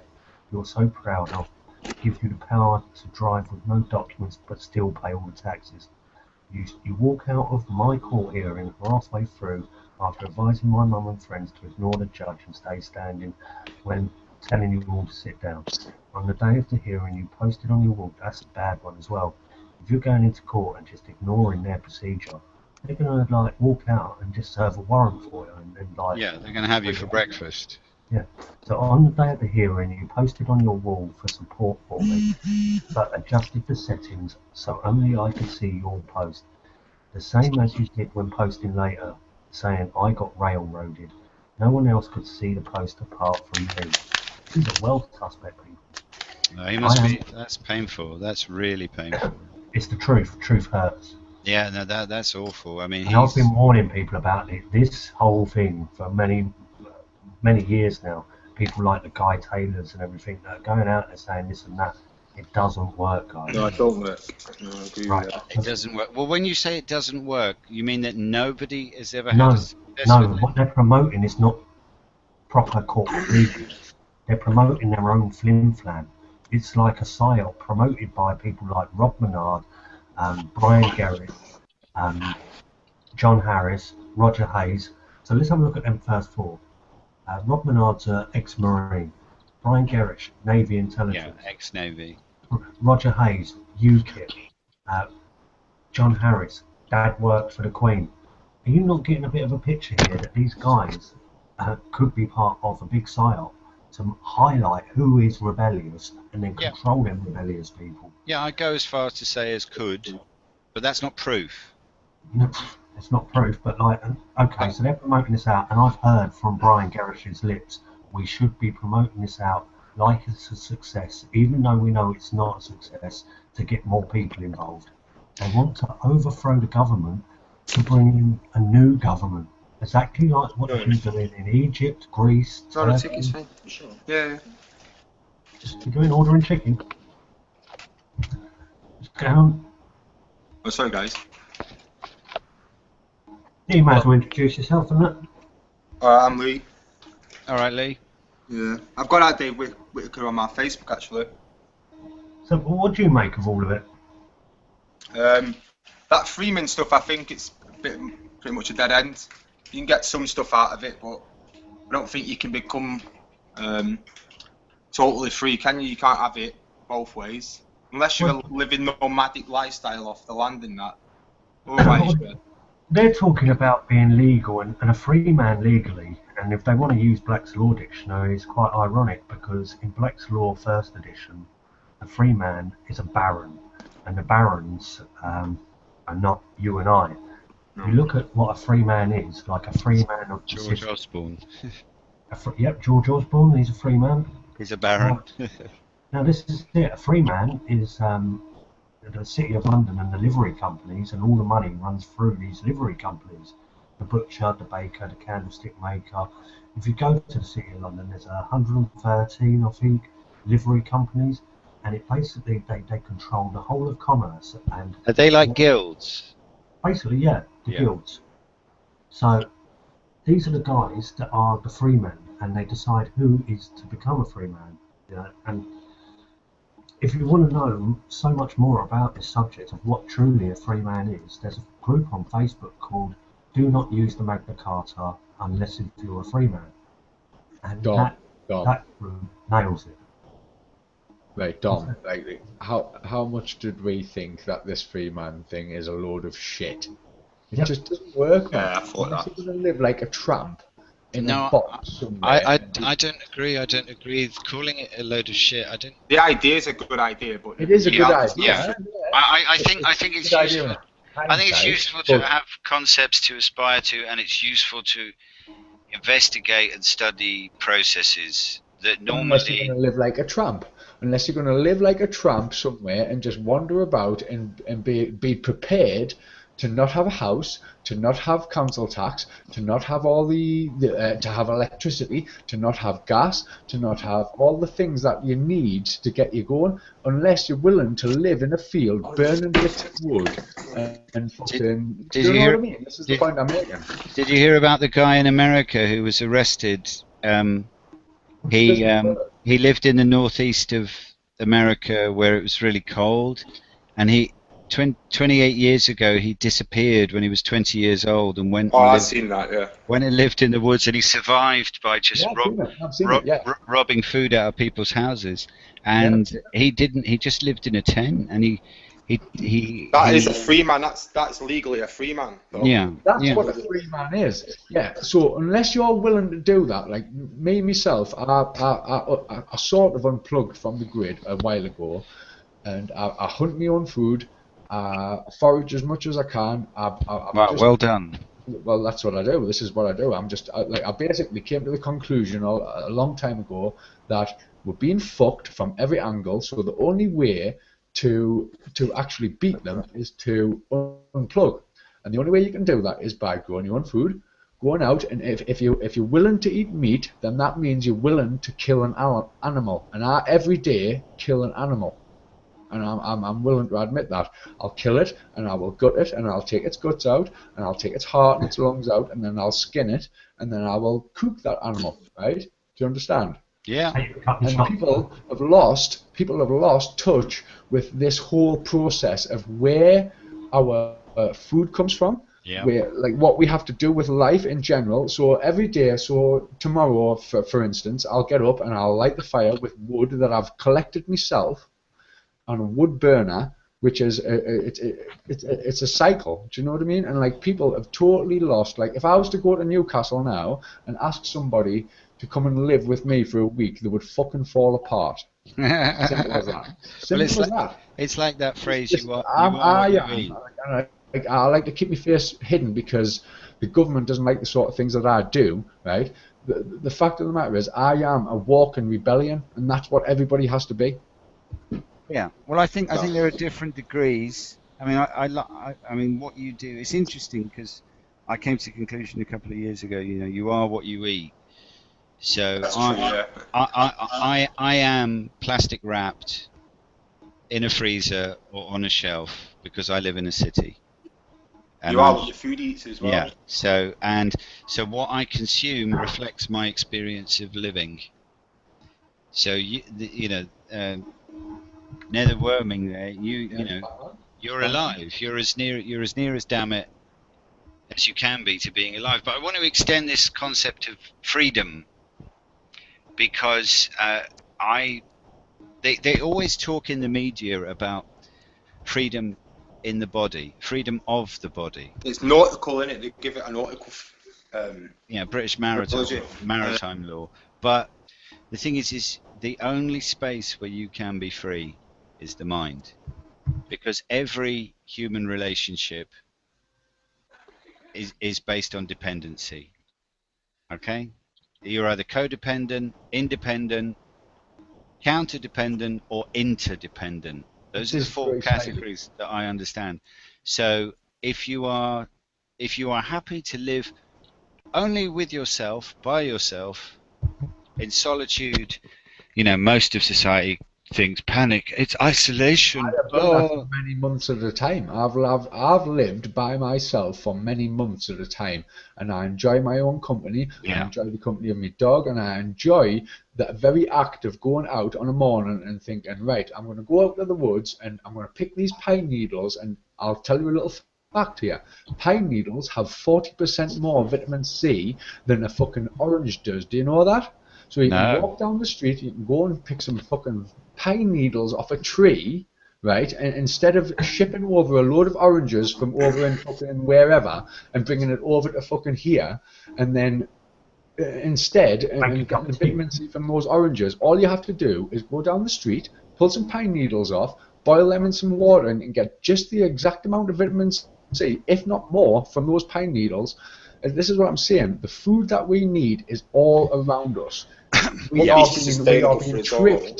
being tricked into thinking that we do not need that we are not able to get the things we need from around us. But I can walk within 40 yards of this house and feed myself, and I know that for a fact. Yeah, most of us can't. Can we? We're all living in the cities and stuff. Yeah, we were forced. You know, our ancestors were forced. What was the name of the act? Seclusion Act? Separation Act or something, or where they basically cleared everyone off the land into urban areas. Yeah. But people don't want to live like that anyway. You know, I don't think it's a choice that people would make if they had to. They'd rather not live like that. People want to eat food out of shops and want the easy food. Don't want to live off the land. It's like the Jews say. Then, if that's how we want to think about it, then it's like, all right, then, well, poison yourself. It's your own fault. Yeah. That's the way I see it. Yeah. Well, and also, like when you're foraging, it is best to get it as far away from the city as possible. Like I pick fruit. I have to. You pick it away from the roads. When I make wine. I don't know about anybody else, but like the way the world is today, and like if anybody isn't reading the signs of what's going on in today's world, then you're a bit silly if you're not actually plugging back into nature and reminding yourself of where you come from and what your actual roots are. And if you aren't able to do that, when the time comes, and we all know it's coming, you're going to be swallowed up. Well, I live in Charlton. I'd be fucked. That'd be the first place to go. GCHQ lives here. You live in where? Yeah. Cheltenham. No, but I mean, Oh. it's up to the individual, isn't it? It's up to the person to just say, right, I'm gonna just say, right, fuck you, Queen, and whoever else, you bunch of fucking baby shagging bastards, right? I'm gonna fuck yous all off. I'm gonna fuck yous all off. I'm gonna grow my own food. I'm gonna grow my own weed. I'm gonna make my own DMT. I'm gonna explore the fucking reaches of the fucking furthest universe without yous fucking having a single touch on what anything I've got to say, because individually, if we all try that, it's too many. It's too many people. We all went out in the wilderness. It wouldn't be enough. Well, at the end of the day, there's too many people. Yeah, No, that's right. what There's too many people. That's what the rich man wants to tell you, because he wants you off his land. They've been brain damaged by TV, and they're in a state of absolute fucking like brainwash, and they don't know where food comes from. They don't know they just don't know anything. They just and I'll be honest with you, within the first 2 weeks of an apocalypse, those are the people that will be swallowed up. It will be dog food, as far as I'm concerned. No, I don't accept that. That's fear porn. I don't accept that. People aren't that stupid. Sure, there will be areas where it will, within 48 hours, people will be killing each other. And I hope I'm not living in that area, but if I am, it's just like, tough shit, mate. That's demographics. You chose to live in a highly populated area in a large European capital. This is what I'm saying. If you haven't chosen to read the signs, then it's your own fault. No, it's your responsibility. It's not a question of fault. We haven't got there yet. Sorry, okay? when it happens on my part, it was a wrong choice of words on my part. When it happens, Nether, you come to my funeral with a rabbit and say, "I warned you. It was your fault." But that hasn't happened yet. So, and I think it's important also that you don't always mentally project. I mean, all apocalypse means is uncovering. It doesn't mean... Yeah, it means renewal. It doesn't mean disaster and complete destruction and absolute bloodbath, slaughterhouse, people running around, murder. Let's not forget, Fukushima has been burning wide open for 6 years now. Is it that long?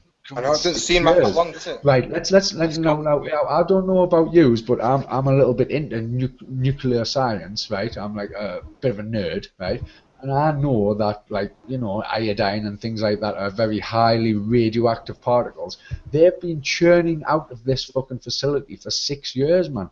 Like, my mate who sat downstairs, who's asleep at the minute, Quid, who Dom knows very well, is fucking... He grew up with a nuclear scientist. His father-in-law was a nuclear scientist down in Teesside. And now this bloke, the things that are going on today, with Fukushima, he would be fucking shitting himself, is all I'm saying. Oh, I just noticed the chat room there, and Gary has made some really interesting points. He's actually... there's a link in the sidebar in the chat there. Gary has asked a question. Dom, my road tax is due in a day or two. It's for a motorcycle and the bastards want £80. How do I get out of paying without having the bastards send me to court or steal my bike? Parking tickets are easy, but this is harder or not? Question mark. Just here, stop being a dial. Question mark. Do you use a name, a bank account, and type to the system? Because if you are, Gary, then I'm afraid then none of that Freeman information is going to be any good to you until you've lost everything you think you may own, and at that point you have nothing to lose. Therefore, when you go to court, they cannot take anything from you. You're on a win-win situation, or you put it in a way like Jimbo says, until you're like a tramp, which he means me, wandering about, and you've got no home. Sorry. You've lost everything in your life. I've not got my daughter in my life, which is probably a good thing with all these fucking fruitcakes around me. I don't have a home, and I gave all of this up to basically expose the bullshit in the truth movement and give solutions out there. And the solutions are, you've got a corrupt government, and if if you don't agree with the banking system, stop using money. If you stop using money, they can't take £80 off you. Yeah. Is that what you've done? Stop using money? 4.5 years. I did like announce that I'm going to start using money again the other week, and since I announced that, I've not had a fucking penny. So like, there's no change, you know. I've not used it in over 4.5 years. I did for a few weeks in Bristol the other week. It's sort of like to see how it got along, and it's like people in that money mindset. I hate it. It's horrible. But the only reason I want money is so I can have a little bit of stability in my life, to get some kind of a roof over my head, to have my daughter in my life. That's it. Yeah. That's 22. You need it to get about and do stuff. Even if you don't want to use it, you still need it. It's not that you don't need it. This is the whole thing. It's the whole programming of people are not prepared to give up using money. I've done it for 4.5 years. But if 100 people were doing it in this country and gave up using money, that would be a strong community where you'd have builders, electricians, scientists. You'd have everything in there, all making stuff and sharing within their own community, and you'd be strong. But people are not prepared to do or go to the lengths I've gone to and go through the suffering and the hardships. But they've got an intellectual disconnect about needs. I mean, I often have this debate. You know, people say, "But you need money." No, you need what money can access. Yeah. So, what are your needs? Your basic needs are food, clothes, shelter, and one person who loves you and doesn't want to change you, and one person My granddad used to say that don't want to change. If I can just jump in, my granddad used to say something, right? And he used to say, if the government wasn't here, people would just get along, lad. Yeah. And he was right. Yeah. They did for centuries before. My granddad was a conspiracy theorist before conspiracy theorists were born. Do you know what I mean? And he always used to say to me, and he was very dry with how he would say things. But the thing is, he always used to, if we were watching something about government or we were watching the politicians on the telly, he would always turn to us and he would always say this: "You never listen to them, son." And the reason being is he knew that it was all a load of fucking shit. It's an ancient system to keep the wealthy rich. No change. They created the monetary system, they control the monetary system, and then they create the illusion of freedom by creating groups, and they give you the choice of going into these groups, but then that is where divide and rule comes in. You want to be part of a group, you join the group, and then you've been divided away because you were in that group mindset. When the first time I ever met Dom was he came up and we sort of met him through a Facebook he came to a shop that I was working at, and the first thing I said to him was, protests are a load of shit, aren't they, mate? Didn't I? Yeah. And they are, because it's pointless. You know, if they were is the Queen going to let you stand on her front doorstep and shout and bawl stuff if it changed anything? And it's generally I want to jump in. Saturday or Sunday. I want to jump in here about protests. Protests are not a load of shit.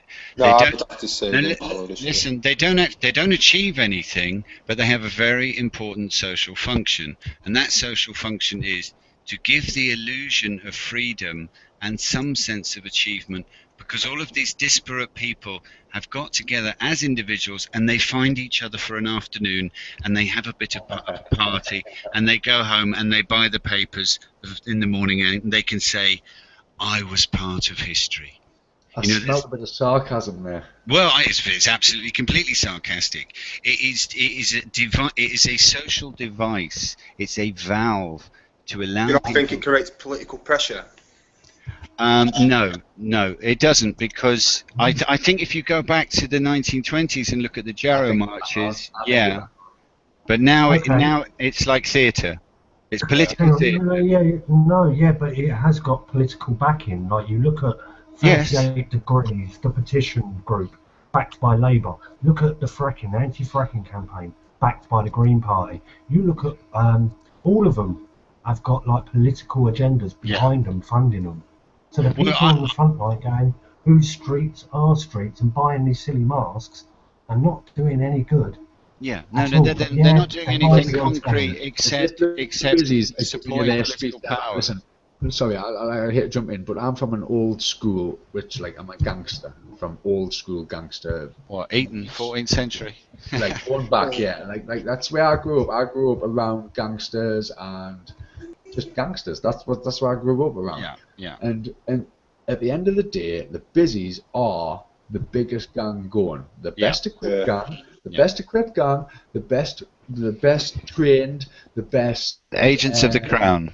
Everything. Like they are the best gang. Simple as that. This is what we always used to say when we were in the gangs. We used to say, mind you, the busies are the best gang. So if you're walking down the street shouting, whose streets? Our streets. They're not fucking your streets, mate. You've seen the guns they've got, man. Shut up. And then most of the people that go to protest go back to work on Monday. And I'm very forward. Do you know what I mean? But that's the point I'm making. Like, these streets aren't anybody's streets. The streets are the streets who's got the biggest guns. And I'm afraid the coppers have. Sorry. It's like when they shout, "Shame on you! Shame on you!" They shouldn't really shout that. They should shout, "Very well paid! Very well paid!" Because there's no shame. You know, if you're happy to put on that uniform and represent the state in the public and in front of other people, grab people and push them around, you're not going to be ashamed. Listen, the people who get to be police are the same people that you used to beat up in the schoolyard who were little fucking grasses who used to go to the fucking headmaster and go, "Oh, look at little such and such." No, they're the people who go into the police are the thugs, the bullies on the playground. They're the little grasses, the little snitches, the little fucking horrible bastards. No. I think maybe when they get in the police force, they might become like that. They might be doctored into being that way, dehumanised, I suppose. Did you? I think all of them are like, I don't think they all come from a bullying background. Or yeah, but anyone who works in an institution becomes dehumanised. Yeah. Like, I want to be a busy, and I want to go about all day bullying people and fucking taking money off them. Because yeah, they got to wear a uniform to feel. In my mind, powerful. That's what a gangster does, isn't he? That's racketeering. Yeah, it is. They're the oldest gang in the block. On the block, they've been around, for a couple of 100 years. They're the best resourced, and they have the infrastructure of the state on their side. Exactly. So you've just got to say to yourself, well, how do you beat the bully? Ignore him. Yeah, the bully wants. The bully wants two things. They either want an emotional response of anger or fear. And the police, lots of police love turning up for duty on marches because they know they're going to get that little bit of narcissistic supply that they want, that maintains their uniform. And that is that anger and fear. That comes after, though. I don't think they go into it a lot. Well, some of them might, but I don't think. If you turn up for a protest, you're an idiot. Number one, you get your fucking photograph taken by the busies, right? I don't anymore. No, well, they all know about you. Well, they've got an album on you. They know who you are. They definitely know who that fucking Raji fucking monk bead wearing motherfucker is. But here's Lohan, the raggle-taggle gypsy. He is. He's a proper gypsy. At the end of the day, it's like, why are you going to argue? Like, whose streets? Our streets. Like, off, man. Stop being so stupid. But that's like whose playground? Our playground. No, my thought on this is go and be childish. Subversive.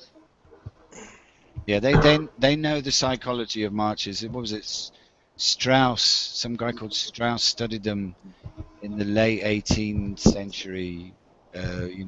Why do people behave the way they do? So they started studying people in large groups over 100 Pack years mentality, ago. isn't it? Yes. There's a group consciousness all of a sudden. Do you know what they're scared of? Shall I tell you what they're scared of? Singularities. People who know how to fucking look after themselves, and know how to look after other people as well as themselves, and they're a group. Yeah, you don't need a group. I'm a sort of person who does not need a group, but I can be part of a group. Yeah, you're an individual. You're someone who's individuated. Yeah. Have you ever heard of something called an individualist? It's individuation. An individual is someone who cannot be divided. No, have you heard of an individualist? Dom knows me really well. He will probably back me up on here. Is like I'm from the old school, and I know that like the old values that we used to have, and they're all gone. They're all gone in this country. Yeah, it's society for you, and it's all changed. Even from I'm only 28, from when I was younger, things have changed. There's no respect. There's just it's a disgrace. More brutal, do you not think? Things are brutal more. Brutal. Yeah, fucking hell. I mean, I grew up in a time where guns were prevalent. I've been shot at many times, but at the end of the day, it was like it was gang stuff. But I'll tell you who started all of that. The biggest gang on the block, the Bizzies. The Bow Street Runners, the Peelers. I was born in Glasgow. There's a lot of gangs up there. Who'll steal your hanky, Oliver? We'll get the Bow Street Runners onto it. Quick, Charles Dickens, call the police. Alright, chaps, I'm going to go to bed anyway. It's been nice speaking to you. Alright, nice one, mate. Sleep well. Right. Nice one, man. I wanted to break down a bit the way we view institutions, because for me the first major component in human culture is adults and children, because that includes everyone, whether rich or poor, starving or obese, because we all come into that category. And then the next subdivision is male and female, man, woman, girl, boy, and then the next subdivision is individuals and institutions. And because of those first two processes, the child into adulthood, the process of maturation for women and the process of maturation for men, very few people actually become individuals, so they're able to negotiate with institutions. So they get absorbed by institutions, or they get repelled by institutions. And then the fourth category, I would have, all the identity politics within that, sexual orientation, ethnicity, class, education. And quite often within the media, we're all given the range of subjects of the fourth category, the identity politics, which keeps us all nicely subdivided into different narratives.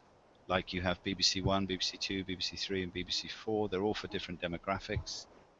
And then you've got ITV1, ITV2, ITV3, ITV4 for different demographics. And I definitely think the most important thing is how children are raised in our culture and our society. And I see it getting really, really, really bad for kids at the moment. I travel by bus all the time, and I see people regularly abusing very small, vulnerable people who can't secure their needs without being dependent on another human being. And I think they're the most important group, really. We need to advocate for children, because children don't have a choice. If you're an adult in a crap job, at least you can go out and get pissed or go and buy drugs, and you can act out. Children can't. And there are some children that are growing up in environments that is very much, they're growing up as almost like prisoners of war psychologically, and then they're spat into the education system and spat out the other end, and it's not pretty at the moment. It's not very pretty. Someone's drawing on your face, Tom. Is that you? Yep. Should we draw things to a close, maybe? I was just like seeing what you could do with this app and the rest of it. I thought You're not paying attention, Lohan. In detention. 100 lines I will not draw on my own face.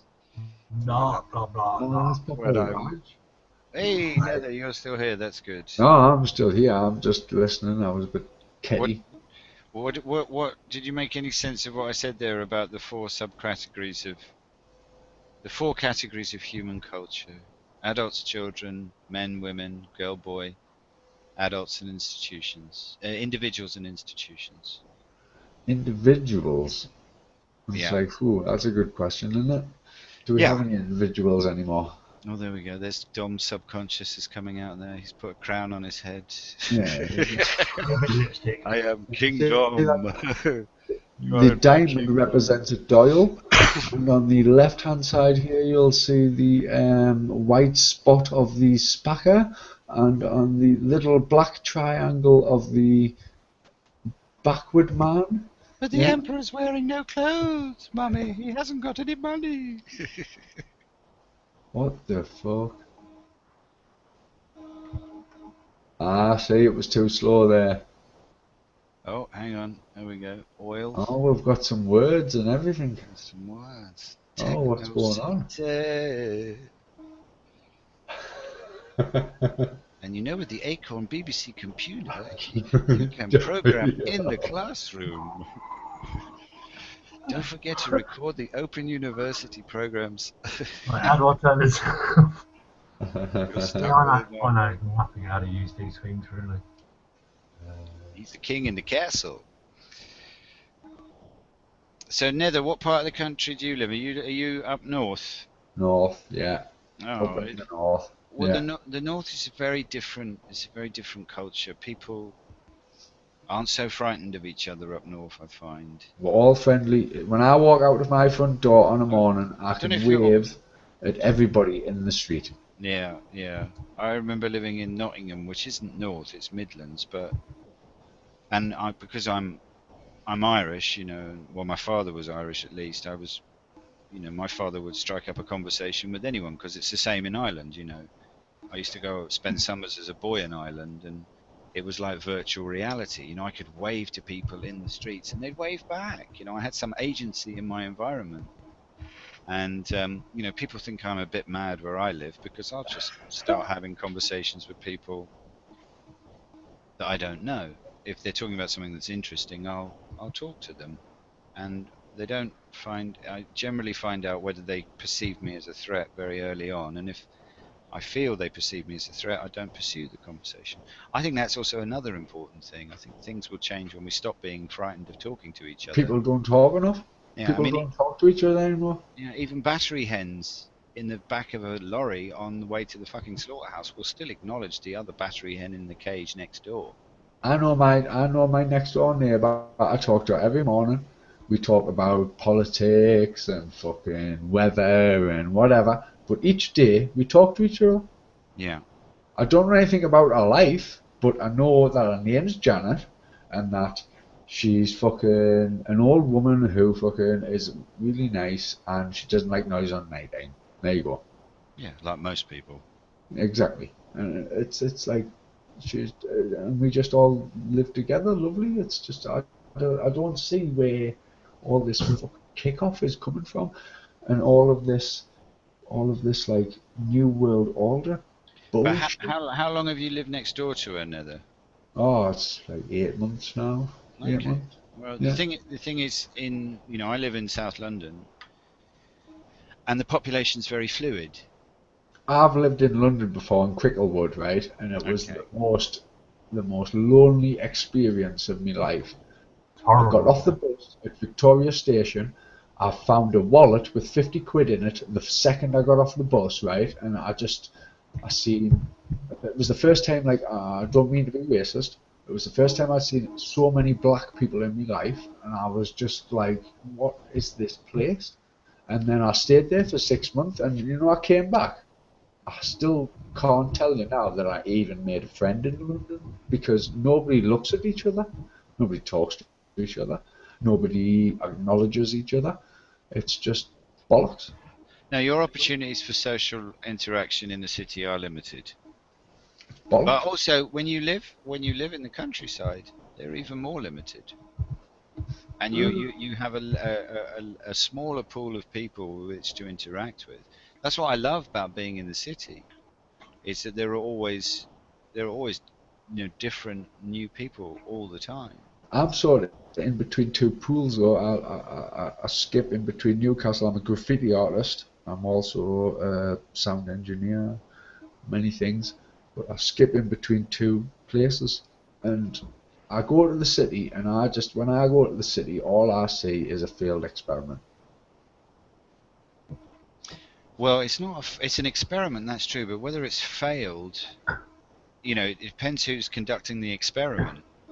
I think for the people that are part of the experiment and they don't know they're part of the experiment and they think that freedom is to be let off the leash Friday at 6 o'clock and rush around and try and get as much out of those 48 hours that they're left with as possible, and invariably a lot of that time is spent catching up with the stuff that they couldn't do when they got let off the leash during the week at 6 o'clock in the evening, if they got let off the leash at 6 o'clock in the evening, because the rules of work have changed.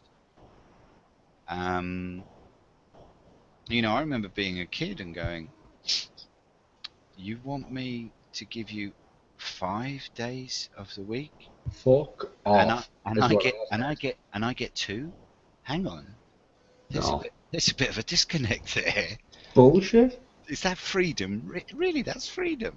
Do you know what we say around here? Like in my little crew, we say, do what you love. And the money will follow. And it does. It does. Yeah. Well, the problem is, we live in a culture that keeps us telling us enjoy more. No. And really, the secret is enjoying enough. And just do what you love.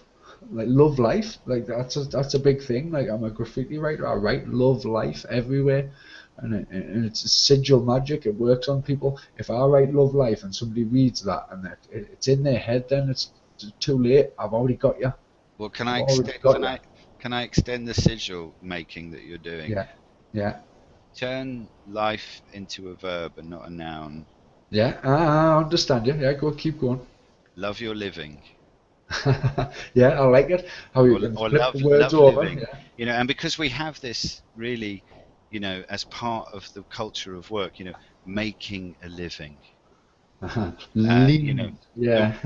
work-life balance. Weekend. I don't want to end my week. When you're not at work, you're not alive. Or when you have time to yourself, you're off. And I certainly don't work a job. So you're not on. Well, yeah, I remember I used to go into the job centre with the Bible, and they say, "How's your job search going?" I said, I used to. How's my persecution going? I used to talk in a Jamaican accent. Say, "It's going really good. Like in the Bible, there's a book of job, the whole book of job in the Bible. Look in the Old Testament, the book of job. My job search is going. I got chapter 1, 2, 3, 4." I said, how your job search going? You don't want to work under fluorescent lights with no windows. Yeah, all right, mate. Yeah, you're right. And they'd laugh and they'd just let me go. Back in the day before the Job Seekers Act, because I can't remember what year the Job Seekers Act actually was. 2004. It was Blair, wasn't it? 2004. It was before the Job Seekers Act, 1995. Before the Job Seekers Act was it was major. Something called the Job Seekers Charter, which was a huge book. And I used to go into the job centre on the dole when I was 16 and everything. And every time they tried to get me to do things, I was like, "Could you show me where it says that in that Job Seekers Charter?" "Oh, I haven't got time." "Well, you can't tell me to do that until you've shown me, because I don't think it says that." And it caused such an uproar every single time. And then I went to work, things like that, went to prison, all kinds of things went on in my life. And then I moved up north, and I was on the dole. Well, what happened was I went to work because I thought it's the norm thing to save me from going to prison, and it actually put me in more debt going to work and took me further away from my daughter than I've ever been in my life. So basically, I went back on the dole after I ran out of work and things like that, and then I said to them, "Can I have a look at this Job Seekers Chart, please?" And they was like, gave me this little leaflet. And I'm like, "Nah, I mean, the rules you have to follow." And they go, "So we ain't got no Job Seekers Charter." I said, "What do you mean? You ain't got no rules anymore?" Slave Seekers Charter. And then I had to go and find this Job Seekers Act. And then it's exactly the same sort of thing, but it was more updated because people like myself were actually challenging what they were trying to enforce upon people. But still, in that Job Seekers Act, it doesn't say how many jobs you've got to look for a week. it's a big fucking lie where you're actually agreeing to an agreement on a piece of paper saying, yeah, I'll look for 2 jobs a week. I'll do this with that many companies, and then you sign it. So you're agreeing to do that before they give you money. Now, what if you put down, I won't look for any jobs, or you don't agree to them parts, you change the terms and conditions and sign it, you're still entitled to that money by law to have that amount every week. Yeah, it's called universal suffrage. It's not called looking for work allowance. It's universal suffrage. This is what the Chartists were, you know, in the middle of the 18th century, spent a long time, many petitions to Parliament under, I mean, I don't know if you're familiar with the Chartists at all. They made 3 attempts, and their final attempt was 1848. And they massed on Kennington Common, which is now Kennington Park.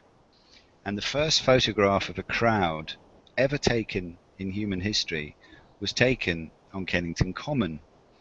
There was one camera in the country. It belonged to Queen Victoria. It was a daguerreotype, and she had her own private photographer, William Brown, and they were so shit scared because for the first time 25,000 people had massed in a group with a petition of 6 million, and they wanted to march to Parliament and deliver this petition. The Crown was so frightened that they employed 9 soldiers for every protesters. There were 180,000 soldiers lining the route all the way to Parliament, and they were basically told, if you march as a crowd, we're going to fucking shoot you. And so there was a big standoff, and they were given permission to deliver the petition of 6 million. Now the petition was asking for 4 things. It was asking, 1, for universal suffrage, which is the benefit system we have, and 2, that there were annual parliaments, 3, that no member of Parliament could own more than 2 properties, and I can't remember the 4th one. Right, I'm going to break some of you lads here, right? This is the first time. Here we go, right? I used to work in a shop, Dom. You know the shop I used to work in? Uh-huh. Right. I used to work in a shop, right? And there was one day, I used to get a lot of people would come in, like Dom and stuff like that, would come in and tell us stuff, right? Just out of the blue, because we were like providing them a service, right? That's all I'll say. So there was one day this particular lad come in, and I know he's real because he's real, because I'm real. If you understand that, I know Dom does. He came in and he told me a little story, and he proceeded to tell me a story about Princess Diana. And that story was this. He says, you don't think that she died in that crash, how it was said, dear, right? And I was sort of like, shut up, mate, what do you mean? He then turned to me and said, listen, I used to be in the SBS service. He says, my brother was in the SES. He says, my brother told me this. He used to be a bodyguard for Maggie, which is fucking one of the Queen's sisters or something like that. Am I right? Margaret or something like that. Anyway, he was a fucking bodyguard for her. And he said that you don't think Diana died like that, dear. And he told us exactly how it happened. And it was done with a strobe camera on the back of a motorcycle, SES style. That's how it happened. And that was the day I went, it's all real, this shit. This shit is real. And it is. See, I can't speak to that actual incident. Yeah, you I've met weren't people there, that, but like, I'm the sort of person who doesn't lie. That happened. oh no, he definitely came into the shop. I believe you with that. But like what I'm about to say is, like, I've met people that claim to know people that have killed the ones that killed Jill Dando, blah blah blah. And he was so like convincing to so many people. But like, he used to come and meet me at a protest wearing a bulletproof fucking shirt. It's like, stop standing next to me, please. You know, you're fucking odd the way you're acting wearing that. It's like, why would you be turning up at a protest wearing a bulletproof vest, stand next to me all the time? It's like, you freaky fucker. And then, like, since then, it's all been proved that my Fact of the story matter is a bit of a is, sham. if you don't, if people want to just ignore it, then it's your own fault. Stories is real. Yeah, stories are real. Yeah. Yeah, it's like I was, I get into, there's a lot, where I live in South London, there are a lot of Pentecostal pyramid schemes. Oh dear. Like I've got an example. This came through my door the other day.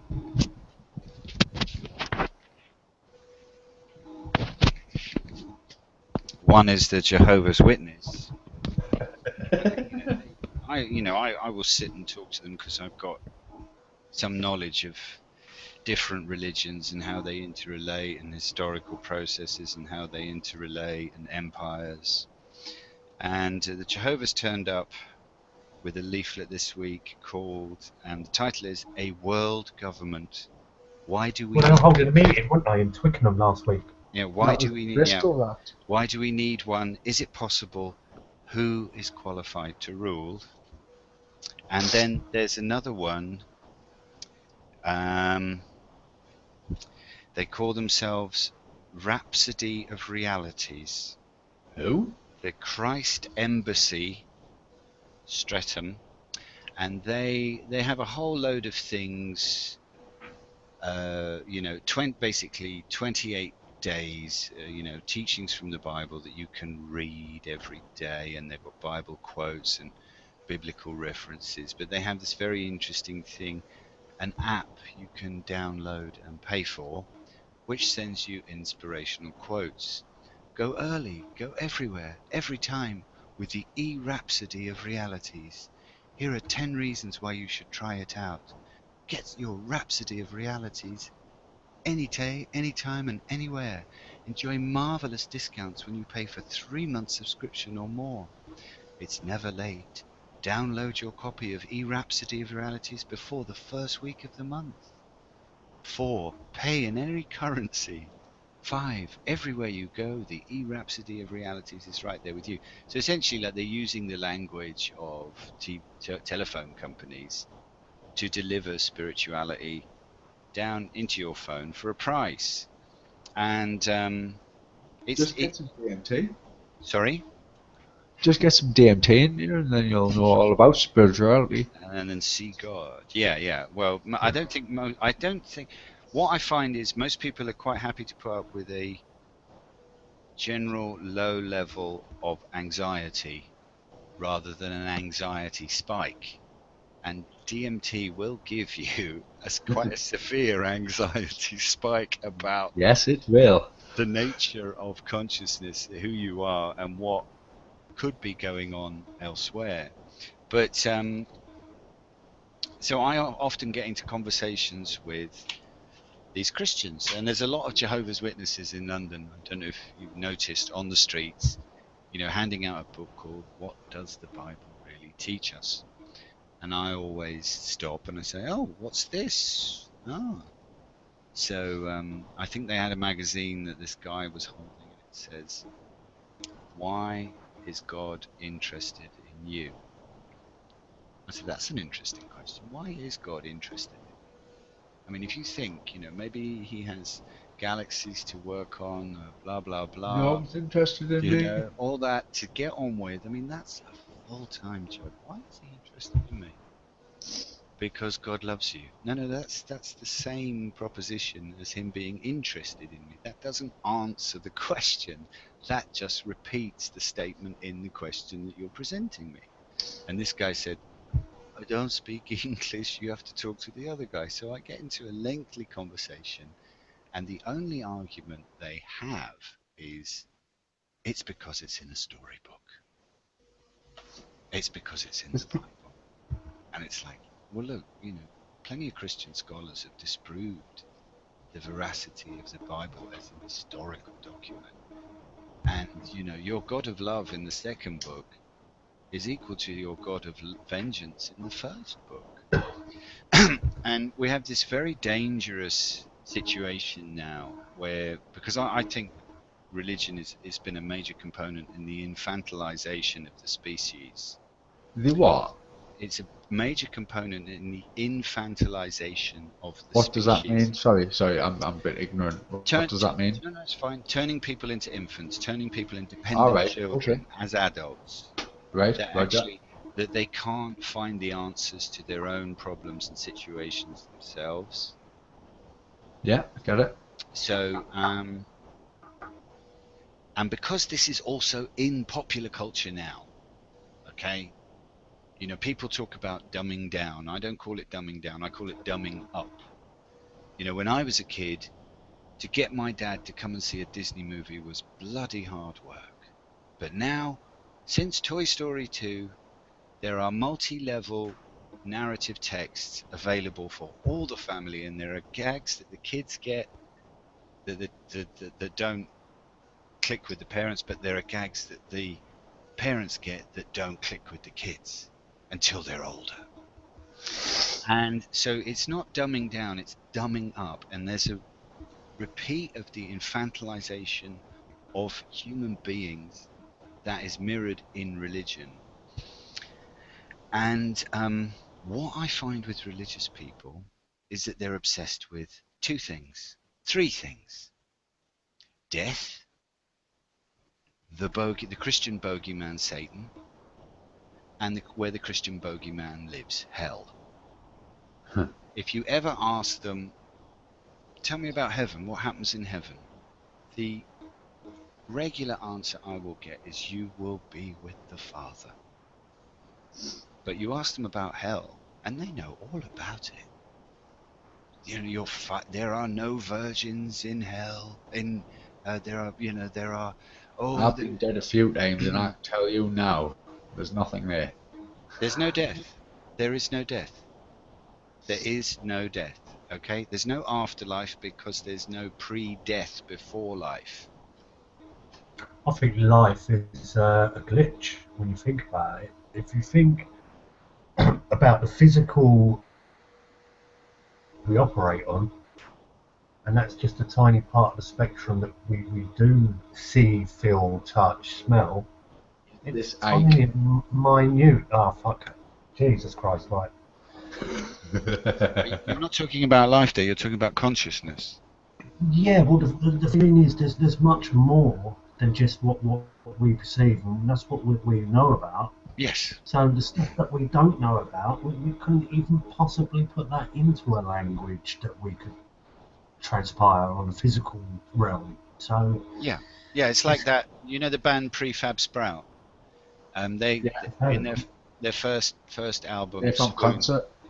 They're from Newcastle, aren't they? They're from Concert. They're from a place called what's it called again? Brooms Lane.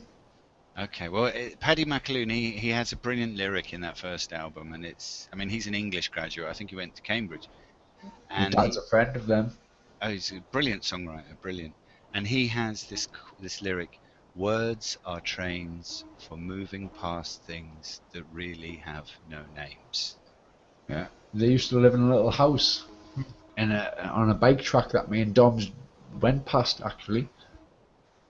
That same band. Yeah, and when people say about oh, it's all about love and light. Well, no, not really, because you're actually you're probably actually pitch black, but the sun actually reflects onto you, so the light bearer brings you visions that your eyes and your retina are actually programming your brain to tell you that you've got colours and all this fucking beautiful stuff that we do see. Have you come across Mark Passio and Jan Irvin? I've heard the name. They're worth looking at. I came across Mark Passio recently because I spent most of my life. You know what? I don't get time to look at anyone's work now that I'm probably the most trolled online. Doyle. Well, maybe you should take a break from being trolled. But no, his work is really worth looking at because you know, I was a self-help book addict at one point for quite a large. I was in terrible pain because of my childhood, and I would go from one self-help book to another, and it would give me momentary symptom relief, but there would be no actual concrete change. And then I realized at a certain point, fuck, I've got to get a self to help first. And the new age is well, it's already 30 years old, so there's nothing new about it. Well, in fact, actually, it's old. It's actually more older than that. It's as old as I am. It's, you know, I think 67 was when it was first coined. Well, look at Alice Bailey and Alina Blavatsky. Yeah. You know, the Theosophists were really interesting. They were really interesting. And the New Age stuff is all off the back of that. Well, the New Age is, you know, we had the corrupt spirituality of the Christian Empire, and that started to break down after the Second World War, because the Second World War we had the death camps in Hiroshima, and that was the failure of following blind obedience. This is what happens when you follow blind, you know, when you are in a state of complete blind obedience and you follow the Father to the end.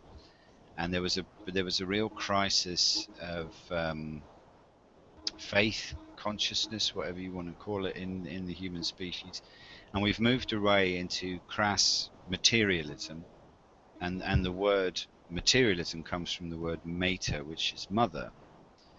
So we've moved into the negative polarity of the female aspect of spirituality, so that we move into positive polarity of the female aspect of spirituality. But the thing is, it's about men embracing and acknowledging and recognizing and being valued for their female natures. We live in an age now where women are valued and encouraged to embrace their masculine nature. Sisters are doing it for themselves. And you have lots of mothers who've traded in the role of being mother to work for a charity, a corporation, or the government, calling itself independence when really it is just dependency on a boss. But we have to go that way to lose ourselves, to find ourselves again. And so we're losing. There's a major disconnect now because women have been given the choice to give up parenting. Neither mother or father has much of a choice in terms of bringing up their children.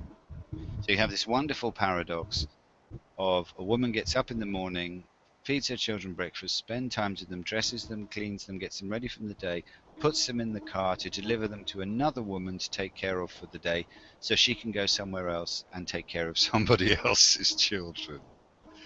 So it has to go this way to get away from that. You know, you're looking at hundreds and hundreds of years of really, really nasty, horrible sun worship, sky worship, Christ worship. You know, where, you know, I go up to Speaker's Corner and there's this preacher and he says, there will be a fire from the sky and all the homosexuals will be killed. They'll be wiped out. And it's like, okay, so you want revenge for something in your childhood, in your past, you don't know why, but you've attached this feeling from your childhood onto biblical scripture, and it makes sense for you emotionally, and that's where you are. But, you know, where is your God of love? Where is your Redeemer? Where is your forgive them, Father? They know not what they do. So it's a complete disconnect, a complete paradox there. So, why did I bring this up? How did this interrelate with what was previously said? Because it sounds like I've taken it down a path. Previously said, it's been about 5 hours. No, in terms of what Nether was saying, or in terms of when the other person was speaking, because I maybe disappeared into my own thoughts because it's very late. I just wanted to pitch something in. I've got a wonderful, massive dictionary from Encarta, the World English Dictionary. I've looked up the word job, but persecution. Under the word job is also the reference to the word Job. Job in the Bible, a righteous man whose faith withstood severe testing by God, to have the patience of Job. So a job is essentially a waiting room where you have a duty and service to others. And the concept of the salaryman very much grew out of slavery. If you were if you were a defeated army and you got captured by the victorious army, you had a choice. You come and work for us for the rest of your life, or we kill you. It's a good deal. It's okay. A good deal. And no, you're not a serf. You don't rent off the Lord. You work for us. But what do you do for money? What do you do for money? I used to get that. I did the living without money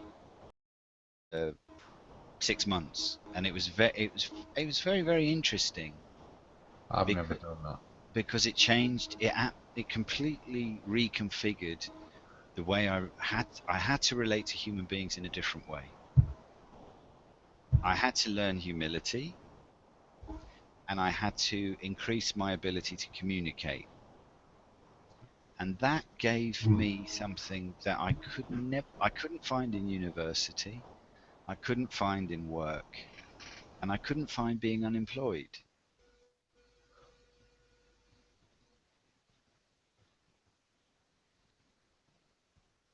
Hello? I think everything's stopped. Oh, Nether's back. So what's the weather like up where you are, Nether? Dark at the minute. It's dark here. Yeah, like where I live, I've got like 100 miles of sky to look at. Wow. Yeah. It's a lovely. It's a nice place. I don't know where Dom's gone. I think he's just dropped off. Yeah, he looks like he's frozen there. No, it's lovely having that horizon, and of course, I guess you get to see a fair amount of the stars. Oh, I'm a amateur astronomer. Oh, fantastic! I love it. I'll stay up all night tonight, and I'll watch the stars come up in the morning. And by the way, we won't see Nibiru there. I've been looking for it. Have you got a telescope? Just out of just to be nice to people, I've been looking for it, and I can't find it. It's not there. I'm sorry. There's not a brown dwarf star in our solar system. Well, you can't see the dwarf star because it's a sort of concentrated ball that it doesn't have much mass, and it doesn't have gaseous clouds of hydrogen and nitrogen and sulfur and whatever you have on the sun. I mean, I don't really know that much about chemistry and objects in the sky. But no, it must be low. I mean, it's a good time of year now for astronomers when the weather changes like this. You get your TV back, your nighttime television, because you get more of, the dark comes in and there's less sun. Well, it looks like Dom's popped off, and it's now 3:20. Yeah, no. I'm gonna hoof off. Really enjoyed talking with you, Nether, and I hope we get to chat again. Yeah. Yeah. Good crack. See you All later. right, enjoy the hunting. Bye bye. Bye bye.